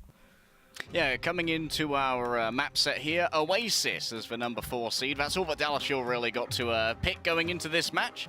And Oasis is going to be quite interesting here, Lemon, because I think it's going to lend Dallas Fuel a little bit more credence behind the Doomfist. A couple of these maps are quite narrow, and they provide a little bit less space for Fate to play on the Wrecking Ball. In particular, I'm thinking about University, where the Wrecking Ball can have a little bit of an issue having good pathing, simply because 2 of the areas where Wrecking Ball has to move through have very little cover. He has to try and play around the outside instead, and that's where Fearless can be at his best on Doomfist, trying to knock people off the edge. Excited to see if it's going to be Winston or Hammond, and maybe even some Fate Doomfist. So it's all about that initial high ground control, and there's actually a statistic about how important that first fight is for control. as we wait to see the DPS picks as well. I know Sparkle has been looking amazing on the Genji so far, and it's about where does Edison fit into this equation, where on the other side he has, what, Guerrillo that can replace him or kind of interchange, and that's all about Edison providing the opportunity to also go Tracer as we have a dive with the Reaper Lucio Moira from Fuel. Okay, this is something a little bit new from the side of the Dallas Fuel, or actually it's something a little bit old, to be honest. Edison returning to that Reaper, and Fate here might not be expecting this, and there's no real armor on the Doomfist to mitigate those incoming shotgun damages. That didn't work out, and let's guess they get charged up off the tank and just shoot Sparkle in his face, but 4v5, Fuel can make work, not with that double anti that Izayaki just hit, and that's how important that first fight is. Fuel does, they get hit by the anti, but they just disengage, and they manage to keep their supports alive. So Lip in trouble too, he gets picked off. Sparkle on the chase going after Fleta, Chio gets the finish, and Fuel will get the cap first, but without Fearless, you don't have that good initiator, but you do have the rest of the team alive. Yeah, that works out in the end for Dallas Fuel. Fearless and Edison moving through together, allowing Edison to actually stay in the fight for longer using the Winston bubble, so he doesn't have to use that Wraith form as early, is critical for Dallas Fuel, because that means that Fielder has a lot more time to build up towards the Coalescence as well by putting out huge amounts of AoE healing on that dive as it arrives. And you see Sparkle actually move from the Genji as well to the Tracer, so it's a much better matchup against the Echo. Fled on the flank, Fuel pinched from both sides. Fielder able to keep everyone healed up and maybe help them coalescence out, but I mean, Fuel took pressure, but it doesn't seem like they're really dying. They got they lost Fielder and Fleta, well, he was the only one pitched at the one angle, so Fearless was able to clear the one round, and there is Edison clearing the rest of the road. Death Blossom, which we haven't even seen much of since like the kickoff clash, so Fuel will hold on to the point, but not really having a lot of members remaining to defend it.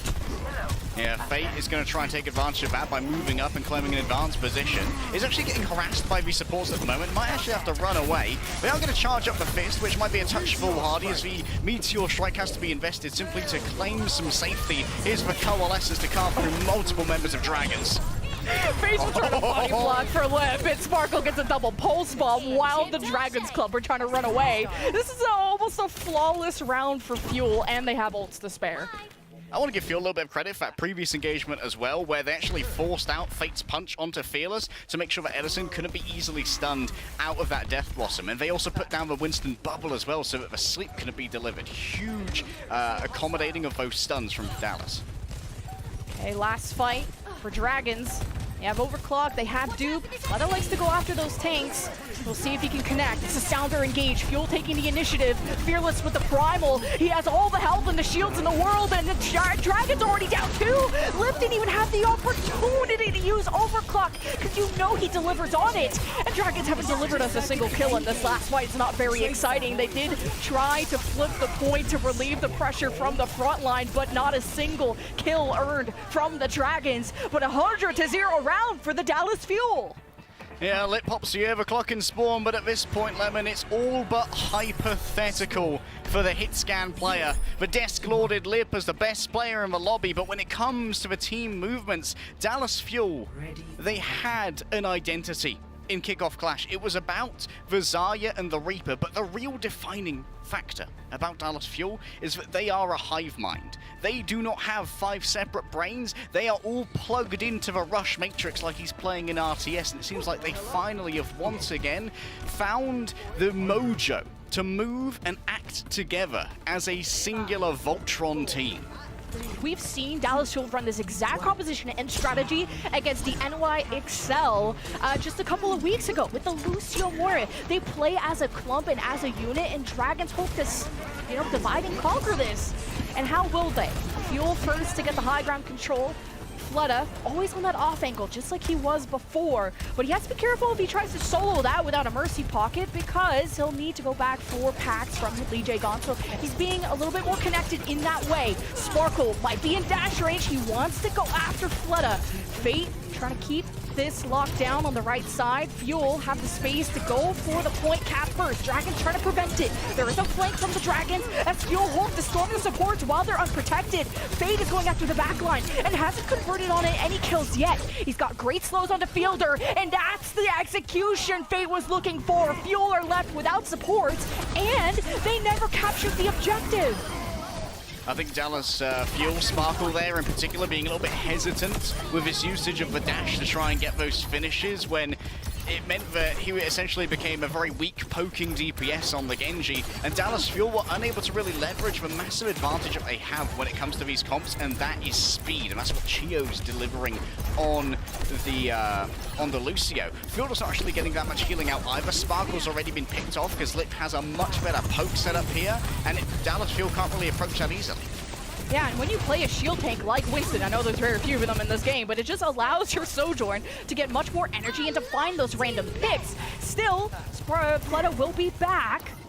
We'll see Dallas Fuel get hit by an anti, and Fearless has to jump out. You see Chio is actually booping Dragons away from trying to touch the point. Now the flip won't be going through quite yet. Fielder, Coalescence keeping Fearless in the front. Dragons being warded away, especially with Fate gone, and Izayaki at 1, and Fuel will get the flip and the fight win. Liege Gon doing Liege Gon things. Yes, the frag is found, but it is a longer stagger, and trust me, that Lucio is not going to be missing for long. He's going to skate his way back over here, and Fearless now has access to this Primal Rage, which is going to be really good for trying to make sure that Fate's engagements are entirely waylaid, so that he can't find a huge amount of purchase from the positions he really wants to claim using those abilities. Also, I mean, Fuel could Soundbarrier engage here if they want to shut down Lip's opportunity on the overclock, just like they did in the previous round. Initiative not found yet. Meteor Strike, Fate is dangerously low, but low 200 HP, but Lip has the space. The overclock activated in the Soundbarrier in response from Chio. And that's where the bubbles are placed. And even the duplicate from Flutta, you have a second Winston into play, and this allowed Lip to have some space to work with. Liege Gon is down. He's a Yaki though. He has to stay safe in this mini room to keep these members healed up, but the bubble from Fearless is blocking some line of sight. Fate has to play passive, reconnect with the supports. The point still in control of the Dallas Fuel as they re-engage back into mini room to zone off those supports from the Dragons. And that's when Sparkle can finish off all these low HP targets and Fuel continue to be in the driver's seat. But the Fuel overextended a little bit, lost Edison and another in the engage, so here comes Dragons once again. That's what APAC teams love to do. They love to continue brawling, never give up a fight. Fearless finally gets himself upon that point, and the Coalescence going to back him up. Can this be interrupted? Yes, it can. Excellent stun from Fate, but he does go low for it. Oh, the Nano's available. Izayaki usually likes to give it to Fade, but anyone who's in a great spot and has a great opportunity and a great shot out to Sparkle. Fuel are down 3, and there's no chance they can complete this the way they wanted to. They'll have to give this up. They get it to 98, so Fuel are within 1 fight territory before taking the map. All right, here I want to see Shanghai Dragons be a little bit more economical with their ultimates. Dallas Fuel, if they take an eco fight here, they might be able to force out both the Meteor Strike and the Nano Boost from Shanghai Dragons and then have a clean potential final fight in 99-99 overtime. There's the engage from Fuel. Sparkle copies the Doomfist and is instantly shot down by Lip, who got nano by Izayaki. Dragons played reactively there. Edison misses the pulse, was aiming for Liege Gon, and Dragons are still healthy and fine. They buy themselves time, and they need it because they still got 20% more to go. Oh man, I asked for good economy, and I've been blessed with some high-tier GDP right here. Only one ultimate used, and this was also used to generate the overclock. And the overclock's going to be so good for keeping Edison at bay, and Sparkle as well. It's headshots galore for Lip, and guess what? For Dallas Fuel, that's once again back to the drawing board. This is going to have to be overtime or nothing, and they're going up against a duplicate, a Meteor Strike, and the overclock with nothing to their name. Well, Edison has to touch here in a couple of seconds, and Fuel want to wait to take this fight until the last second. They want Chio back for the Soundbarrier. Chio has returned a 5v5. It's Fleta who copies the Tracer, and that's one of his best heroes. He already forces a fade out of Fielder. Chio has his back with the Soundbarrier. Dallas Fuel playing as a unit, but Fielder has been isolated, found by Lip. The overclock popping off. Fleta still in Tracer form. The pulse bomb doesn't hit, but Dragons are still in a 5v3. Fielder didn't even have have a chance to use the Coalescence. And Dragons at the last second, the last mile, were forced to round 3. And the second the Shanghai Dragons were in control of that point, they found everything they wanted to learn, because Dallas Fuel, they don't want to invest that Winston shield as they're commuting to the battle. They want to be putting it down when they're on top of Izayaki or on top of Fate to try and block off Izayaki's heals. And that means that Lip and Fletter can freely pepper them with damage, and Fielder's Coalescence honestly is not valuable enough an ultimate in many cases to be sort of denied by not giving over as much poke. Lip and Fletter definitely want to be doing as much damage as possible, so that Fearless has to use resources before he needs to. This is going to be decided on City Center. Dallas Fuel once more will pick up the edgiest of all the edgelords with the Reaper. This went really well for Fuel on that first round. 100-0 using that composition. Will be some high ground prioritization from Fuel. But not fully committing. Looks like Edison actually TP'd to the other side, the highway, to see if he can catch Dragons. Looking at the front line of Fuel, Edison exposed himself, finds Flood already half HP. Lip just split into Edison's DMs and died. Then he got a 5-on-3. This is an easy clap for Fuel. Now they can farm ult charge. Wicked slide throw.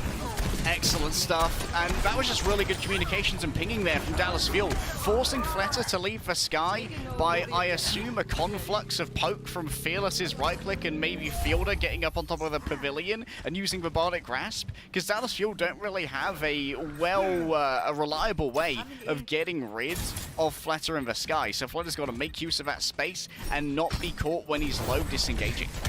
Oh, Edison is in such a cool position on highway side, and Fuel kind of have this split push where Dragons have to figure out who can they punish, and Edison is always within range. Fate healed back up. He's got the power block, Fearless disengaging, and City Center is definitely a point where you can just stall and soft disengage all the time and really get up to 99% quite easily. Dragons need a decisive fight. Flooded in the back, focusing beam out, but Sparkle dashes. Meanwhile, you're left with a 4-on-4. Izayaki has to nano Lee Jae-gong. He's taking too much pressure. Wants Lee Jae-gong to carry his team to victory. Now that he has the rally, needed that sustain, the nano damage mitigation to live. Fuel still ordered away the storm. We got a 3-on-2 on the point, favoring the Dragons with a leftover rally from Lee Jae-gong. And as long as you pack Fate, he can gatekeep the stairs, and Fuel don't have a moment to engage without Fearless.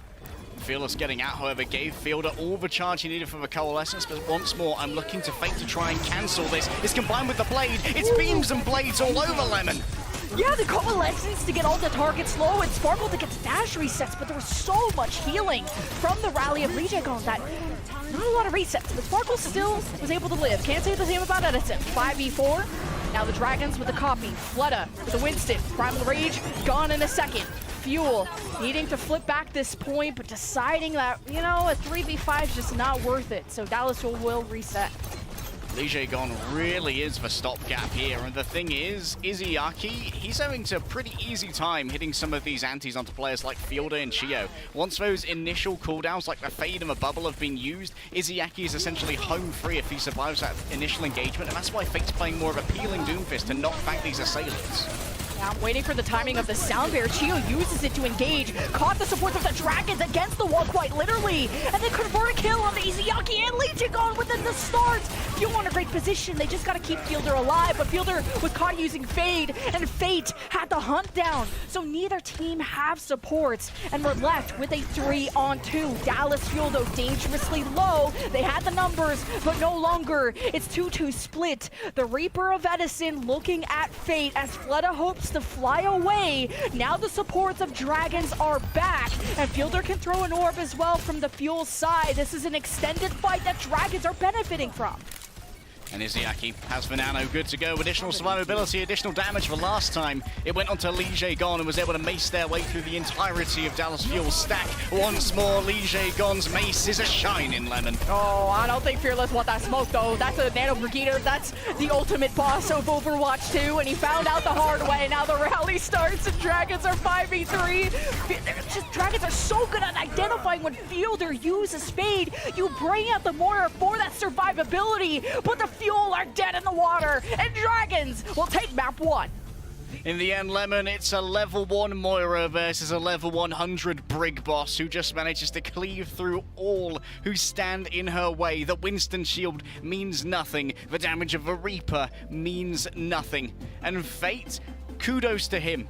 It's mostly been the ball so far, and Dallas Fuel picked Oasis, I think, in the hope that the ball would be less effective here, swapping over to the Doomfist instead and playing it in a wonderful, peeling manner to make sure that Izzyaki had space to survive against the big onslaughts Dallas Fuel had.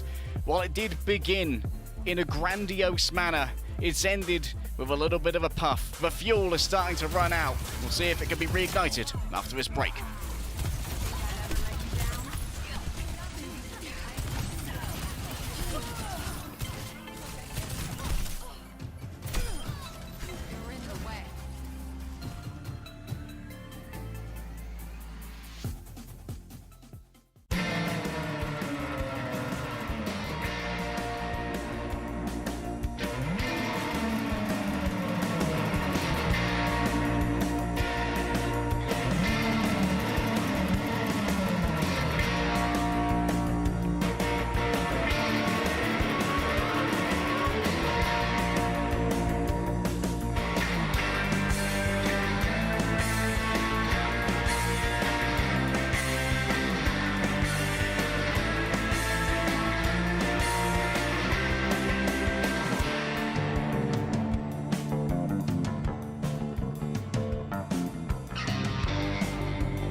What's up, everyone? Midseason Madness has been a banger, and that first match went the distance.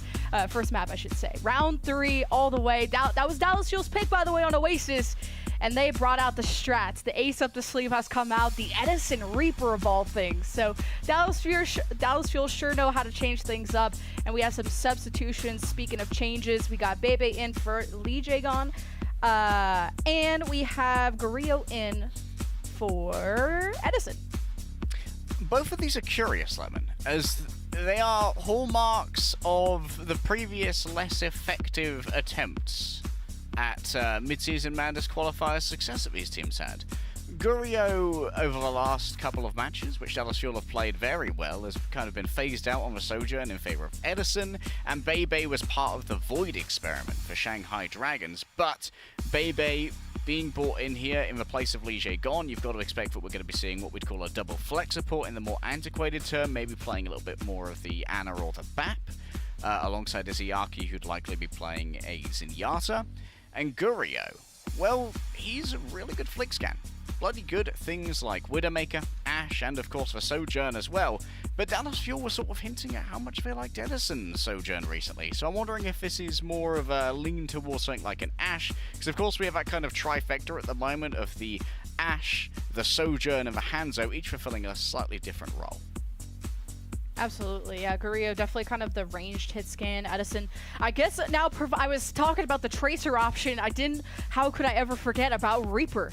But we just haven't seen this patch. There's just so many other options. So we go into map 2. This is chosen by the Fuel because they have lost map 1. Their choice. How could they? They have the strat book out though. Just wasn't thick enough. But we go to Midtown.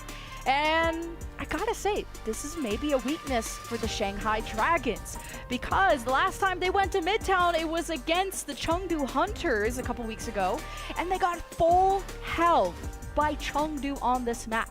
So, not sure if Fuel are playing into their strengths, but also playing into Dragons' weaknesses.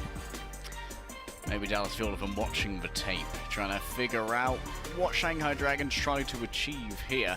I do believe that Shanghai Dragons probably going to be attacking first. I'm not entirely sure. As we roll over here, one of the places I want to really draw attention to, Lemon, is second point, and how powerful it can be as a defensive bulwark if you're playing either Winston or Reinhardt. If you're playing Reinhardt, you can really deny so much space to an attacking team if you win the first fight on second. We've seen London Spitfire do it again and again. And if you're playing the defensive Winston, where we currently are on camera at the moment, that green tarp high ground is really a fantastic place for a Winston to hang out and generate a crossfire with supports who would be hanging out on the other side, who are just sitting on the bridge, freely poking away, and the Winston takes a lot of resources to dislodge from that area. It feels like we saw just so much Lee Jae-gon raid boss last map that is Bebe filling those shoes? Not now, because there is no Ana. He's coming in to play Lucio with Izayaki's Brig. At least for now off the gates, we shall see. Dragons, last time they played this map, you know, the full health part, it was Ball, Tracer, Sojourn, Zen, Brig, and this wasn't with Bebe in. So we'll see if Dragons really learned from their mistakes and their weaknesses with a new substitute and with a similar type of comp. So Gurio was playing Ashe after all, and one of the main strengths of the Ashe is that she can force out a flanker quite easily if they're playing solo using that dynamite and deny the space grab that those DPS can generate in Overwatch 2 when they aren't as heavily contested by tanks on an individual level. You can see that Lip already has a charged up rail good to go, and this is going to be one of the things that Fearless has to be cognizant of, not giving over that easy rail charge with his bubble. Yeah, on Oasis, I mean, Lip was definitely part of some of the success, you know, getting those first shots with the Sojourn, but hasn't connected on anything yet. Fuel trying to cut off those rotations from Dragons, maybe going left side, but Fearless gets punished. Lip is charged up off the shield, walks in and finishes him off. And without that Winston, Fuel are just left to either hope that they can flank with Sparkle or Gurio can get a pick from range, and at least Sparkle delivers on the front with a double kill onto Lip and Flutta. And Gurio got antied and got to 1 HP, but Dragons never executed. So they're left with having to reset. No tank required. Sometimes the guns just work, Lemon, and Sparkle's going to be rewarded for a pulse bomb for his efforts as well. Shanghai Dragons, they they expended so many resources to deal with Fearless's initial dive. Even after they killed him, they were kind of fighting from behind in terms of the overall HP available. And Fate playing here with a Ana and a Wrecking Ball is not the most common, because the Ana allows you to take some extended frontline fights with a huge amount of point healing she gives over, but the Wrecking Ball is weak when he's taking extended fights because his guns simply aren't that strong. You just ain't built like that, so I understand. So I've seen a lot of Lip nanos in previous matches, but if Flood is in the right spot at the right time, he can deliver too, but Lip gets the nano, jumps up, backhands Fielder, drops down, goes after Fearless, and Dragons already started off a 5-on-3 fight, and that is more than enough to get the point off of just one ultimate. That's sick. That's a good deal right there, Lemon. That's a bargain for the Shanghai Dragons. First point of Midtown. And now Dallas Fuel, I want to see if they utilize the crossfire of having Fearless play on that green tarp, while Fielder and Chio can play in a much more reserved position alongside Gurio. This will allow Sparkle to probably do a 3-2 split where they play a lot closer alongside Fearless, and likely are given the Harmony Orb to try and make some solo plays as well. And you can see Fearless here trying to control the area that I desperately wanted him to. This is going to mean that Shanghai Dragons have to put some real effort into dislodging him, and that's why Izayaki's up here. I mean, Flood is just shooting ghosts at this point. He's hunting for something, and Fuel drop down the nano to Fearless, and is about to squash Baby if he's not careful, but it's ring around the Rosie, and Fearless gets impatient, has to use the Primal, and it's just, you know, it's a good combo. It's like peanut butter and jelly with the nano and the Primal, and I mean, Fearless gets to make a montage out of it. So 2 ults, fight win, it's a successful equation for Fuel. Yeah, from Primal Rage to hulking out kind of angle with the nano. Huge amounts of damage done, even with Bebe trying to ring around the Rosie on that little pillar. But you can see that Fate is actually continuing to apply pressure in this position to try and make sure the Shanghai Dragons don't have to re-clear it on their next attack, because that would take time and critical resources from your Zen's attention span. Looks like Fuel ready to be on the flank. Sparkle being checked by Fleta, who immediately recalls. Sparkle just come back here, but Gurio gets shot at a distance from Flip, and this could open things up for the Dragons. They do sleep the bomb, but he immediately waking up, and Bear's like, who did that? I'm reporting you. But he gets on the other side of the cart. He's chill, finished off, burned down. Dragons get a bit of space, but it's about taking back the bridge control, where Fuel has their secondary position to fall into. Pile drive from Fate, gets antied, not slipped quite yet, and he's half HP, so he's going to keep the ball rolling. Fuel not giving up the bridge quite yet. They're playing really passively. Sparkle doesn't have a pulse, but he is going to try and flank every once in a while. Fielder's nano generation here is second to none, but it's Bebe who strikes first here. It's given over to Lip, who's yet to pop the overclock. It does force out the Transcendence from Chio. Once that goes away, maybe Lip will be able to try and capitalize on this. Oh, that's capitalization, all right. That's capital P for pain, Lemon. The Transcendence and the nano from Dragons, with only the Transcendence from Fuel, so just a lot of time being drained, and that's what I like to see from the defense, of just if the attack isn't getting card progression, then Fuel can just take the fight as slowly as possible. They do lose it though, so we'll see how this one next one goes. Yeah, Dallas Fuel have to be very careful with. They don't really have a good mine-clearing utility apart from Fearless's bubble at this point, and Fearless desperately needs that to take an engagement with Bebe to dance around. Lip avoids the incoming dive, and Lip just do not miss, baby! Oh, the pile drive into the shot by the Sojourn, it's gorgeous. And even the mines, so Fuel have to sit there shooting mines the whole time when they gotta be contesting. And Lip says, well, I wanna be on the clips of the week, and he pops the overclock. He's going after the reinforcements of Fuel, and this point B just got rolled by the Dragons. Roasted. And that's with Fielder having excellent nano generation as well. I thought it was super impressive that Fielder almost had a nano ready to go. The fight after the nano dive from Fearless actually won a fight for Dallas Fuel, taking out Bebe early. But Dallas Fuel are getting outpaced by Shanghai Dragons in so many respects, which is sort of uncanny, because Dallas Fuel are such a fast team that it's very rare to see them have to be the ones to catch an engagement. But Fate's getting such good advanced positioning that constantly you have to be mindful of dislodging Fate and making sure he can't get a free ride onto Chio. We're just talking about that pressure that's on Gurio's shoulders, who hasn't been able to compete against Lip on this Sojourn role yet. It's been Lip all day. With Dragons, they got 2 minutes. And you think Fuel, the way they play passive is to drain time, but they're not. It's not like they're winning either. They're trading ults, and it's not coming out their way. And it continues to go Lip's way. He keeps getting first bloods. This opens the window of opportunity. A 5-on-4, but Fearless, the nano primal. He's in the back. He's going after Bebe. Now, if only he could locate him. Well, he does dodge the sleep. He's antied, and now both supports and Fleta has entered the fray to beat Fearless down. The Dragons can kind of regroup on the cart, and Fuel don't want to take this without Fearless. Buying a ticket to Vazoon, like, we're literally going to beat you to death.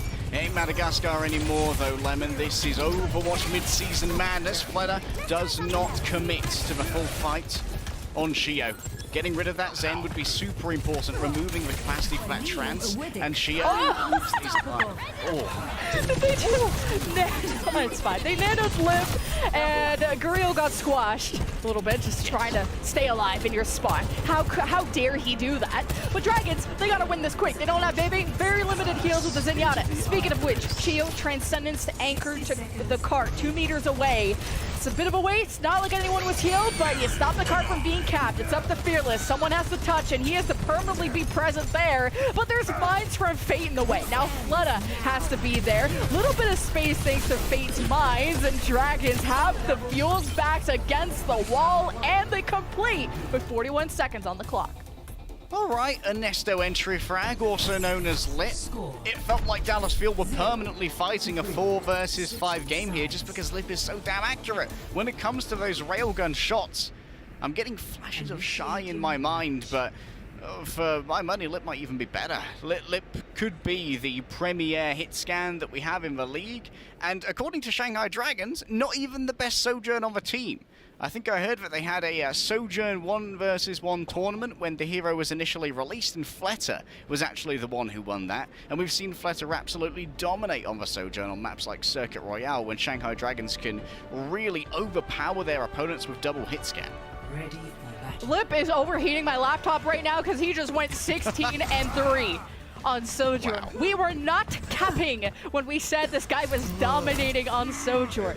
But, you know, Fuel, they can sometimes crack under pressure, but Guriel has performed on Sojourn in our regular season matches, and we get to go into a replay of one of the many of times that Lip is doing his Sparker impression just this map alone. And he even pops the overclock, he headshots Guriel, turns and burns on Sparkle, he goes after the backline, and you don't even want to know what happens to Fielder here. Do I have to even say it? He dies, by the way. He dies. Wicked stuff from Lip. Sliding around. Dallas Fuel now on their attack once more, utilizing the Lucio. They are one of the few teams that do utilize a little bit more of a Lucio, but of course that's just for rollout. Shio swaps over to the Zenyatta.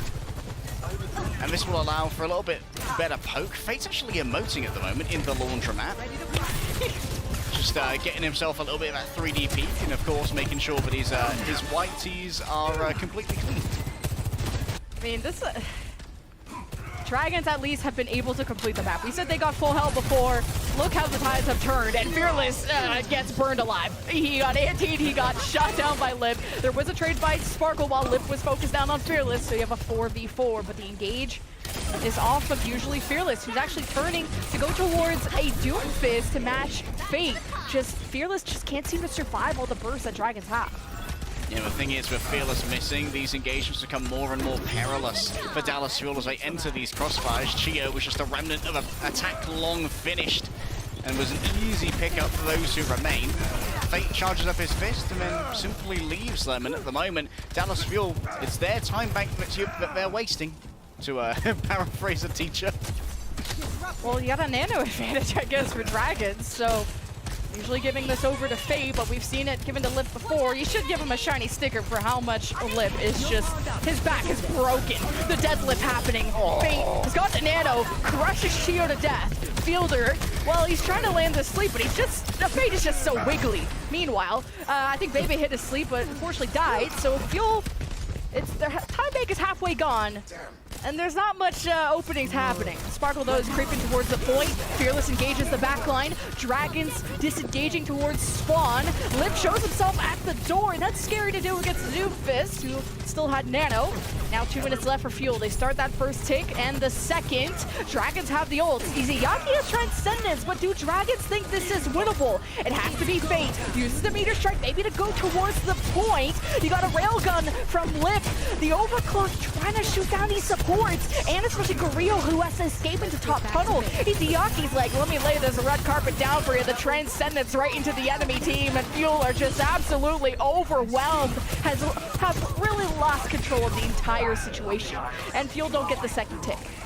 Yeah, Sparkle in the midst of this was continuing to cap, but unfortunately in the end, Dallas Fuel there invested their Nano, which was one of their primary engagement tools, simply to get the space, and Shanghai Dragons did an excellent disengage. Here's a quick look at Izayaki being a bit of a menace on the Metro. And of course, that's what you call it. It's not exactly fair, but you could call that a Zen gap. I just love the Transcendence into. I'm just repositioning to kick this other guy in the face. I love that. I love that for you. 1 minute though. Tables have clearly turned when Shanghai Dragons, last time we saw them on this map, they got full health. Now Fuel are 1 minute away from being full health on their very own choice of map. They got 4 ultimates though. If Fuel don't get this done, I'm just not going to be a Fuel believer anymore. I don't know. It'll be series point for Shanghai Dragons. Gurio overclock at the ready. He had a charged up shot. He had a chance to kill Lip there. He had a chance to make us Gurio believers. But we'll wait until you pop the ultimate. There's the initiative, though, from Dragons. The Nano onto Fate. It's countered by the Transcendence of Chio. But the pulse pop from Fleta burns through all of that. And Dallas Fuel have to try and engage this in a 3-on-4. They kill Bebe, so Dragons have very limited heals. They hope to just stall this out until Izayaki has Transcendence. But clearly, the DPS of Dragons are doing more than enough to keep this stabilized. And Dallas was so desperate there, they used all 4 of their ultimates. Chio finally swaps over to Velucio. Accelerando's on the menu, the point. It needs to be touched. Fate has slept. Sparkle is slain. Izayaki says absolutely not. This ends here. 2 maps picked for Dallas Fuel and 2 maps lost in tandem. Oh my god, yikes. Jinkies, everyone. I was gonna give Fuel a map or 2. I thought this was going the distance. It's just Dragons all day, the full hold. It looked close on Oasis, and we still have one more map to go. I mean, look at the confidence. You have a flex support transcending into your backline to kick you. You got a body block on the Fearless. Dragons are bringing out all types of new looks, and it's just success all day long. I can't wait to see where these teams end up in this tournament. We're gonna throw it to a break. When we get back, we're on Dallas Fuel's last life.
once more wants to build it. The shield's dead! Here's the air matrix back. What a gravitic flux! That is absurd! Not a big deal. Charles is gigantic today. Goes to burn blue, burn brightest.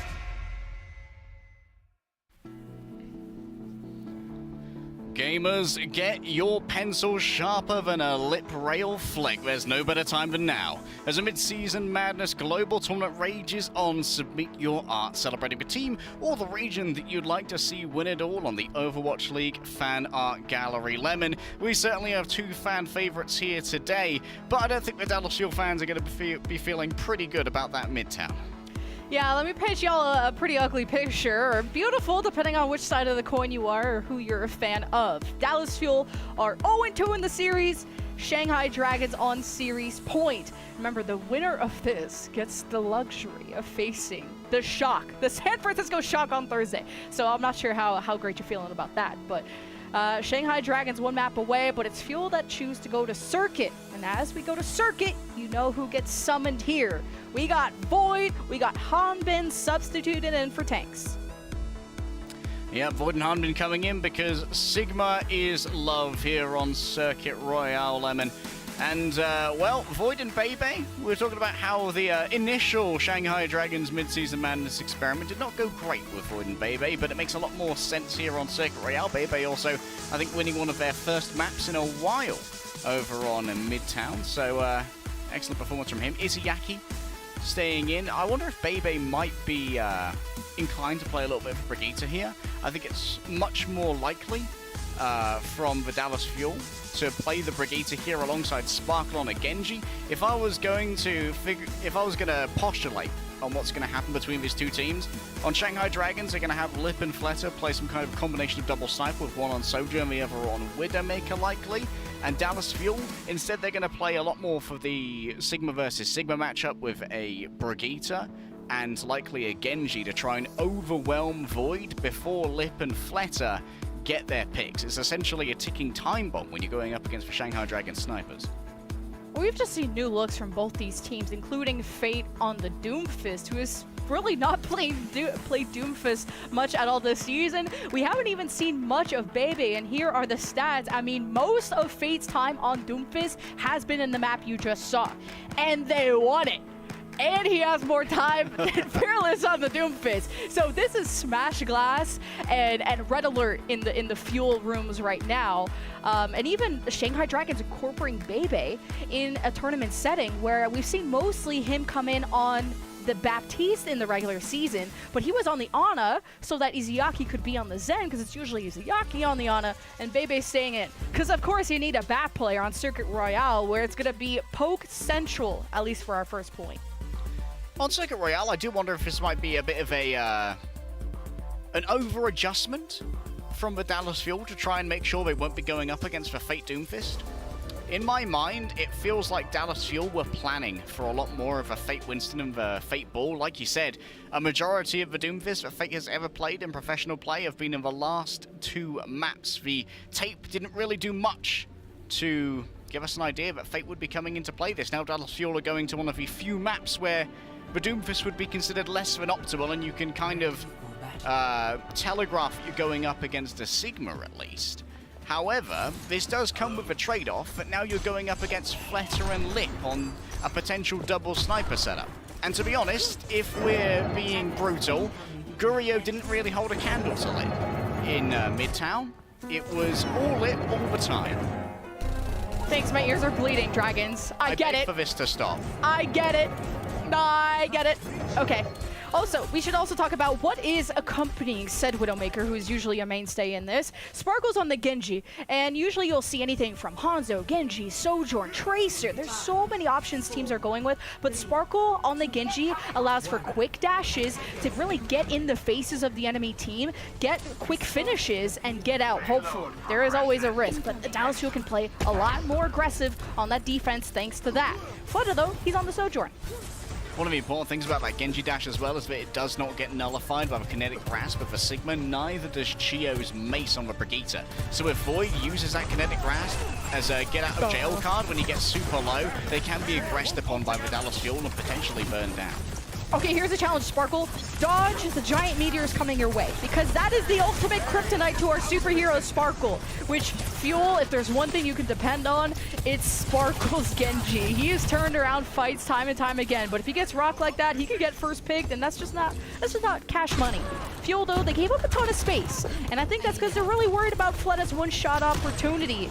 And the shield break happening for the Dragons. They've already picked off 2. They actually have control of the right side railing, which gives great angles for someone like Lip, who's already headshot Sparkle. So Sparkle can't be playing passive here because he's just gonna get poked down. So Fuel have to be confident with this comp. You have a poke here from Dallas Fuel, or rather towards Dallas Fuel, cannot be sustained for long, especially with the limited overall healing throughput of a Brigitte who's not in the midst of the action and is in Yasa's Harmony Orb. For Shanghai Dragons, the amount of healing they can pump out onto Void is so much higher with a Baptiste in their ranks. Looking forward to see how the Dragons gonna push this top highway. This is, I think, one of the most difficult parts for the attack, but Fuel just rounding this corner, but Gurrio's gonna have great sights onto the backline. So can he really deliver? Grab Flux from Void. Not really sure who he caught in that. Oh, Hanbin's dangerously low, and he has his Discord Orb. And the supports of Fuel are 1 HP. They have to give up so much space after playing near the garages. Here is the engage from the Dragons with the Ant Matrix, as Hanbin only gets the opposite tank with his Grab Flux, but it was enough to pick off Void, and Bebe had to extend to try and heal that, and he gets picked off. And now that Fuel have won this fight, they can truly own top highway and even get first bloods and drain a lot of time from Dragons. Getting rid of Gurrio, though, is a huge pick for the Shanghai Dragons. This means that the approach towards the next fight is going to be so much safer when you're not worrying about that Widowmaker. She takes so long to get back to the fight because obviously her only mobility is that grappling hook. Lit already pops the visor. Gurrio's going to be able to counter soon and then have an advantage on the defense, which will stall out the Shanghai Dragons, but they've already bought their position. The rally starts from the defense.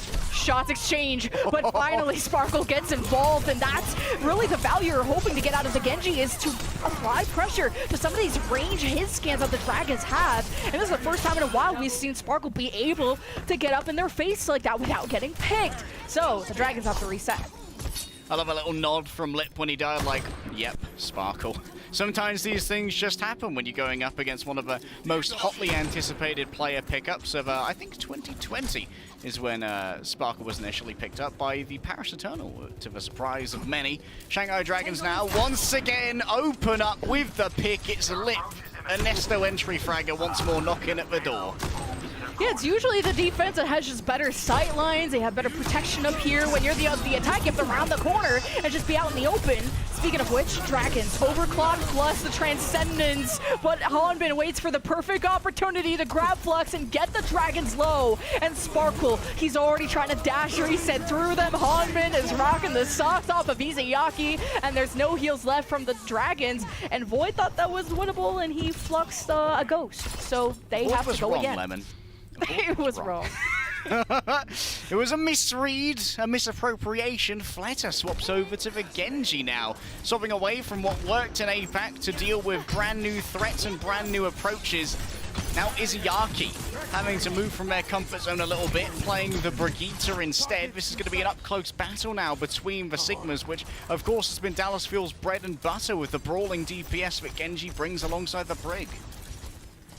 Just Dragons just being allowed to go up the highway, and Fuel not really getting much picks into their backline. Just trying to play this from front to back.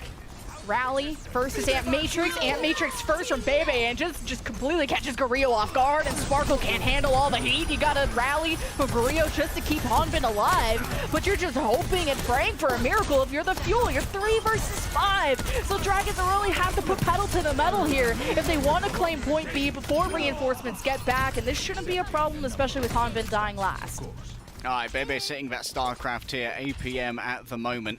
And it was important that that fight be won with the Amplification Matrix, because Bebe only really had one more fight on this BAP. I anticipate they're probably going to swap over to the Zen to make sure that there's equal distribution of the Discord Orbs between these tanks, because otherwise Void can get very heavily bullied out compared to Hanbin, who's going to be able to weather a lot more damage without that Discord Orb affixed to it. The Dragons, Cat B, 2.5 minutes for C. Inversight will be really useful here for Lip, just to see who has control of Pool, who's maybe trying to contest the cart. Baby's playing hide and go seek with Guerrillo, and he wants none of that. He's more focused on trying to match up with Lip. There's the Inversight. Guerrillo's position revealed, and he just doesn't want to take that fight, especially with Inversight up. Just disadvantage for the other Widow.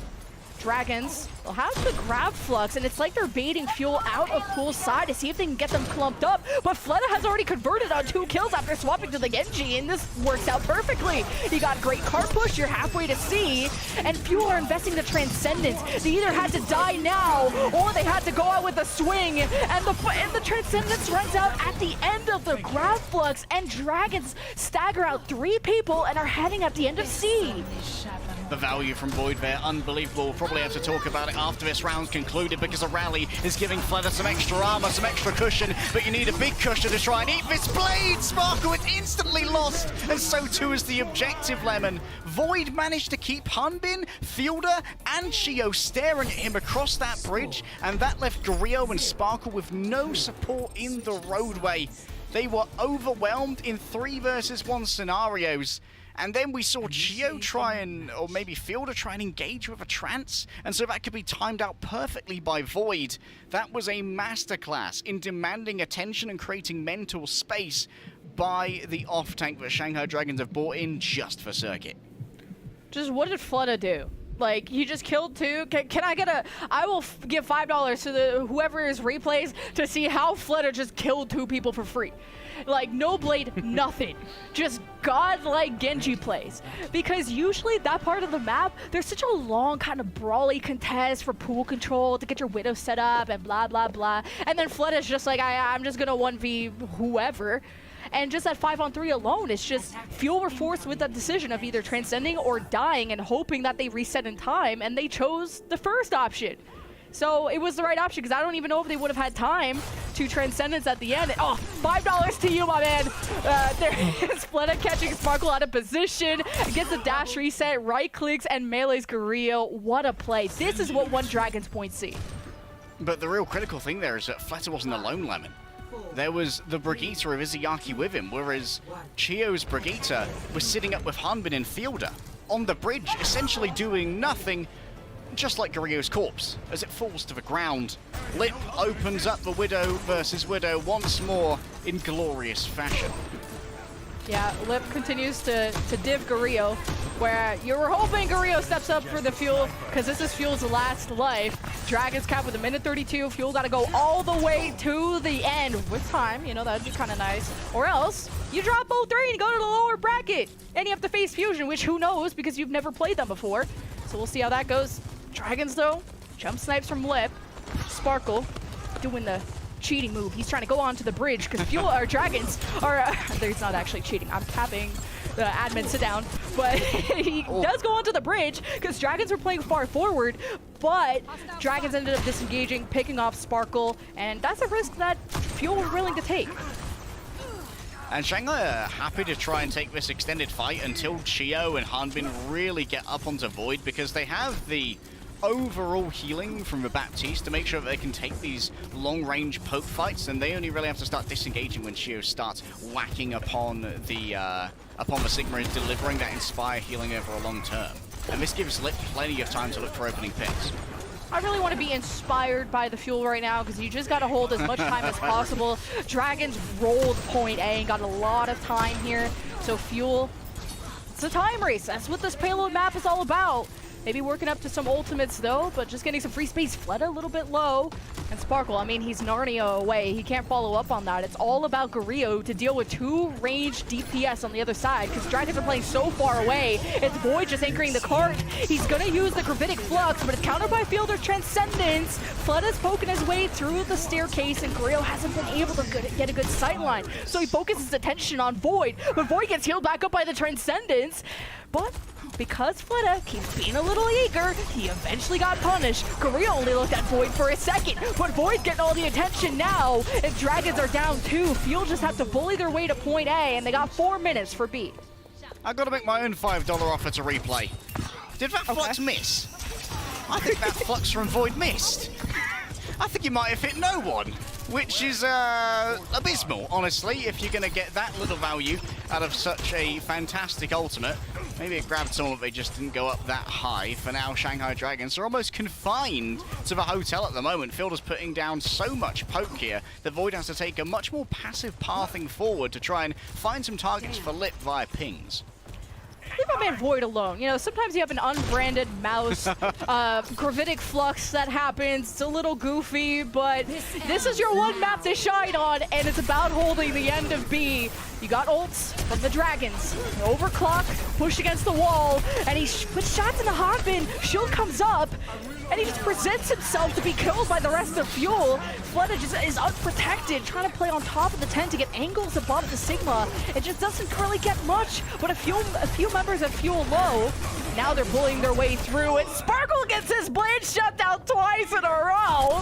This is just not happening for Sparkle, but he's gonna continue on the Genji. Now Izayaki is trapped, and there's no getting out of this. Bebe's just trying to blend into the wall. He's gonna use Ant Matrix. Dallas Fuel, how bad do you want this? Izayaki is now trying to kick his way to death. Gravitic Flux, because Fuel are tired of this. They do not want to wait any longer. A bunch of ults wasted. We go back to the cart. It's 4 meters away. Fuel, can we finish this today? Okay, they're gonna cap. That was some Igor of a fight, I'm not going to lie to you. I think that's the first time that I've seen mid-fight a team take hostages. Izayaki and Bebe both confined to the garage. Hunt actually puts up a shield in the doorway, so they have no way of actually getting any projectiles out. It splits Shanghai in two. No one else can receive healing, and unless Lip was able to get some mega pop-off, things were not going to go his way. Still, for Dallas Fuel, this is a respectable time back. 3 minutes and 40 seconds to try and get through this final area of Circuit Royale, but this is often where we have seen teams halted for years upon years, and Lip has exactly the spot he wants, control of the pool. Okay. And he's making a splash. And he's dead. And that's just off of a Lip snipe from Pool. So was the shield not up for Hanbin? What happened to shield's up? Sorry, wrong team. But Sparkle has to play charades now and do his impression of Fleta, where he gets a double kill and just kind of carries Fuel through this fight. But without Guerrillo, just Fuel are not going to force it even with Transcendence. Yeah, it doesn't make too much sense. Guerrillo swapping over to the Sojourn. We thought the Sojourn from Guerrillo was pretty good. It did eventually get kind of phased out by the Edison Sojourn over the last few weeks, but we know that it's very much within his wheelhouse. This is a very, very aggressive play from Dallas Fuel. They do force out the infra sites at least, and so it's a moment to back off Lemon, contemplate, and figure out their next move. Yeah, and because Sparkle's on Genji and not Tracer, there's not as much cart presence, or at least the way Sparkle's positioning. He dashes out of that, but this rest of his team is going to feel this Gravitic Flux in the morning. Hanbin does get dangerously low, so Fuel, take a second, take a breather. Now we have Rally, so Chio starts that up as soon as he has it, and Fuel are going to bully their way through. Sparkle goes to the cart to stop its backwards progression, and he's so dashable. And Fleta, he wanted it so bad, and Sparkle came for his revenge. Fuel continue to get these first picks in the fight, and Dragons quickly disengage. It's about owning this high ground now. Lip is going to be on all the way on the other side, hoping to match with Guerrillo once again, or really whoever from Fuel who's trying to push this cart. But Sparkle knows he wants none of that smoke. He is nowhere close to even accessing Lip all the way at the back. So Fuel, they gotta just wait for Gravitic Flux, and they waited a bit too long, especially without a shield. Lip has picked Guerrillo yet again, and this is just no bueno for Fuel. I think that Hanbin may have just made a series-defining mistake, Lemon, overextending a touch too far into Shanghai Dragons territory and losing his life. Yeah, Chio ends up staggering themselves, but in the end, with Hanbin gone, Dallas Fuel had no way to really extricate themselves from the pool that, yes, they had bought for a huge amount of blood, sweat, and tears. But without the Gravitic Flux to really try and find the exits, it was going to be a real chance, especially because Bebe had already used the Immortality Field. Now Bebe has another Immortality Field, there's a Transcendence available. Shanghai Dragons are now in a great position to hold this map.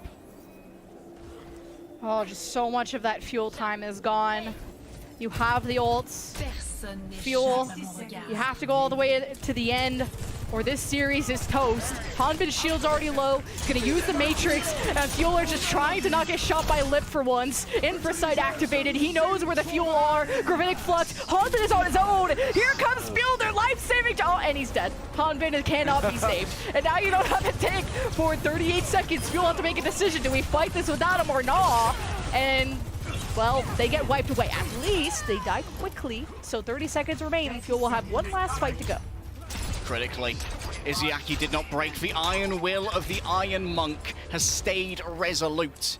And the Transcendence now stands at the ready when Sparkle brings out the blade. Gurio might try and use an early overclock here to force out the Transcendence, but Izayaki knows that against the headshots of the overclock, it's not really a huge stimulus for the Transcendence itself.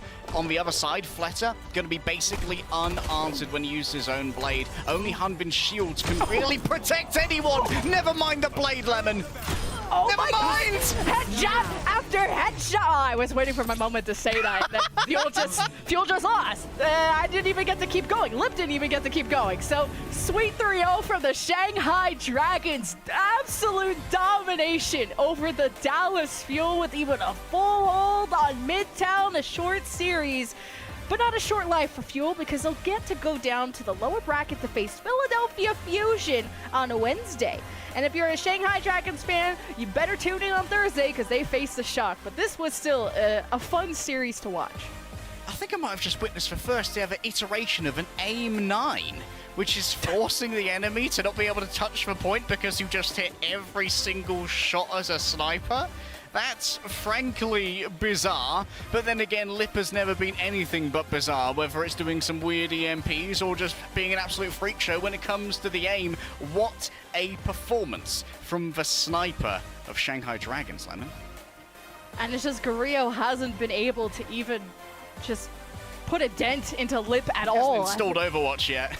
I think Gurio was maybe more looking at Fleta's Sojourn than winning duels against Lip. It was just really cool to see just both teams playing their cards. Clearly, both teams have studied a lot on each other. Dallas Fuel picking a few of Shanghai's weakest maps. Turns out Shanghai Dragons don't make the same mistake twice, going from being full held on Midtown to obliterating Dallas Fuel with even time to spare. So Shanghai Dragons pulling out all the punches, but there's one player, I'm gonna give you guys one guess, and you can't mess this up. Player of the match from the Shanghai Dragons, you know who it is. It's Sojourn, it's Lip on the Sojourn, by the way. He just was outstanding today. The entry frag Ernesto, the creator of the AIM 9, Lip might be the best hit scan in the world, and right now he's certainly looking like it. Shanghai Dragons were by no means slouches today as a team, but when it comes to individual performances, I have not seen one this good since MN3 on New Queen Street. And you know what? Lip did it for an entire bloody series. It's been, it just stopped Gurio from being able to play the game. We've seen Gurio get a couple of good shots here and there to really soften up these targets, but in the end, when you're too worried about going head-to-head with Fleta, things start to fall through the cracks, and those cracks get torn open by a player like Lip. Yeah, torn open indeed. 64% railgun accuracy, that's the only number I care about. How well do you shoot? Shoot pretty good, says Lip. Shoot good. Shoot good. I mean, the fact that this guy was good in the Soldier meta, good on Sojourn, good on Widow, like what can this guy not do? There's just so much competition for just rookie player, MVP of the whole year, and Lip has to be in that conversation. And we have more conversations to have because there's another match around the corner, the last one of the day. Hangzhou Spark versus the Seoul Dynasty. The last time these two teams have met. Seoul Dynasty 3-0'd them and it wasn't pretty. So, will this be a different tale? We're gonna find out because the biggest stakes on the line. Well, at least on the winner's bracket side of things. Hangzhou Spark versus Seoul Dynasty on the other side of this break, and we'll see you there. 여기 오면 얘 정면에서 할 거야. 내가 정면 오겠다. 나 정면 빠질 거야. 나 정면 빠질 거야. 정면으로 왔어. 나 정면으로 왔어. 잘해야 돼. 자리야 보자. 자리야 설게. 나이스. 자리야 그냥 때릴게 방금. 가자. 당기자. 자리야 컷. 내 왼쪽에 뒤에 쏘든. 나이스. 뭐야? 헨지공 수시 못하고 그냥. The Overwatch League is brought to you by the University of Hawaii at Manoa. Go to takemetomanoa.org today.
Welcome to Game Break, everybody. I'm here joined now by Fate from Shanghai Dragons. Fate, congratulations on the win. Now, my first question for you is, I found something interesting. I think you guys were sort of predominantly using the Wrecking Ball dive in the regular season, as well as yesterday's match as well. But today we saw something different. You guys were running a lot of the Doomfist dive. I was just curious, was that sort of your strategy for the Dallas Fuel specifically? 일단 오늘 승리 하신 거 너무나 축하드리면서 첫 번째 질문 하도록 하겠습니다. 페이트 선수. 어제 경기와 또 어떻게 보면 정규 시즌 경기들과는 좀 다르게 그때는 좀 더 레킹볼 다이브 조합 위주로 좀 플레이를 많이 하는 상하이를 봤었는데 오늘은 좀 다르게 둠피스트를 좀 많이 본 것 같아요. 이거에 대한 이유, 이게 좀 오늘 달라스와의 경기를 위해서 좀 이렇게 스페셜하게 좀 준비를 한 전략인지 아니면 그거에 대한 좀 이유를 좀 듣고 싶습니다. 네. 그 조합은 사실 이것저것을 다 준비를 했고요. 그 많고 많은 조합을 준비했는데 거기서 그냥 이제 상대에 따라서 그냥 하나씩 꺼내서 상황에 맞게 썼는데 지금까지는 그 꺼낼 기회가 잘 안 나왔어요. 그래서 네, 오늘 꺼낼 수 있는 기회가 나와서 꺼냈던 것 같습니다. I mean, we always had a lot of different strategies and compositions in our toolkit. I guess we had them all planned out, but it just happened so that we never had the chance to sort of use different strategies other than the Wrecking Ball that we've been utilizing a lot. But today, fortunately, we were able to use one of the many compositions that we have practiced. So I think it sort of worked out, and it's really helped us get the win today against the Dallas Fuel. All right, my next question for you, Fate, is of course, with this win, you guys are moving up the ladder, and your next opponent is going to be none other than San Francisco Shock. I just want to hear your thoughts on the team and about the match tomorrow. 자, 두 번째 질문은 이제 오늘 승리로 인해서 내일 이제 센쇼과 경기가 있을 텐데요. 페이트 선수가 보시기에 내일 경기 좀 어떻게 흘러갈 것 같나요? 그리고 또 센쇼에 대한 좀 개인적인 의견이 있다면 무엇일까요? 쇼크는 제가 생각했을 때는 조금 현 메타와는 약간 비주류? 그런 영웅들을 많이 꺼내면서 딜러 캐리의 비중이 저희 팀보다도 훨씬 높은 것 같은데 그래서 좀 쉽지 않을 것 같아요. 근데 또 뭐 반대로 어렵지도 않을 것 같다고 생각합니다. All right. I do believe that I think San Francisco Shock is a unique team that sort of they stay a little deviant from all the meta picks or meta heroes. That's what they sort of like to use. And they do have really good DPS players as well. So I do think that it's not going to be an easy match, but at the same time, I don't think it's going to be that hard as well. All right, Fate, that is it for the interview. Thank you so much for your time. And again, big congratulations on the win. 자, 이걸로 인터뷰 마치도록 하겠습니다. 피트 선수 수고하셨습니다. 감사합니다. Thank you. Thank you. Avani. Bye. Did he tell me bye or did he tell him bye? I'm confused when he said bye. Bye. All right. Well, it was great being on the desk. I've been told that I'm not allowed to actually stand up from this chair because we're wired in, and I would break the set. Yeah, potentially. Everything would catch on fire. The windows would break. It'd be awful. Yeah. Break the set just like Shanghai Dragons broke Dallas Fuel in that series. See what I did there? It all comes together at the end. I mean, we're impressed. I feel like Johnny was impressed watching that game because halfway through he got so passionate seeing Lee Jae Gong pop off in the one game that he played. So Johnny, what do you have to say about that? We gotta talk. We gotta talk. Look at him. We gotta talk. All right. I don't care. Look at me. Look at me. Look at me when I speak. Give me the head. There you go. There you go. We gotta talk about Lee Jae Gong, okay? I don't care that he only played 1 out of the 3 maps, all right? Because this was some vintage Lee Jae Gong. I'm not allowed to say the word. Lee Jae Gong stuff. I mean, he was incredible in that very first match, and I just gotta get that problem. How often do we talk about Briggs? How often do we talk about main supports? Not that often. But this rally in overtime, and he just carries his team, the momentum forward, gets a pick of the Sparkle as well, wraps it up with the flail, but also keeps his teammates alive with the armor packs like consistently, and we even saw a little bit more on that later in this very map in the next clip as well. Here on the point, keeping his team alive against this Lucio Moira dive, and then healing his Echo with the armor packs as well, keeping his teammate alive, and peeling off all these dive characters. I mean, I just love Lee Jae-gon. Like, he's the go. Like, I like him. He's so good. I want to point out one thing. If you know, you know. I have been walking around for this entire series saying Lee Jae-gong instead of Lee Jae-god, and no one has corrected me. Lee Jae-god. Lee Jae-god. I've been saying gong like bwong. He's been saying gone because I made It's one gone. joke, and now I'm hearing it's got. I'm the new kid on the I'm block, naming him and the no Lee one Jae-god. has corrected me. So I'm naming him the Lee It's been Jae-god. going on for so long that I was kind of like, oh, I don't want to say anything at this point, but Like, now at you this brought point, it I'm up. afraid to ask, but you know what? That's totally fine. We do it live on the show, and that's of course fine there. But I mean, listen, we got to hear a little bit from Fate. Danny asked him about switching up some of the strategies. Had seen a lot of Wrecking Ball with our dear little hamster friend, but actually breaking out the Doom Fist. Fate saying that it was something that they had practiced and they were excited to pull it out today. They activated his trap card. Yeah. You know, they didn't expect it coming. I didn't expect it coming. Heading into this match, they had played almost no Doomfist throughout the entire season so far, so I wasn't expecting them to pull it out, and I don't think the Dallas Fuel were either. They seem to get caught off guard by this aggressive style of the Doomfist, and we know how good it can be against that Winston. Those shotguns can do a lot of damage, especially if you can punch him into the wall. The Moira, you can cancel that coalescence with the Doomfist punch, and it just felt like the Dallas Fuel,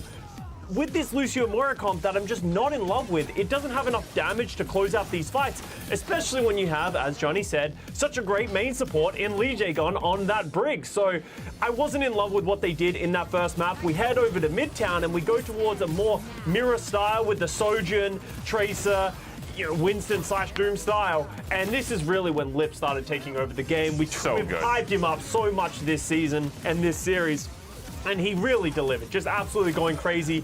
And there was no answer to it on the Dallas Fuel side. This is a consistent theme throughout this season that they do not have the hit scan player to be able to compete with the top dogs right now. Gurio on that Sojourn wasn't that impressive, but really on this map, I believe it was 3 final blows for Gurio on that Widow to Lip's 15.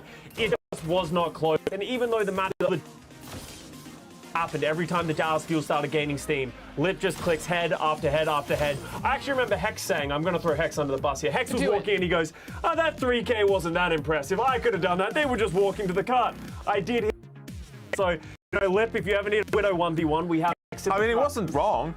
Wait, you try hitting that 3K. Any disrespect to Lip is disrespect to me. He's such a great player, and no one has had an answer to it. No one talked to Lip about that ever again. We're gonna need like a special watch point post-show, and then we're gonna have Hex come out with a setup, and we're gonna put his, skills to the test right there. But with that game results in, we actually have the updated brackets. I just heard him in my ear say, "Bring it on." Let's go ahead and take a look at the updated bracket for what we have, because as we see the Shanghai Dragons moving on, I do believe that they're going to be taking on the Shock. As you can see right here in our first match of the day on Thursday. Spicy indeed. And then we are, of course, going to see Dallas Fuel move on to tomorrow's match in the lower bracket, and they are going to be taking on Oh, God. the Fusion. So guys, speaking to you, I'm coming to you, just begging, pleading, as a Fusion fan. I gotta know, do our boys got this? I think Fusion has a real good chance in this one. But they're so freaking disappointing that I don't want to believe in it. Yeah, no, I don't really want to side with you on this one, so I'm kind of torn. I actually think that they have a better chance of beating the Dallas Fuel. Okay. But I don't want to become a Fusion fan. You know, they've already burnt me once this tournament. Yeah, that's an awful thing. Yeah. Really.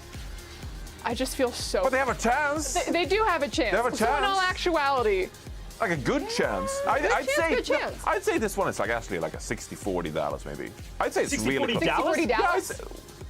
What? Do you think it's I'm Philly? going like You think 70-30 Philly. Oh, really? I think Philly is in a better spot. I think Dallas has still not shown me an identity. They don't look great in the dive. They don't have the hit scan player to back it up. I think that the Philadelphia Fusion look comfortable. I might actually pred Fusion too, so yeah. I got it. I want another one over. It looks like I have managed to turn the entire desk to the side of Fusion fans, which is fantastic. But listen, that's going to take place tomorrow. Instead, let's talk about the final match that we have going on today. That's going to be the Spark versus the Dynasty. Now, Scott, I'm going to start with you first because you just gave us a 70-30 prediction for Fusion. But earlier on today, you actually gave us a 70-30 prediction for Seoul Dynasty. Yeah. So, you still standing by that? I'm just making up numbers at this point. But really, there was logic behind the numbers in this one because MN3, we know that Shy beat him down, MN3, and we know MN3 beat down the Seoul Dynasty the week prior to this. So transitive properties is what I said in the pre-show. I'm sticking to it. Shy, if he can be that difference maker against the Seoul Dynasty, and if they are going to struggle against a top-tier hit scan once again, it could happen. But at the end of the day, it's not just about the hit scans. There are 4 other people in the server for their team. No, there's actually not. You're wrong. Can I talk about the hit scans? I want to talk about Stalker, actually. I want to talk more about the hit scans. Screw the support, screw the tanks. Just, show some Stalker, because I actually think this could be a breakout game. Yes, that's correct. I'm actually going somewhere with this. Oh, no. Stalker on the Sojourn. He's a rookie. He doesn't see as much playtime as other rookies around the league, but this could be a massive breakout game for Stalker in this matchup. You can see that Shy, he's leading in most stats, averaging about 1 more final blow per 10 minutes, half a railgun kill per 10 minutes, and the accuracy is, slightly ahead. So I would actually say that Shy, of course, is the favorite going into this matchup. He's the better hitscan player, but considering that Stalker is a rotational rookie, this could be a massive breakout game for Stalker. So I'm interested to see how he fares against Shy in this one. Before we toss and before we say anything, that isn't something about the hit scans. Smurf and Prophet. I want to see what form they're in. If their dive is good, it won't even matter how good Shy is. Prophet is GOAT. They will absolutely... Did you say Prophet is washed? No, the GOAT. Oh, the GOAT. Whoa! How dare you speak of Prophet that way?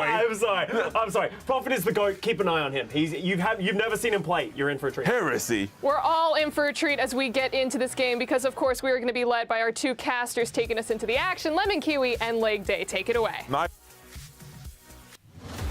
Wow. I just saw a bigger fight on the desk than between the Dallas Fuel and Shanghai. So we keep the action rolling. We got one more match to go, and this one will be a banger, I promise you. Hangzhou Spark versus the Seoul Dynasty. 2 teams who have met before. The stars aligned, but only for Seoul Dynasty, because they 3-0'd them. And they even full held them on Midtown. Silver lining, those Spark fans don't come after me. It has been a few weeks. And I mean, every team is coming out with the punches and the different strats. Yeah, it feels like a lot of teams are evolving heading into this particular tournament, Lemon, especially as we just saw from Shanghai Dragons. We didn't know that they had a Doomfist. Alas, they have a Doomfist. Dallas Fuel said, we're going to take you to where we can't play Wrecking Ball, and they went, fair. Sure, don't care. Speaking of things that we do care about, though, let's have a look at Hangzhou Spark, our starters here. I think it's fair to say coming into this matchup, Lemon, Hangzhou Spark are the underdogs, and as you said, last time these teams met, it was not pretty for Hangzhou, but when I look at this particular lineup, it's all about those DPS. It feels like this is one of the teams in the league where the support line isn't as much a playmaking component as it is just an enabling component to allow Shy and Alpha Yi to go bloody hard. Shy and Alpha Yi have been consistently impressive this year. Alpha Yi is, of course, one of the newer rookies who's come in and has had plenty of pop-off moments on both the Tracer and on the Genji, and occasionally also turns up on the Pharah out of nowhere. Well, at least we have one super left in the league. Super Ridge, I think, is becoming one of my more favorite players, even though you're dogging on him. He has a little teacup, and he just tried to meditate and then said, psych, guys, let's get it. So that's like the type of guy I want on my team, and especially Shy, which just statistically has been at the top when it comes to Ashes, which is very unique to APAC. He's number 3 in final blows, scoped crit hit kills, and bob kills of all things. He is very low on fewest deaths, but who's counting that? If you int, at least get some kills out of it, and that's the type of guy Shy is. But people are more looking at Shy when it comes to his Sojourn performance. Was anyone up at bad o'clock last night watching Spark yesterday? Because Shy went absolutely feral. He had the fans barking over his Sojourn performance, and I hope he brings that again. Yeah, absolutely barking for it, but goats don't bark, but the goat's going to come up. Let's have a look at the Seoul Dynasty roster. The Videsk was saying that Prophet is the goat, and the reason is he is a one-time Overwatch League champion. Maybe not the most accolades in history, has had an Apex win as well, back when that was the premier competition over in Korea. But no one has been as consistently successful, consistently dangerous, and a source of fear in the hearts of opponents like Prophet has been over the course of his career. Smurf, a two-time Overwatch League champion with a San Francisco Shock, now without having to share the spotlight with Super. He's his own man, his own tank, and doing it all by himself. And Stalker, I've got a tidbit for you here, Lemon. When it comes to my opinion of Stalker, this guy has the best mechanical tracking I've seen since Bunny. I've had a look at his gameplay, and boy, he is sharp. Sharper than Vindame's hair clips? Like, let me know where you got those, because he even looking fly. Vindame, and not even just fly, like, appearance-wise, but also in-game. Vindame, I know I'm a little bit late to the Vindame bandwagon, but Vindame is, like, gonna be MVP, rookie, whatever of the year, because his Zen, it frags out. And, you know, that looks cool and all, but to see an intelligent Brigitte player, his pack distribution, his overall awareness, you never get to compliment a Brigitte player, but when I VOD review Vindame, he goes hard for Seoul Dynasty. Speaking of the Seoul Dynasty, they got to pick third, and they pick Spark specifically because, you know, dodging Shanghai Dragons and playing a team you've actually beat down before. Remember, Seoul 3-0'd the Spark, and Seoul got to pick this first map, which is Ilios. One of the things we need to address here as well is something that I think a lot of us here in the Overwatch League community are quite afraid of, Lemon. And that's something called Playoffs Profit, which is when Prophet enters the playoffs, he becomes an entirely different creature. He enters a cocoon. He has a chrysalis, a metamorphosis, and he comes out the other side more powerful than ever that thou hast seen before. And if Playoffs Prophet is here for mid-season madness, when Seoul Dynasty are going to be a serious contender to pick up their second title in this year out of 2 that are available to them. Hangzhou Spark on the other side, we have the Echo coming out. Prophet's picking up the Hangzhou. That's how much respect they have for Stalker as a tracking talent. Prophet is giving away the Tracer. Oh, wow. So, Stalker versus Shy on the Tracer. Alpha Yi in the sky with the Echo. He can be chased down, so he has to be careful, especially if he can lock eyes with Prophet. He can get headshots. If Prophet's up in the sky, in the roof, he's already going to disengage out of that point. Unlocked. Who will cap it first? A lot of stall potential on this, especially. Oh, but yeah, there's a window there. He can see you. The headshot aligned perfectly. Easy for Prophet. He got Cloud Drive, but who cares about Hammond? Bernard's also slept. Good job by Creative. I don't think they really have the burst to deal with that quite yet. And now Irony's also catching strays, and so is Shy. Prophet. Playoffs Prophet has awoken. He is a little butterfly. He's already got 3K in the first fight. He's a beautiful butterfly, Lemon. What you may see is a potential Rookie of the Year candidate in Alpha Yi. All Prophet sees is fear and dead men. 61% of the way towards the ultimate. Seoul Dynasty get the first cap, and now Prophet can have an extended poke phase as Hangzhou Spark have to approach. Alpha Yi's going to be in trouble if he peaks too high in the sky. It's pretty quiet out here, huh? Where's Spark at? Okay, trying to engage. Stalker. He's already on the hunt. It's in the name. He's on the flank. You see the rest of Seoul Dynasty want to take off angles. Stalker wants to go unnoticed, but he's already got all the sticky bombs on him. He has the recall. Prophet has hit 4 shots. He's got 4 kills than all of Hangzhou Spark combined and more. What is he, on 5? And now he gets to kill Bernard for free. That's another stagger. So who is here to challenge Seoul, and especially Prophet? Makes you wonder why they even phased out bows and arrows. Turns out they're pretty damn good, Lemon. Prophet is absolutely dominating at the moment. Oh my goodness, stop it! Get it off my screen. That's illegal. Send him to jail or even to The Hague. Any of them will do. Can That's we my count? lucky number. Not lucky for Hangzhou Spark, though. I mean, Stop it. We're going to play a little bit of unbranded street of can we count to 1, 2, 3, 4, 5, 6, 7. 7 kills for Prophet. Now, we got a Dragon 5 ults Strike. available, Lemon. Oh, yeah, that's going to be ugly. Well, Let's see, Spark, last fight already. I know, the Spark are still coming up on their first ults. Mines have been used to try and zone out the mini pack roam on the opposite side. Bernard got slept, at least he lives. I can't say the same about Alpha Yi, but Stalker gets traded out. You got a chance, 4v4, Trans out. Seoul Dynasty using all their ults, they know it's last fight. And Shy, he's being pressured, power drive from his so from Smurf, but he's hoping to knock some people in that well. Bernard is doing everything he can to keep this up. He got mines, he got a double kill. Without creative, Seoul are very much lacking in heals and friends and hope. But Smurf still gets the diff. Hangzhou Spark got the flip, so they have some time to work with here, but there's 3 of Seoul on the point and no one from Spark, and there goes the flip. OT in motion, Alpha, he has the touch and he's there, but he's barely breathing. Spark are on their way back. They're kind of slow. They got the rally though, Super Rich keeping everyone up with his meditation and more, but can Spark kill something? That's what I really want to be proven here. Mythbuster style, can someone kill other than Bernard? Okay, that's a good start from Alpha Yi and Shy. No support for Seoul, and Spark are alive and well. Easy peasy. All right, Prophet returned on the legs. That's not going to stay, of course. That was simply to return in good time with the sprint for the additional movement speed. Maybe go back to a Hunter now? Indeed, they will. And the Hunter is actually really cool for dueling against Alpha Yi because it means you can actually one-shot Alpha Yi with a body shot if he's discorded, and if he gets up close to you and doesn't have a discord, you can wombo combo him with a fully charged arrow into a melee, both of which will dispatch of 150 HP easily. And that means Alpha Yi has to play at a more medium range where the burst is less prevalent. Well, Spark got a lot of work to do. Got to go from 0 to 100. You have the ults to do it. Alpha Yi on the chase, and he has the pulses. He would invest it. Well, Smurf got the mega. And, well, it ain't worth it to Alpha Yi because supports are in trouble.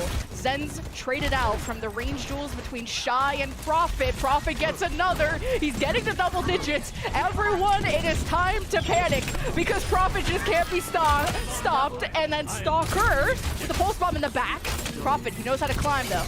He's got the grippers on the hands, but there's Bernard. Can he do anything but drop mines and leave? Well, Spark has the touch, and someone has to do it. I'm only seeing Irony and Shy come around the corner, and there it is. Seoul absolutely dominating round 1. I'm getting the weirdest feeling of deja vu, Lemon. You say ranged duels, I say ranged massacre. Prophet is in playoffs form, at least in map number 1. I don't want to be in map 1 Matthew, but when you're hitting shots like that, it is hard to not feel confidence, and that's exactly what you need as a sniper-esque character. You need that mojo, you need that good juju, the confidence to take those angles. Then Prophet's like, you know what? I popped off on the Hangzhou. I'm going to pop off on a different character. Goes over to the Echo instead for an aerial duel. Here's another recount. He just knows, man. He knows. What? What? I am once again requesting Prophet be taken to jail.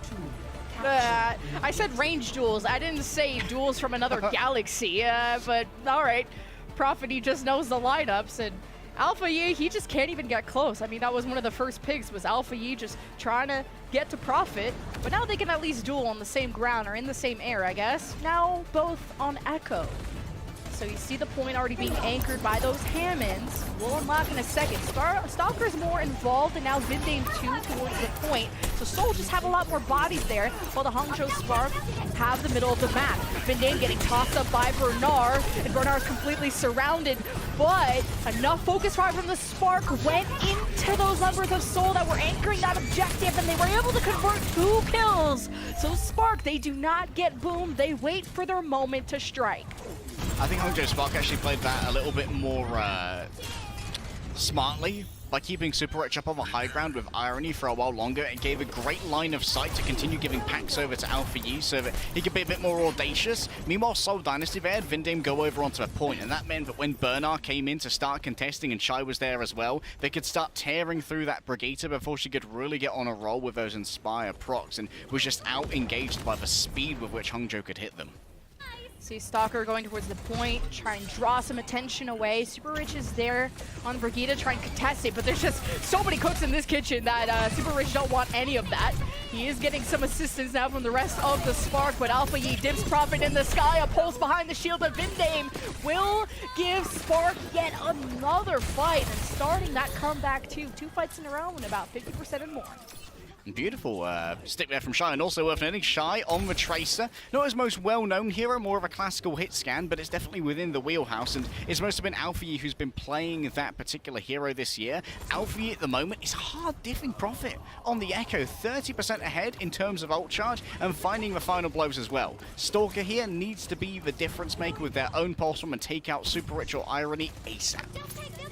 And I know I've been talking a lot about Stalker, but Shy's just been chasing Smurf like cat and mouse and just not able to burn him down quick enough. Now Spark have been able to just chillax near the point. It's 80% and growing. And Seoul, it's coming down to last fight. And they gotta do this without creative. It's just not looking good. Discord Orb on Smurf, focusing beam out. Alpha even has the copy. He could be as aggressive as he wants and he doesn't even need to use the ultimate. Seoul haven't killed anything this fight. It's very Spark-esque from how the last round went.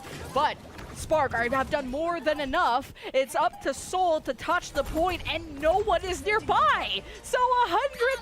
How about that? How about them apples?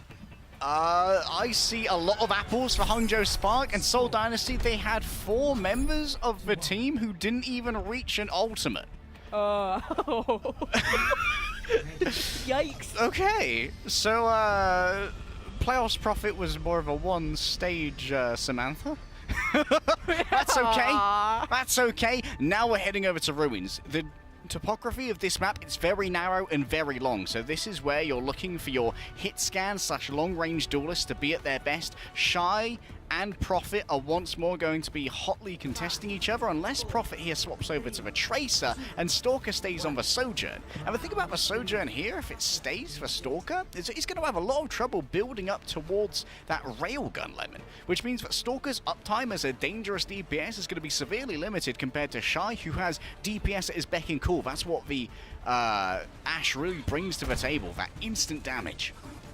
Yeah, Sojourn just having a bit more escapability. If you can dodge a wrench, you can dodge a Hammond. Dip, dive, and dodge, that's all you need. And Shy just picks off Prophet. He was trying to push that left side bridge. 5-on-4 for Spark. They're going to take a little bit more real estate. Soul trying to present themselves, mainly Stalker. I wonder if he has like 100 charge, trying to snipe somebody, but it's just not looking good for Soul to get any kind of return on that investment. Bernard also has some great scouting, and that's a big dynamite from Shy, getting him up to almost 50% Bob, which is such a big ultimate to have on a control map. And the thing is, the Ashe on the control map as well, being able to set up good first fights with that dynamite is critical, because it means you get this initial control, and then you can play from a defensive posturing where the poking of Shy is super valuable, because it also denies a huge amount of space from Stalker to build up that rail. Well, Soul have to play from behind, and oh, we're going bowling. Bernard already found one. 5-on-4 yet again. Spark with the first blood. Is there a response from Soul? They're completely trapped in this side, and that's against the composition of Spark. You got a dynamite on your face, a pile drive, and more. You just don't want to be cramped up if you're Dynasty. Your style does not want to be cramped. Full spot misses thanks to Bernard shoving targets out of the way. I'll save you. I'll save you. What a homie. What a homie that Bernard is. Just helping out Vindame. Remember that when I'm doing tryouts next year, you know? Hangzhou Spark, though, they remain alive in this defensive posturing, almost with the Bob as well. And the Bob is invaluable here, Lemon, because Seoul Dynasty don't really have the healing throughput or the meatiness of tanking to be able to take a battle with the Bob on the point. Vindame drives everyone forward with the rally, but that overhealth is going to be drained away by the dynamite. Well, speaking of meatiness, the Soul have something to work with here with that rally. Overhealth sort of useful. You got the mines too, placed to gatekeep and girl boss Spark away from the objective, but Spark have just had, all they have to do is live forehead, because just existing near the objective, they're already up to 90+%. Are they about to 200-0 after what we just saw on Well? Was that all a fever dream? Well, it is Flip the Soul, so it won't be 200-0 necessarily. And Soul, they're in charge for now. Spark, they're at their most dangerous when they're angry, and I believe that Prophet's Hangzhou made them angry. This is the fight for Hangzhou Spark. Already the rally ticking away. Everyone's got the extra temporary green health. Still there's a Transcendence if it's even needed, but Super Rich is on the case. Oh, he was getting pressured. Creative and Irony exchanging that, and overtime into effect. And Prophet has the touch, but he's so tunneled on Irony, has to disengage from that duel. And because he doesn't convert, now you have 2 supports dead from Seoul Dynasty in the last seconds. Stalkers then instantly off overclock. Prophet hits a pulse, but how much does that matter at the end of the day? There's only 2 members of the Seoul Dynasty left, and all that matters is you don't get mentally boomed, and Spark have taught us a lesson. They take the map. As Overly would say, anything is comebackable. From one of the most dominant performances we've seen from Prophet on the first stage, just being the master of his domain, Hangzhou Shimada, to 100-0 on Lighthouse, and then a dominant performance on Ruins as well. Lemon, this is going to be a certified banger. Already a different script than the 3-0 that Seoul Dynasty had against the Spark in the regular season. It's a different story. Spark up first. After this break, it's Seoul Dynasty's choice of map.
This is why you don't tweet after map 1. Yes, Prophet can be stopped.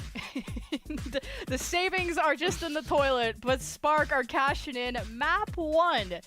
And they really dominated once they turned that well around. But it will be up to Seoul to pick what map they want to go to next. So Yes, Seoul get the choice. And it's going to be one where Hangzhou Spark have found some previous success, but Seoul have also shown themselves to be quite the warriors here, Eichenwald. And when we go over to Eichenwald, it's one of a few maps then where we see the most variety in tanking performances, not only with the overall approach of the teams, but also in an kind of like an inter-map kind of way. You see occasional swaps between tanks for all three of the points because you like to exploit the 90-degree angles. On the final point, you need something with a little bit more verticality most of the time. On second point, because those sheer high grounds are so difficult to try and fight against. And then on point A, you can play so many different things. Some teams like to play the Zarya, some teams like to play the Doomfist or the Winston. And where I'm going with this is that for my money, Smurf on Seoul is the most omnipotent tank we have in the Overwatch League. And the only real competition he has is Reiner. And Reiner gets subbed out on Circuit Royale, so Smurf wins by default. I play more, so I'm better. A lot of the platinum borders in my games say. But yeah, Smurf, you know, when we're co-streaming matches like this, we look at Smurf on the Zarya on attack, Eichenwald, and we're like, what is he cooking? But at least Seoul know what Hangzhou Spark are cooking because Hangzhou played Eichenwald yesterday against Fusion and won this. So clearly Seoul have done some studying to see not only what Spark are playing, but also where they're positioning. Almost Stalker getting that one shot. We're in this together. Stalker returning to what is his, you could say, signature hero over the course of his limited playtime with the Seoul Dynasty. The Sojourn. There is going to be a significant advantage here. We talk about the railgun charge a lot. It's much easier to charge up off for Sigma, and you can see right now, they actually try and just burst down the Sigma shield after Stalker gets to 100, and then try for the headshot. Stalker's very patient after he gets this charge to make sure he can line up a shot properly. You can try for the headshot, but can you deliver? Well, there's an anti that just got delivered expressly to Shy. The immortality was up, and it's just done and dusted. Soul just pressure out the house with the health pack, and Spark are absolutely trapped, and there's only the supports remaining. And if they get stagger out, there's absolutely no chance for a recontest. And Soul can even take more space beyond that, especially getting castle control after this point. So a very swift first fight win from Soul, 5.5 minutes for B. And the great news here is that Seoul Dynasty don't need to make any compositional swaps moving forward here. With Smurf already on the Winston, he can have access to the high ground with some soft dives to try and build up towards that nano. And Smurf actually just catch a little bit extra poke here. You can see that he's just tempting Shy on the Sojourn to allow Creative to heal up off of him. And that will get us closer to the nano, which will be the primary engagement tool to try and dislodge Hangzhou Spark from a high ground position. Yeah, I like that Shy throwing his no-no circle whenever Soul are just trying to rotate, and some nice headshots, but who else is home to help out? Soul have made their way into Castle, and Shy does not want to open that door. He's trying to be as far away from them as possible and saves the jumps for when Smurf gets close. Meanwhile, Soul, yeah, they got Castle, but then what? They're trying to get some cart presence here because Bernard is anchoring it, which, by the way, on the defense, he's starting to put some orbs into that backline. So how do Seoul want to deal with Bernard? Or do they want to go after the rest of the defense of Spark? Grab Flux at the ready. Bernard waiting for them to all chase after him. You've all been baited! This is all a plan from the Spark! Bernard with a double kill. Smurf gets nanoed. Can he really have a response? Prophet's already killed, I think, one, and the immortality don't count. So Seoul tried to invest to have an answer, and just no one picked up the phone. Yeah, without that nano, it's going to be a little bit more difficult for Smurf to make a more meaningful engagement. Of course, a Primal Rage is here, and you might use that to actually jump on top of Super Rich and Irony and try and do like a 180 slap to get them off the high ground and into the reach of Vindame, who can really start doing some damage with that melee cleave. Otherwise, Vindame's going to have a good amount of trouble actually proccing the Inspire here. What an accretion! Catch this, idiot. And that's what I say every time I'm on stage. Nice catch, dummy. So Seoul have to try this again. Pulsar Prophet hits Alpha Yi. That's an opening. And the overclock activated. Stalker is on the high ground. And he's dealing with a big old lamp from Super Rich. But now, Transcendence and a Super Rich amplification matrix. The card is sailing. Someone has to touch, and Bernard is there to contest it, but he's the only one there. Sparker's still rotating from Bridge. They're actually behind the Seoul Dynasty. Stalker is just ruining everyone's lives, but really Dynasty ran out of gas at the end. The flank from Spark actually paid off. Bernard stayed alive long enough to stop the cap, and Seoul have to reset. I'll tell you what, Bernard's Sigma, over the course of the last few games he's had, has been absolutely amazing. And I think that it's going to be a major component in Hangzhou Spark being able to hold this here. He essentially operates alone, a little bit far away from Super Rich and Irony, and that might be able to be exploited by Seoul Dynasty by just diving past Bernard onto those supports. However, that does leave Seoul Dynasty creative in particular, quite exposed. That's creative. It just didn't hit. And that's kind of what you get. But Seoul Dynasty rally, anchoring now near the card, but they're all grouped up for the Gravitic Flux, and at least you have Vindame mid-rally who's getting fluxed, so didn't end up paying off there for Bernard at the end. Prophet has been left unchecked in the backline once again, hunting down Shy, and without Shy, it's up to Alpha Yi to try and diff Prophet, and that's a tall task to do. Seoul meters away from capping, and there's only really 2 or 3 members from the Spark. Bernard is getting hit from every angle, and he's gonna have to go next. I don't think the Spark really have this in the bag, especially when Prophet's going like that. Creative even Nano's been deemed to ensure fight success, because Seoul don't want to be missing no seconds. Even Creative sleeping Irony in the back is kind of nice. So, Seoul go into C with 3 minutes. I think I've figured out the Seoul Dynasty plan, Lemon. Step 1, Prophet. Step 2, Prophet. Step 3, Prophet. Seoul Dynasty, I really want to see how much damage Irony is taken, because he seems to be quite a low-tier target on the Hangzhou Spark at the moment. He's being left alive for a huge amount of time, and it's actually causing Seoul Dynasty quite a few problems in these mid-fights. Oh, we got Bernard Lazarian just trying to brawl out, and maybe even able to bubble his back on, especially Shy if he gets pushed by Prophet. Can't really stop the one-shot potential of Sojourn, though, so Bernard has to be on his A-game. You can see that Prophet is already owning the top left, so he's already on the flank. Usually that's where Shy would like to be, but he's on the bottom right side. See, there's a bit of a brawl in the front line. Alpha E trying to dislodge Prophet from their back line. Prophet fades into the shadows, goes back to his team. They'll be up to some ultimates, and Seoul are coming up on almost every single one.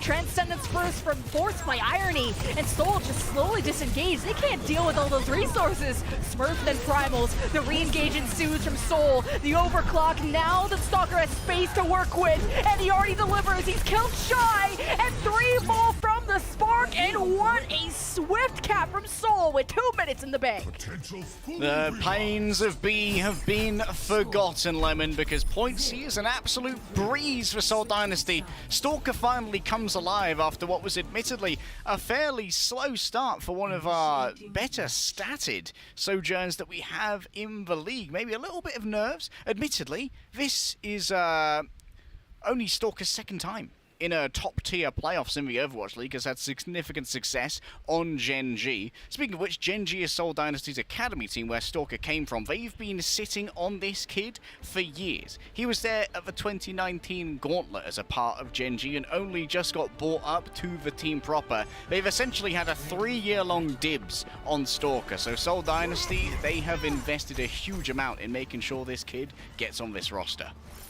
And when you go Zarya on that defense, it's about that long-term investment, but it's then Spark kept having to use ultimates first. This clip right here is right after Irony uses Transcendence, and Seoul knew it was time to go pedal to the metal and use every single ultimate, because Super Rich didn't have Rally. There were no resources to make up for this, and I think Seoul even had leftover Nano at the end. So Stalker has been measured with his approach, and Seoul really good at scaring Spark into using their ults first. And Bernard, the long-term investment of the Zarya never really paid off. He didn't have time to scale. Yeah, like you said, Zarya is a heavily scaling tank. You need multiple fights or at least multiple bubble rotations to really reach your most effective point, and Smurf simply played a little bit faster to deny Bernard those bubble rotations before people were in some fairly significant peril. Hangzhou Spark here. They're playing a lower healing comp because Bernard can try and sustain himself a little bit more, and we've seen Bernard go off on some wild goose chases on Eichenwald in particular, because going through second, that's a huge pick on Vindame.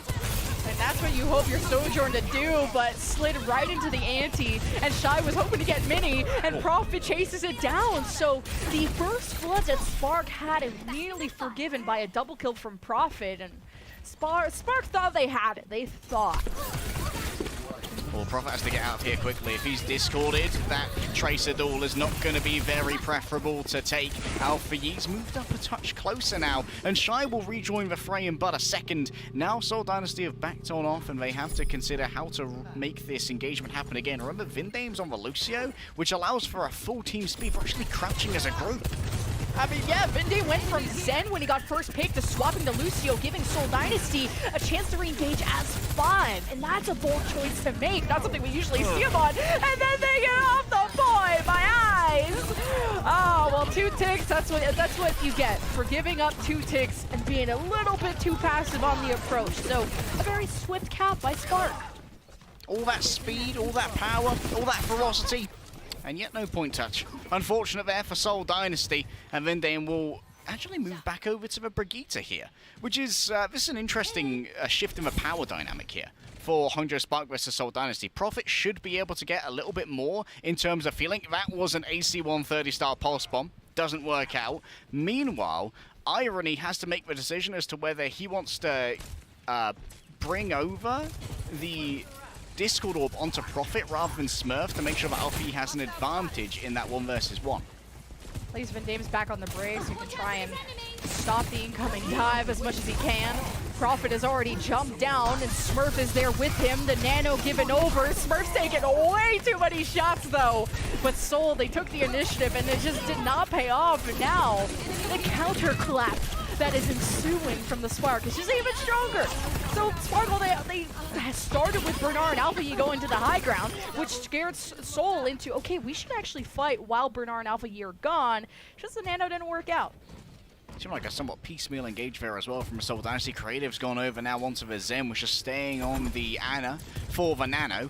Now with the Discord Orb in play, a little bit more, a few more teeth behind the Seoul Dynasty engage, but unfortunately, they have an entire dentist's office to get through here, Lemon, as Hangzhou Spark have 5 ultimates good to go at their beck and call.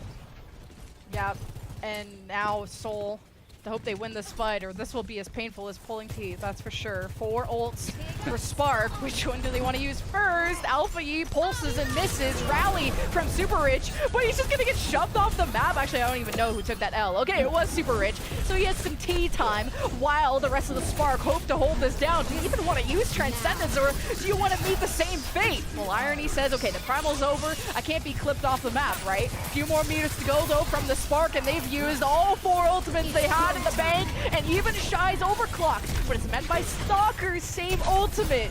But Shy just doesn't have a lot of angles to take coming from Castle, and Alpha Yi, he's at least converting with kills into the back line. And Spark, I mean, they still have 2 members at the front, but there's still 3 or 4 from the Seoul Dynasty defending. But eventually it was a slow struggle, but Alpha Yi came alive when it mattered the most. And Spark will cap B. They have 4 minutes for C. Seoul Dynasty fans, it's time to feel what we call a heckin' concern. Because on the desk, Custer was saying that if Prophet and Smurf are in sync, Hangzhou Spark have no chance, no matter how well Shy plays. But right now, Bernard and Alpha Yi are actually coalescing on targets better than Smurf and Prophet. Now Smurf has moved over onto the Wrecking Ball just to try and mirror this one out and maybe get better setups off the back of these pile drivers, but can Stalker even charge up a rail to try and follow it up? No way! No way! What's that? It looks really shiny, says Vindame. And Alpha Yi kills both supports, and he's about to diff whoever's back there running away. Scaredy cat. Well, I don't think this is going to work out for Seoul Dynasty right here, right now. I don't think so. Nope. But Spark is a pretty large, huge time bank, so Seoul don't have a good recontest. This is going to be real scary. They are coming out of spawn. Bernard is ready with the mines, getting the call of which spawn door they're coming out of. All of Seoul are coming from the left, except Creative on the right. Bernard's waiting for his chance. He actually gets shoved down by Smurf. What a bully. But now Bernard has to give these mines over, right? He's being so patient with them. He waits for Seoul to actually get to the cart. Someone is contesting from Seoul. Bernard finally drops the mines, and Smurf is actually behind. They just forgot about Smurf.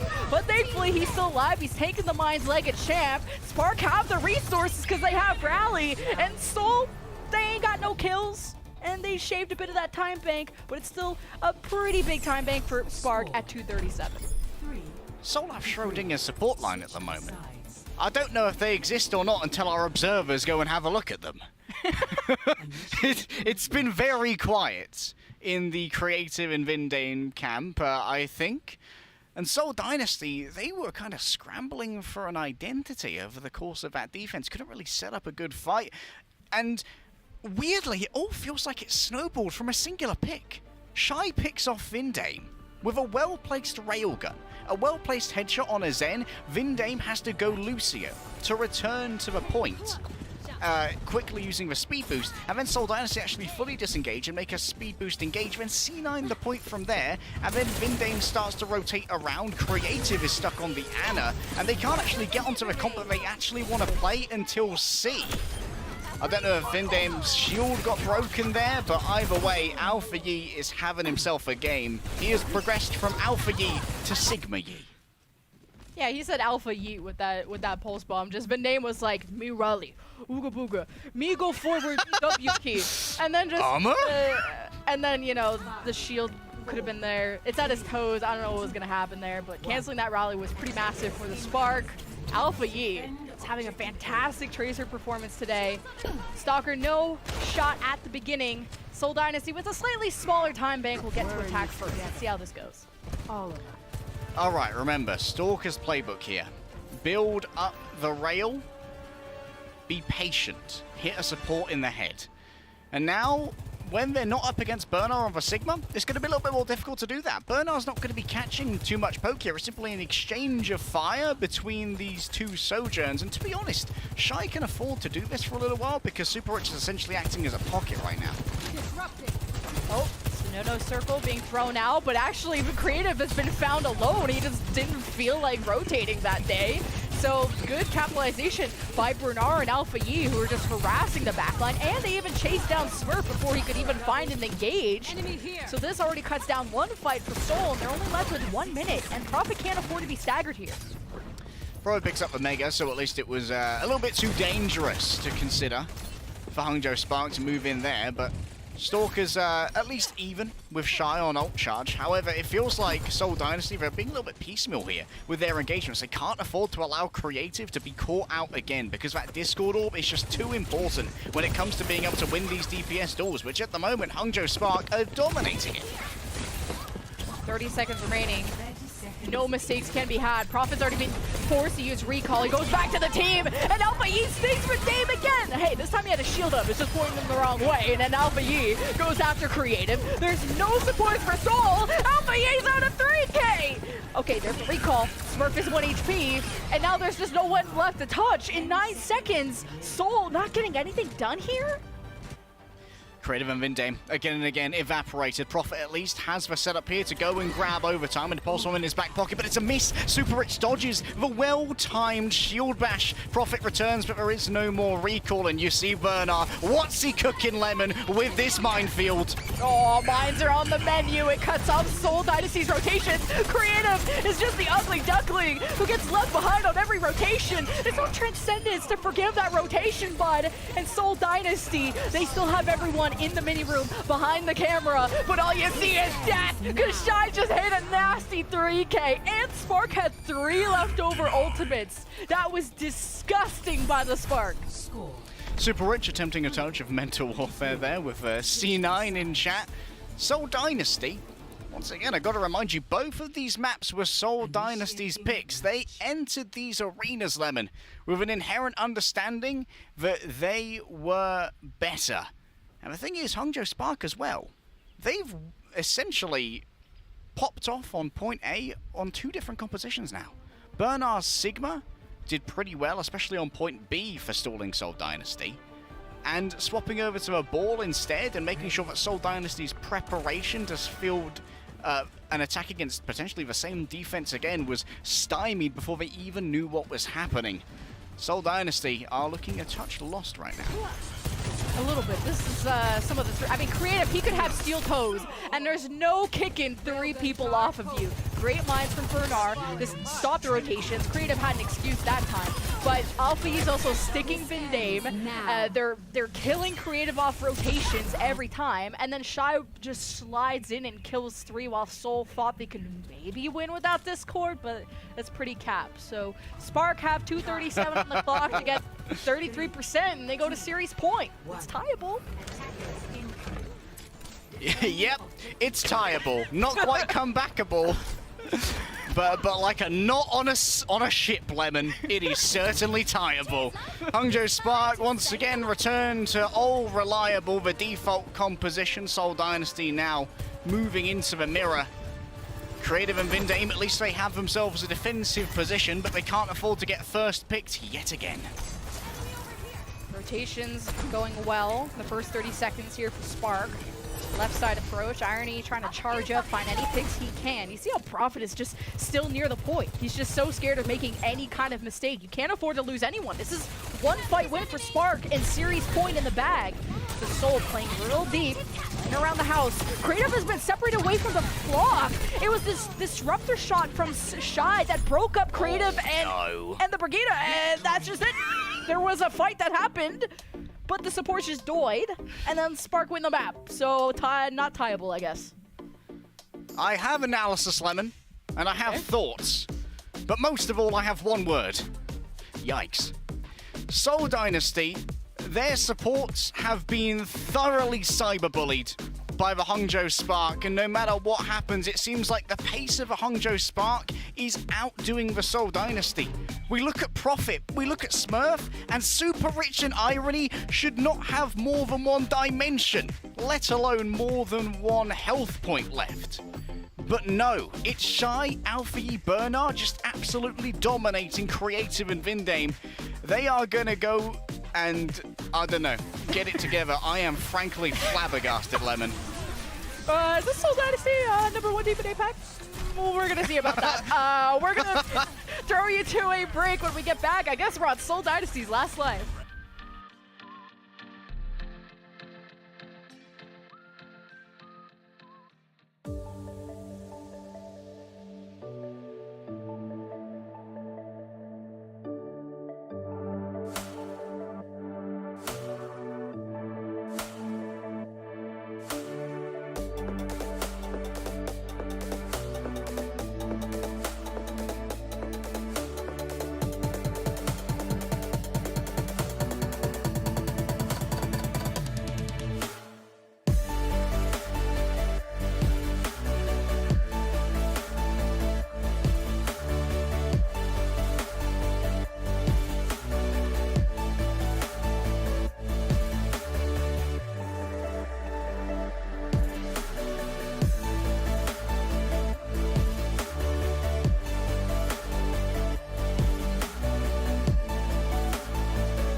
Chips, rise up. A new skin just dropped. Oh, look at her.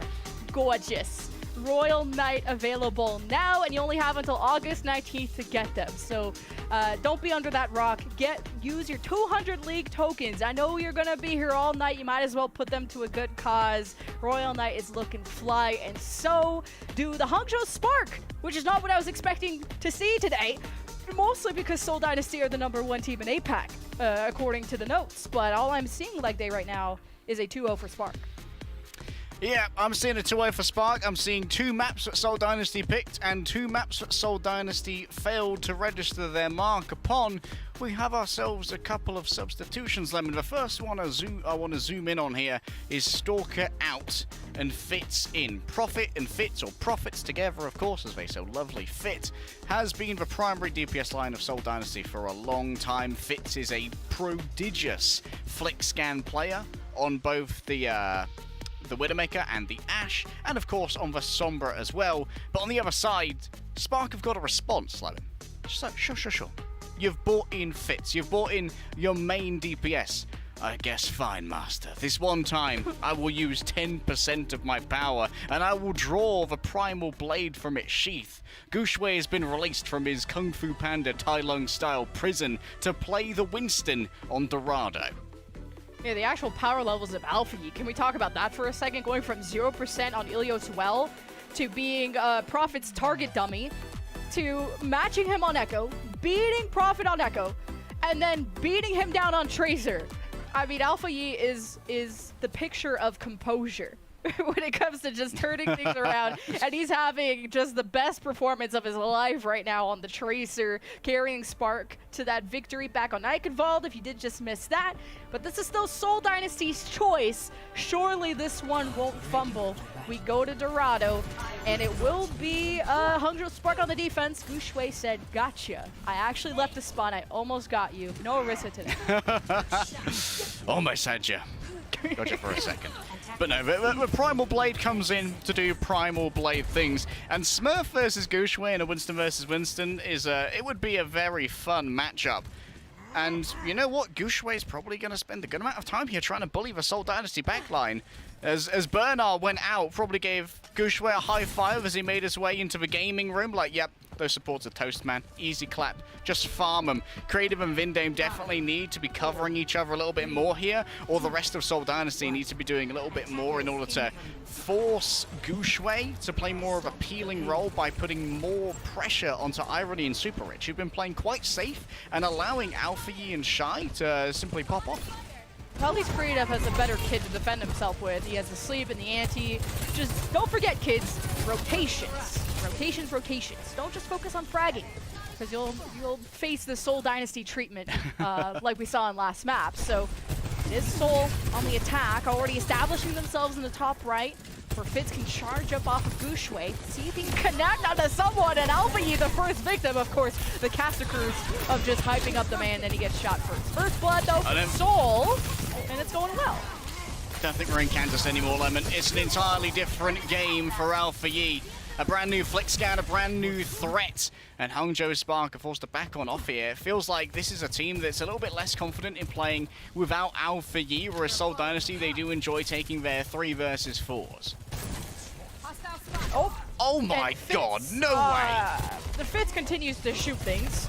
He's subbed in and is just bangs and then leaves. I mean, Fitz is delivering on every level. Alpha Yi is caught in the middle of 3 people while half HP. Fitz gets slept. Good peel by Irony. Maybe at least Alpha Yi gets to live and has a clap back for Fitz, especially just for him. Great pulse bomb, and Vindame thinks he's safe. Oh, Alpha Yi didn't want to commit. Too many cooks in that kitchen. The rally starts from Vindame. Creative is currently slept, so I don't know how much Seoul want to leave him behind. Spark wanting to capitalize on that, and they don't. Now you got a Nano Vindame instead of Smurf on the Primal. Well, it's fine, because Seoul Dynasty's still gonna fight win, and a swift cap for A. Holy hell in a cell, Batman. Vindame nanoed, Smurf primaling. That was a box of pain, and Hangzhou Spark got their ankles broken within. Gushue didn't even get the chance to pop the Primal Rage, and Seoul Dynasty are making pretty good time here. Fitz has turned up, changed. Oh, Smurf's undetected. Smurf is an unknown factor and actually gets help disengaging there thanks to Super Rich. Cheers, bud. Very nice of you. Just paying back what Bernard did before. Yeah, he just tried to Smurf in the back line. It just didn't. And he didn't get punished. It did force Guangzhou to pop down. It's not like Seoul had a good punish there. Fitz not charged up. There's the engage off the high ground, but Fitz is on the flank with Overclock. Shy doing the same thing, and Fitz is the first to back down. What a coward, but it's okay. I respect not wanting to int. I wish my teammates were like that more. But it just means that both Overclocks exchange and really the defense benefit from it. Unfortunately, not relatable content. A miss there from Shy. And Fitz tries to take advantage of that expended railgun, but you can see how quickly Guangzhou is on this, trying to deny Fitz this space now, realizing, okay, maybe I can't do as much to try and bully Creative and Vindane, but what I need to do is deny space from Fitz. And Alfie denies life from Fitz. Prophet's in the backline too with Pulse Bomb, and he kind of needs to start killing things quick because Seoul are down 2 or 3 at this point, and Prophet did kill Irony, and he's getting some good card push. Just wish he had some friends to help out in this fight. Just the one and done, and Prophet's gone. That'll be more than enough, Lemon. One of the difficult things for Prophet here is that lining up this Pulse Bomb, he has to make a considerably longer commute because Trace doesn't have a huge amount of vertical mobility. He's actually caught here by Alfie, and Alfie takes a huge amount of damage. The initial clip from Prophet is already forced out that recall, and now he's in a position to try and get an excellent sticky onto Super Rich. Irony's playing so deep too, so it's really hard to dive him. Irony will be able to hit the sleep as long as Smurf doesn't time the bubble well, I guess in that case. Prophet, hoping to close the gap, has already forced to recall. Seoul takes shelter below the bridge. At least they could be heading towards the card here, which seems unprotected, so Prophet hoping to get some good push in, but Guangzhou's in the backline with Nano. Creative misses the sleep, gets tossed up, Vindane forced to use the rally just to keep everyone healed up. Now Smurf hoping to do just that to Irony, but forced to back away. Great peel by Guangzhou, and Prophet gets the execute onto Shy. It's a 5 versus 3, and Prophet finally gets a chance to shine. Where was Prophet from Ilios? Well, here he is. Seoul, 2 more kills to go, and they get the cap B. 3.5 minutes for C. And Smurf back on the Winston here is providing a lot more sort of space for Prophet to work with. We saw that Super Rich and Irony, they were being a Vibranium support line. They were unbreakable together and not dying, but that did require all of their resources to be expended amongst themselves as support. So it meant that Alfie, Shy, Guangzhou, they had a little bit less to sustain them, and Prophet's damage would add up over time. Moving into third point here, Seoul Dynasty still have 3 minutes, and Fitz can open this up strongly with an overclock to try and make sure these long sightlines can't be sustained by Hangzhou. Like Seoul taking up that high ground already. Alpha E forced a recall after the pulse doesn't hit. Prophet sticks him though, and that's the revenge Seoul Dynasty desperately needed. Overclock 2 on the high ground. It's getting a ton of value for Seoul Dynasty, already on the 5-on-3, but a quick disengage from Spark. Just kidding, Guangzhou's in the back with Primal. Oh, the rest of the team are leaving though, and he didn't get the memo until now. So the Primal is just a distraction, a zoning Primal even, but not gonna have it to sustain for the last fight coming up, and that's a pretty thick-looking time bank for Seoul, but they don't have Prophet. So can they keep this going? Looks like they have some good pressure on the spawns of the Spark, but now they have space to work with, and Shy slides right into Fitz, has the overclock ready, might not even need it, and now he's getting jumped on by Smurf, and Shy is still killing through all the fire and the flames he do be carrying on. And Seoul have been wiped away, and they won't be able to sail away to sea yet. I love how much faith Shy has in his supports when he gets dived on by Smurf, a 2-time world champion of Overwatch League. Winston's like, yeah, I'm pretty sure I can tank this. I've got Irony here. No, I ain't gonna be dying to this bozo. That's a Rick Bozo on creative as well. Hangzhou Spark here have built up the preemptive railgun, so Shy once again is going to be looking for an opening pick. Creative would be the gold standard here. Oh, Nano's first. He's on the high ground. Shy trying to overclock in the background, I guess, while he has Nano. Didn't connect on any shots. Disengage so strong from Seoul, and Smurf is slept, and now these supports again left unprotected. Vindame's already down. Creative is left on his own, and at this point, Seoul need all 5 members to be alive to push this card to the end, and they only have a minute to do it. Smurf on the Primal, tossing up Shy against the wall, but just not wanting to fully commit, just is scared to just stagger out and waste precious seconds, and he still gets staggered because Shy doesn't give up. This Primal Rage has bitten off a touch more than it can punch, and Guangzhou, they're great synergy. And we saw that Shy was a little bit trepidatious about moving forward into a crossfire of 3 Seoul Dynasty members. Guangzhou comes into that tiny area and puts down the Winston bubble. That cuts off Creative from healing both Fitz and Vindame, and gives a bunch of safety for Shy to operate from. Prophet used their Pulse Bomb somewhere, wasn't towards a Hangzhou Spark member, and that's one less tool in the bank, Lemon, with only 20 seconds remaining for Seoul Dynasty. Well, in the multiverse of madness, that would have hit somebody in some galaxy, but not this one. Soul, last fight, 12 seconds left. Some cart push.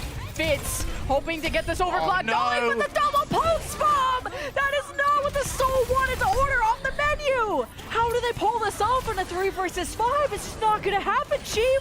Guangzhou with the Primal is gonna assure they can't even touch, and that'll be the end of the road for now for Seoul Dynasty. As Last Life coming up, Spark had to push to this box of victory to sweep the series 3-0. Oh, I tell you what, Lemon. Good Winstons on Dorado are a joy to behold. You can essentially become an omnipotent gorilla deity.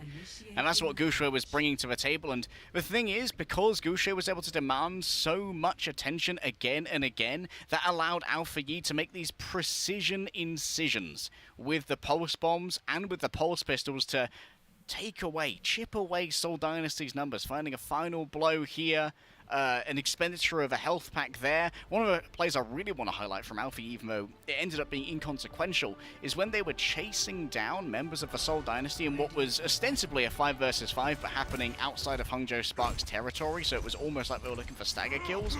Alpha Yi was prioritizing using his blinks to steal the mini health pack from Prophet. And that's not just to deny the healing, but it also forces Vindame to use one of his repair packs to keep Prophet in that duel, and that means that Creative becomes more easily killable for Guangzhou.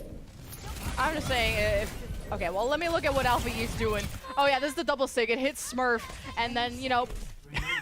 Come have a look at this. Do you have a defuse? You jumped got a diffuser, mate? Prophet blinked away. He had the right idea. Smurf just said, hug me through death. But I gotta hug anyone who had a perfect, or just had this bracket, because anyone with a brain would have thought, okay, Seoul Dynasty #1 should be winning this. So I would have talked to whoever has the perfect bracket, who would have predicted Spark to go this far, but this is a good series. This is fun. I'm having a great time. Oh, Guangzhou is going to be just playing space control at the moment as Fitz is hard scoping in on the Ashe. One of the things that's quite interesting here is that Ashe can actually be quite effectively dived by the Sojourn, more so than something like Hangzhou, who can actually pop the Storm Arrow to stop a wicked slide dive. Yeah, I think this will be a lot easier for Fitz to get away, especially if Creative doesn't hit the sleep. Just hasn't happened a whole often, but at least Prophet hits the shots, goes after Guangzhou. And now Spark are just getting free card push, but now they're going into this little room, and Super Rich is very much overextended, and he's antied, and there's no healing through that, and even I already tried to help, and he gets smoked too. So, Seoul, they hold for now.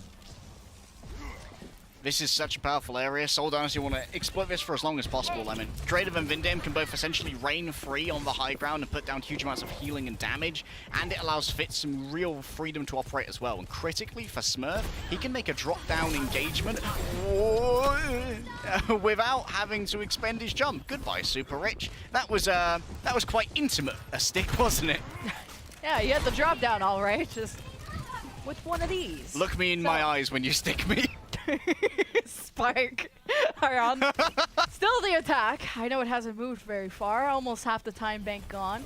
Alpha Yi is right below the defense. He wants to sneak up those stairs if he can and maybe go after Creative and Vindame the way he did on Eichenwald. Where was that? Now Shy is on the high ground. He gets nanoed, but he jumps down, and now he's got to make something out of nothing. He's got the jump yet again. Goes up, kills Vindame. Bubble in his way, hoping to burst this both physically and morally. And it looks like Seoul, even through that bubble route, we're allowed to disengage. Shy slides back in, kills Creative, and that has to be enough to ward away Seoul Dynasty. Smurf is going to buy time, but doesn't even have time to primal. maybe saving it for point B, because I don't even know if Seoul have a recontest at this point. Something out enough in for team number 7. Order up, man. That'll do just fine for Shy, who now has access to the overclock. The passive ult charge grabs it in the end. Bob is available if Fitz can only get there. And yes, Bob impacts directly with the cart, so that isn't moving for a couple of seconds. And it's right at the front. Okay, at least you got to sleep from Irony that stops it for now. There's some initial damage going in, and Spark now forced to invest ultimates, including Guangzhou, who got slept while he was trying to primal. So Spark, do they still have this in the bag? This was all off of a stall from Profit and a bob thrown by Fitz. What a massive turnaround from Seoul. Now Spark only have a minute. What? They think this is winnable. They're starting the rally and they're fighting at point B. Can we get a touch on the point, please? Well, Fitz is dead. Profit is keeping this fight alive. Over on the point, it's 3 versus 5, I think, favoring the Seoul Dynasty. And now they're nanoing Smurf just to clear up reinforcements from the Spark. The fight's not even happening near the cart, and that's what you get. They're gonna cap. What were they cooking? What were they cooking? Irony and Super Rich essentially marooned in the backline. Super Rich was like, oh, this is so sad. Can I have one gifted nano, please? And the nano indeed gifted over, whacks through Profit. And I think that Seoul Dynasty, they overcommit when it comes to that Transcendence because there was no way for Fitz to avoid being antied there. So Vindame essentially uses his trance there for nothing just to try and keep Fitz alive. And I think that maybe that was just a bad counting of cooldowns from Seoul Dynasty, but in the end was hugely impactful. Ah, caught them staring, Alpha Yi. You could have got the stick. Well, it's okay. Vanilla shot's just as good. Not even needing to use ultimates is actually really good. Guangzhou's killed 2. He's got slept. Alpha Yi has his back, and you've talked about that synergy before. And Guangzhou can keep playing aggro because he has Primal. Hasn't been a problem, though. Small problem. Profit and Smurf are doing the same thing in Spark's backline and have killed Creative.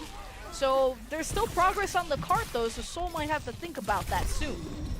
Oh, that's a tough kill to drop. However, Smurf getting out here, if he survives, this is huge. That's a great amount of nano charge for Creative that can be given over for free. And yes, Smurf will survive. Profit sacrifices a lot of his life force here just to keep this cart in place. This allows for Smurf to set up for a fresh dive. Vindame's almost dead already. Ooh, the shield is barely up for Vindame, and he gets healed back to full. How does he live that? I have no idea. Profit misses the pulse. He's anti-ed, forced to recall, and he's in the middle of 5 people. Alpha Yi has the blinks, he has the shots, and everyone's dropping down in front of Alpha Yi.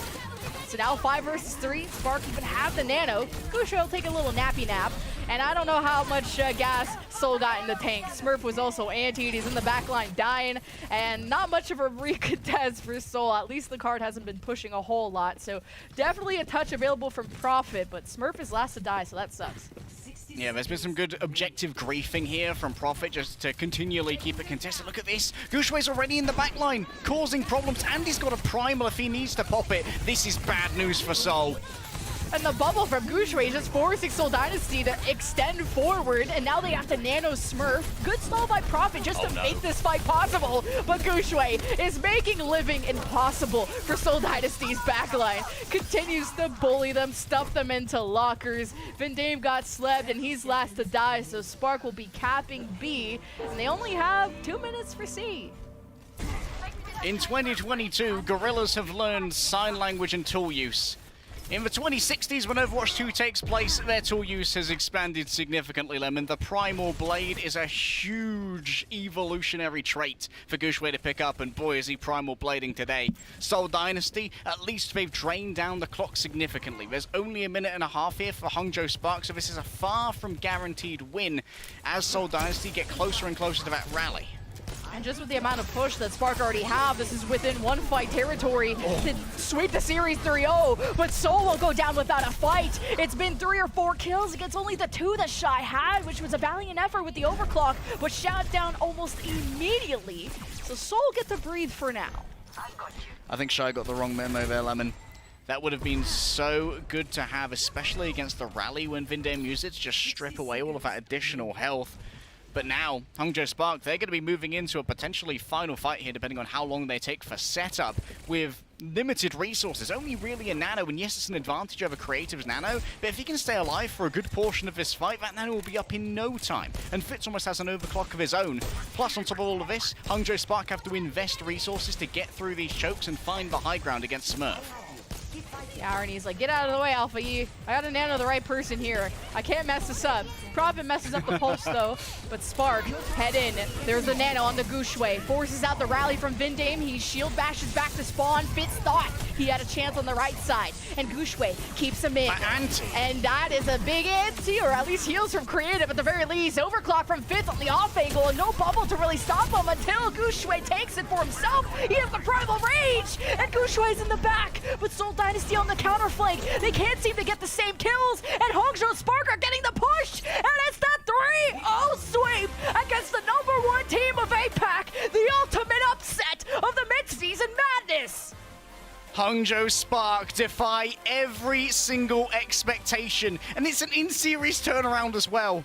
Who would have thought as you watched Prophet domineer on well, be untouched, unfazed in his lane, arching away with the bow and arrow like he's competing at the Olympics instead and getting gold, that Hangzhou Spark would not only turn around Ilios, but they'd sweep through the entire series and make Seoul Dynasty look almost toothless in so many cases.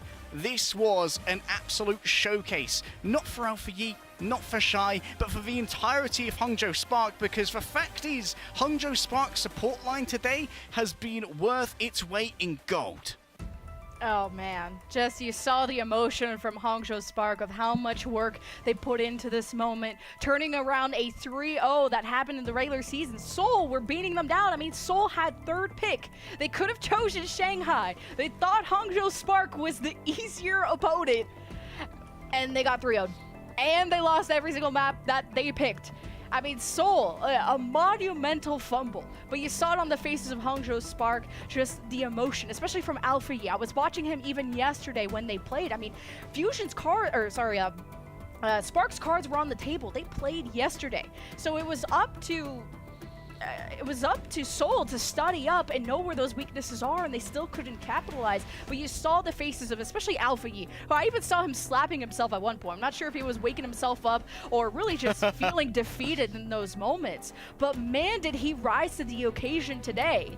And you gotta say, Alpha Yi really was the alpha this match. Now, I do think he had a great competition against Prophet, and that went back and forth, but ultimately there is only one deserving of player of the match, and it's Alpha Yi from the Hangzhou Spark. Yeah, he may have been slapping himself for a while, but we're going to slap him with a player of the match title. What a performance from Alpha Yi, and let's just put this into context. Alpha Yi out-echoed Prophet significantly on Ilios, one of Prophet's favorite heroes, and then goes over to the Tracer, Prophet's most famous hero since his days on Jisoo Busan in Apex Season 4 alongside Gesture. Prophet could have been the best Tracer in the world. Season 1, a championship, Prophet was the best Tracer in the world, and now he's a rookie coming into the Hangzhou Spark, going toe-to-toe, mano-a-mano with Prophet and winning out as Tracer. What a Chad. The Spark, after this win, they'll go up against the Gladiators. So, not an opponent they've ever faced before, and that's one of America's, one of the West's representatives. And now Seoul get to drop down to face Atlanta, and that'll be a tough match as well. And look at the statistics, a lot of great sticks from Alpha Yi, and just overall the consistency and the fact that he was getting, dominated by Prophet on the Hangzhou at ranges I've never seen before, to swapping it up and never giving up. And that's the type of pressure, like when I said Alpha, he was like slapping himself. It's like, yeah, you could feel that he was taking in a lot of the pressure to step up and perform. And then so he did in the match that mattered the most. So that was a series. I wasn't expecting 3-0s, 2 3-0s today like that, but we're usually cursed with game 5s. But I'm really interested to see the desk's reaction to this match and how much of an upset this really was. So we're gonna throw it to the desk/break, and we'll see you guys for the next matches. What do you mean?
뭐야? 이등이 한 거였네? 꼬꼬댁? 아닌데. 형 텐션이 더 떨어졌어. 오늘 치면 잘 못 쓰고 은퇴해야지. Don't know what you just said, but okay. Guys, is everybody sitting down right now? We need to start getting everybody to sit down. Can you literally shut the up? Can you really just listen to me? Okay.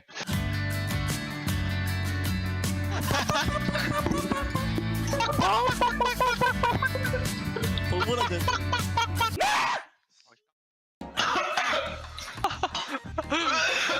Me and Wub are the only people in the lobby. Dude, you guys said 1v1. Oh, we're playing Wub today? Wub. Wubby. Whoops. Wubs. Wub. Whip. Wooba. Wub. Where's Wub? No. Huh? Oh. You say my name?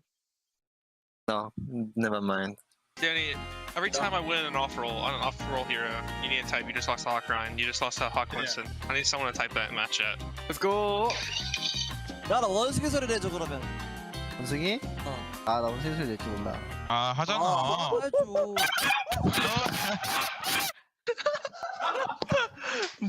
뭐야? 야, 되게. 아, 이거 개 아파. 야, 방금 너목 나갈 뻔했다. 야, 조심해라, 야. 형 다음 그 뭐지 리그 썸네일 형이다. 오픈 마이크 이제 원숭이 차석 앞에 영원히 합성해가지고 이제.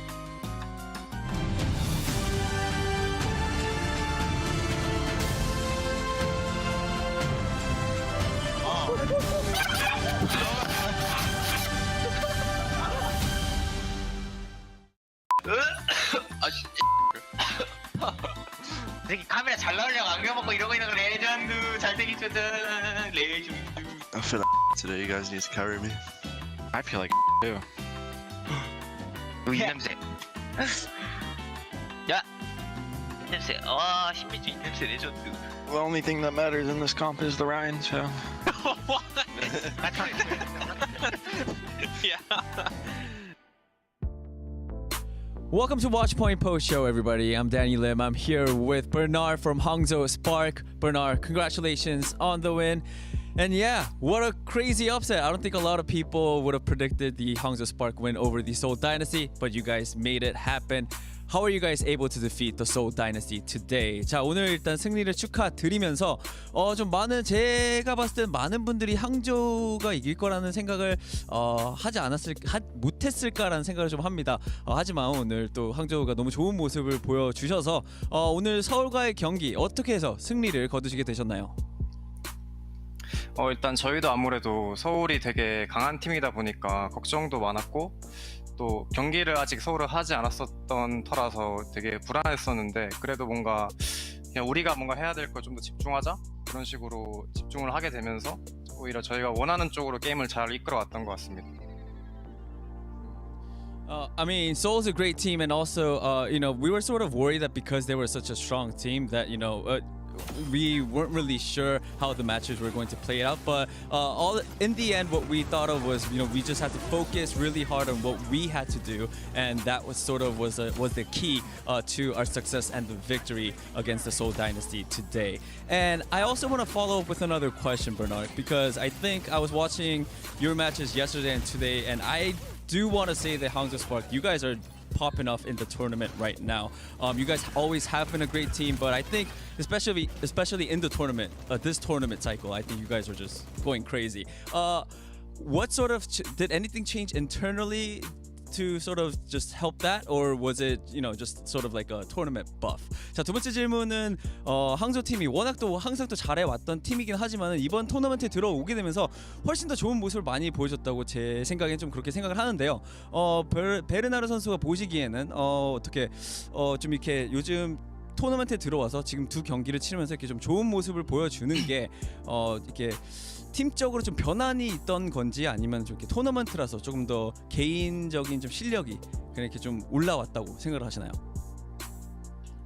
일단 제 개인적으로는 뭔가 좀 더 전에 비해서 더 신경 써서 연습을 하게 된 것도 있는 것 같고요. 그리고 팀적으로는 아무래도 저희가 지난 토너먼트 때는 되게 안 맞았던 부분들이나 이런 게 되게 많았다고 생각하는데 그런 걸 위주로 저희가 좀 많이 맞추려고 서로 노력을 했던 것 같아요. 그래서 그게 조금 좋은 결과로 다가왔다고 생각합니다. I mean, individually, I think we did definitely put in a lot of work in, and we did a lot of practices. And compared to the last tournament cycle, we found a lot of the flaws that we had to fix as a team as well. So I think working on that sort of really helped shape up the team for this tournament cycle. All right, Bernard, that is it for the question. Thank you so much for your time, and again, big congratulations on your win against Seoul Dynasty. 자, 이걸로 인터뷰 마치겠고요. 오늘 서울과의 경기 승리하신 거 너무나도 축하드리면서 인터뷰 마치도록 하겠습니다. 감사합니다. 네, 감사합니다. All right, that is it from me. Aurelie, back to you. Thank you so much, Danny and Bernard. And gentlemen, like Danny had said, didn't really expect anyone to predict the Spark to beat the Dynasty. Oh wait, except I predicted that.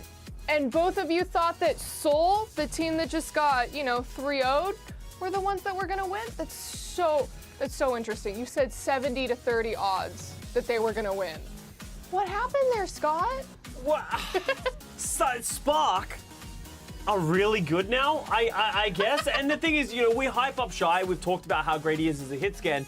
He didn't even have an outrageous performance. It was honestly all the other players on the team really stepping up. I think Alpha Yi especially on that Tracer was just on a completely different level. He went toe-to-toe with Prophet and just absolutely put in work, especially on that Icon Boulder. But here's how it went. For me, we get onto this Ilios map and I'm watching Prophet. What was this? I'm watching Prophet do this and I'm like, Prophet's in the server, this one's over. And then we went on to Lighthouse and I'm like, wait, no, not like this. They literally get absolutely rolled on this Lighthouse, and that set the tone as well for Ruins, where all of a sudden Hangzhou Spark seemed to be in the driving seat. And I'm like, okay, well, Hangzhou Spark, it's just one map. Seoul Dynasty can pull themselves back from this. We go over to Icon Boulder, and they do dominate. At the attack, the Seoul Dynasty are looking dominant. They have the dive working. Stalker is playing well on that Sojin. It doesn't feel like this Sigma composition is going to work for them.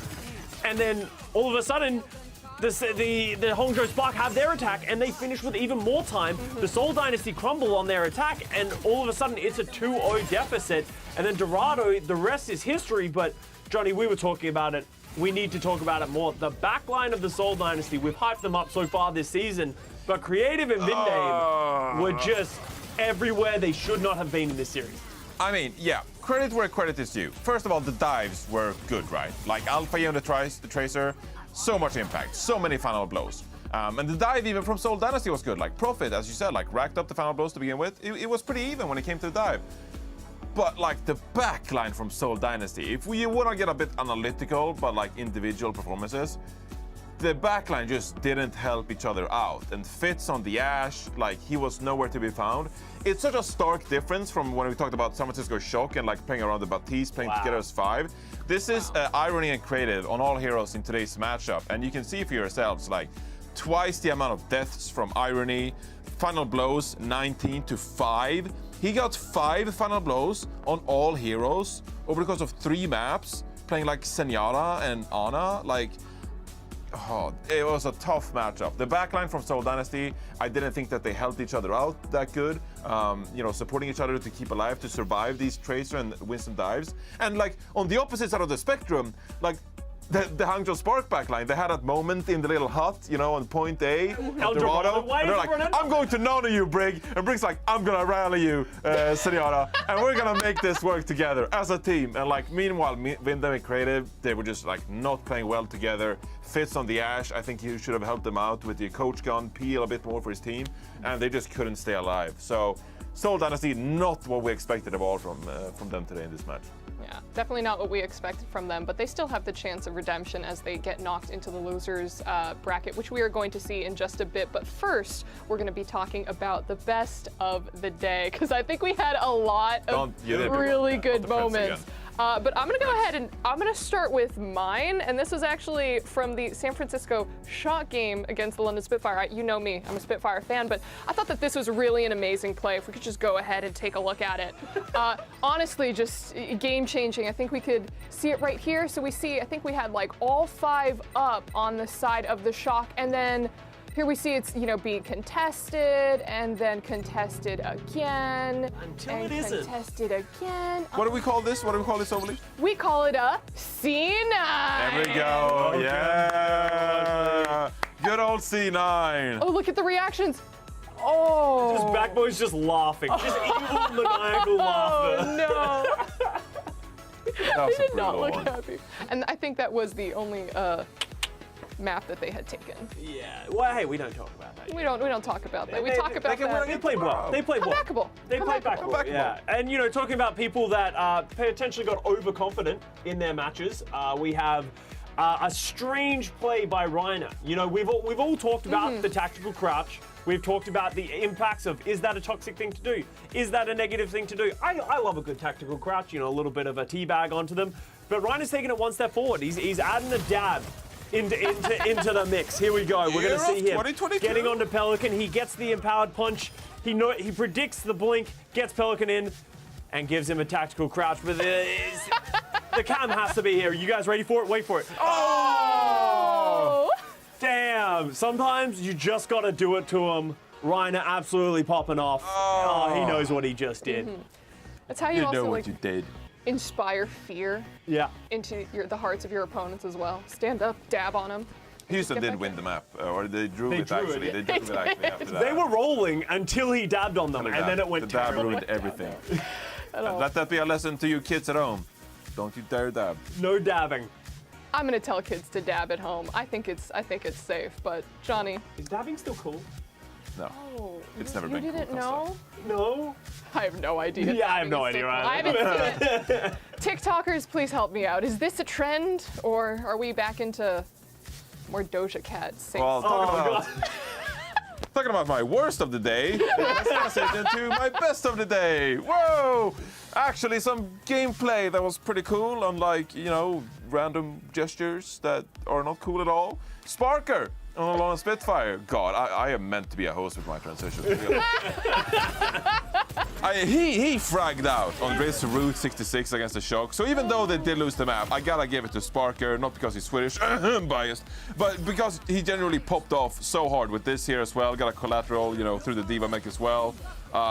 Spectacular performance by him on Air Route. He just like didn't care. She's like, none of me up! I'm sliding out! Use the ultimates, and he just goes ham through the Diva mech. Gets a nice pick onto Violet as well. And we can actually take a look at his Sojourn stats, like this entire map. Even though they did lose this map against the San Francisco Shock, you will just see for yourself. Like, he just popped off on this 75% rating accuracy. 75? That is ludicrous. That's actually madness. That's crazy. That's impressive. He's cracked. It's absolutely insane. So yeah, inspiring. No, pretty good. Good one. Pretty good, but not as good as our bonus best of the day. We got a bonus? We've got a bonus one, and of course it is our tiny tea time. Oh. We saw it super edge. Look at that! Look at that! That's so cute. We need to know what's in it. What could be in the tiny cup? Is it espresso? Is it I tea? mean, I think it might be tea. Is it like one of those thermoses? Like there's Japanese thermoses that you've seen them, right? Yeah, where you pull it off and it's a cup on top. Yeah. They're winning. Don't tell me. Yeah, they're winning. Yeah. Nothing like a hard day at the office. You got a bit of a chug there as well. Yeah, that's like Mouthful. five or six different sips. He's just like 1, 2, 3. Is the manager just like, okay, another one, here we go, just reload? I really It's not want to crazy. see, just like the coach or the manager just halfway through the game come in with like a tea kettle and just be like, more for your tiny tea? More for your tiny tea? More for your tiny tea? Just for you, Sipperich, of course. We need to get everyone on the team tiny mugs. Yeah, we want. I want tiny. Can we get tiny cups on the desk? Can we get tiny cups? We'll make it happen. I mean, we could take those coconuts and we could try to like cut open the coconuts, right? Does anyone know how to cut open a coconut? No. Didn't you say you once cut your hand on a coconut trying to open it? Is that not a story you want to tell on broadcast? This is Watchpoint After Dark. This is what you asked for. This is what you get. It's dark outside, so all of the childhood trauma comes flooding back in. Yes, I was not able to open up a coconut, and instead I opened up my finger. But you know what I do know how to do? Yeah? Pull up the bracket for the week. So let's go ahead and take a look at our updated bracket now that we've finished all of today. Looking at the upper bracket at our Thursday matches, we've got the San Francisco Shock taking on the Shanghai Dragons, and then that second match for the day is going to be the LA Gladiators taking on our victorious. Let me amend that one. That's on Thursday. Thursday, I'm sorry, We're what doing did the I lower say? bracket tomorrow. You did say Thursday. I did say Thursday, right? Okay, well, never mind. Maybe I'm changing history. Maybe you did say Trying tomorrow. to. I don't know. I thought I It's said Thursday, but Wednesday, which is tomorrow. There we go. That's where we're gonna see Seoul Dynasty take on the Atlanta Reign, Houston Outlaws take on Toronto Defiant, Dallas good. Fuel taking on Philadelphia Fusion, and London Spitfire taking down. And here we have tomorrow's schedule, as we can see right here. 4 p.m. Pacific time is when we're going to start with the Spitfire taking on Florida Mayhem. And this is going to be a good day of great games. day. Yeah, great day. Atlanta Seoul in the lower bracket. One of those people are going out in the first round. That's brutal. Philadelphia, Dallas. That's also. One of them is going home in the first round. Yeah, I mean, I think Atlanta Seoul is like the biggest, like, boom matchup. But Philly, Dallas? I mean, we all know who's going to come out on top there, right? Yeah. Dallas Fuel. Right. No! Come on, Fusion fans. I'm trying so hard to represent you. I had quite a few people send me messages saying, like, thank you, Fusion Grandma. When can I expect my cookies? Oh, have you told them that the cookies are a lie, or are you actually going to make Philadelphia? You know what? I'm going to say this. If the Fusion win the entire tournament, I'm calling up Joe, I'm calling up the Fusion, I'm calling up everyone, and I will bake as many people cookies as I possibly can. That's a smart, safe bet because they historically have never been able to do it, so... Stop. I know they showed me the I'm saying you didn't really put anything out there because they've never won. I'm committed to this. Okay, yeah. I'm committed to this. And half of the cookies are going to say that Custis sucks. But, gentlemen, as we close out today, do we have any final thoughts before we rest up for tomorrow? Timber! I lost it. I'm taking these home. If a palm tree falls on a watch point desk and no one is around to hear it, does it make a sound? Because I felt like all of us were here and we didn't hear anything. Chat, did you hear anything? Chat, did Let us know the philosophical question. Yeah, Cuss, any final thoughts from you? No, it doesn't matter. I don't want to hear it anyways, because it's time to go. Thank you all so much for watching. Stop him in, Hangzhou. We're going to be back tomorrow, so tune in then. We will see you all. We need to see there. Pineapple. Bye. Mr. Pineapple. Why do you have so many pineapples?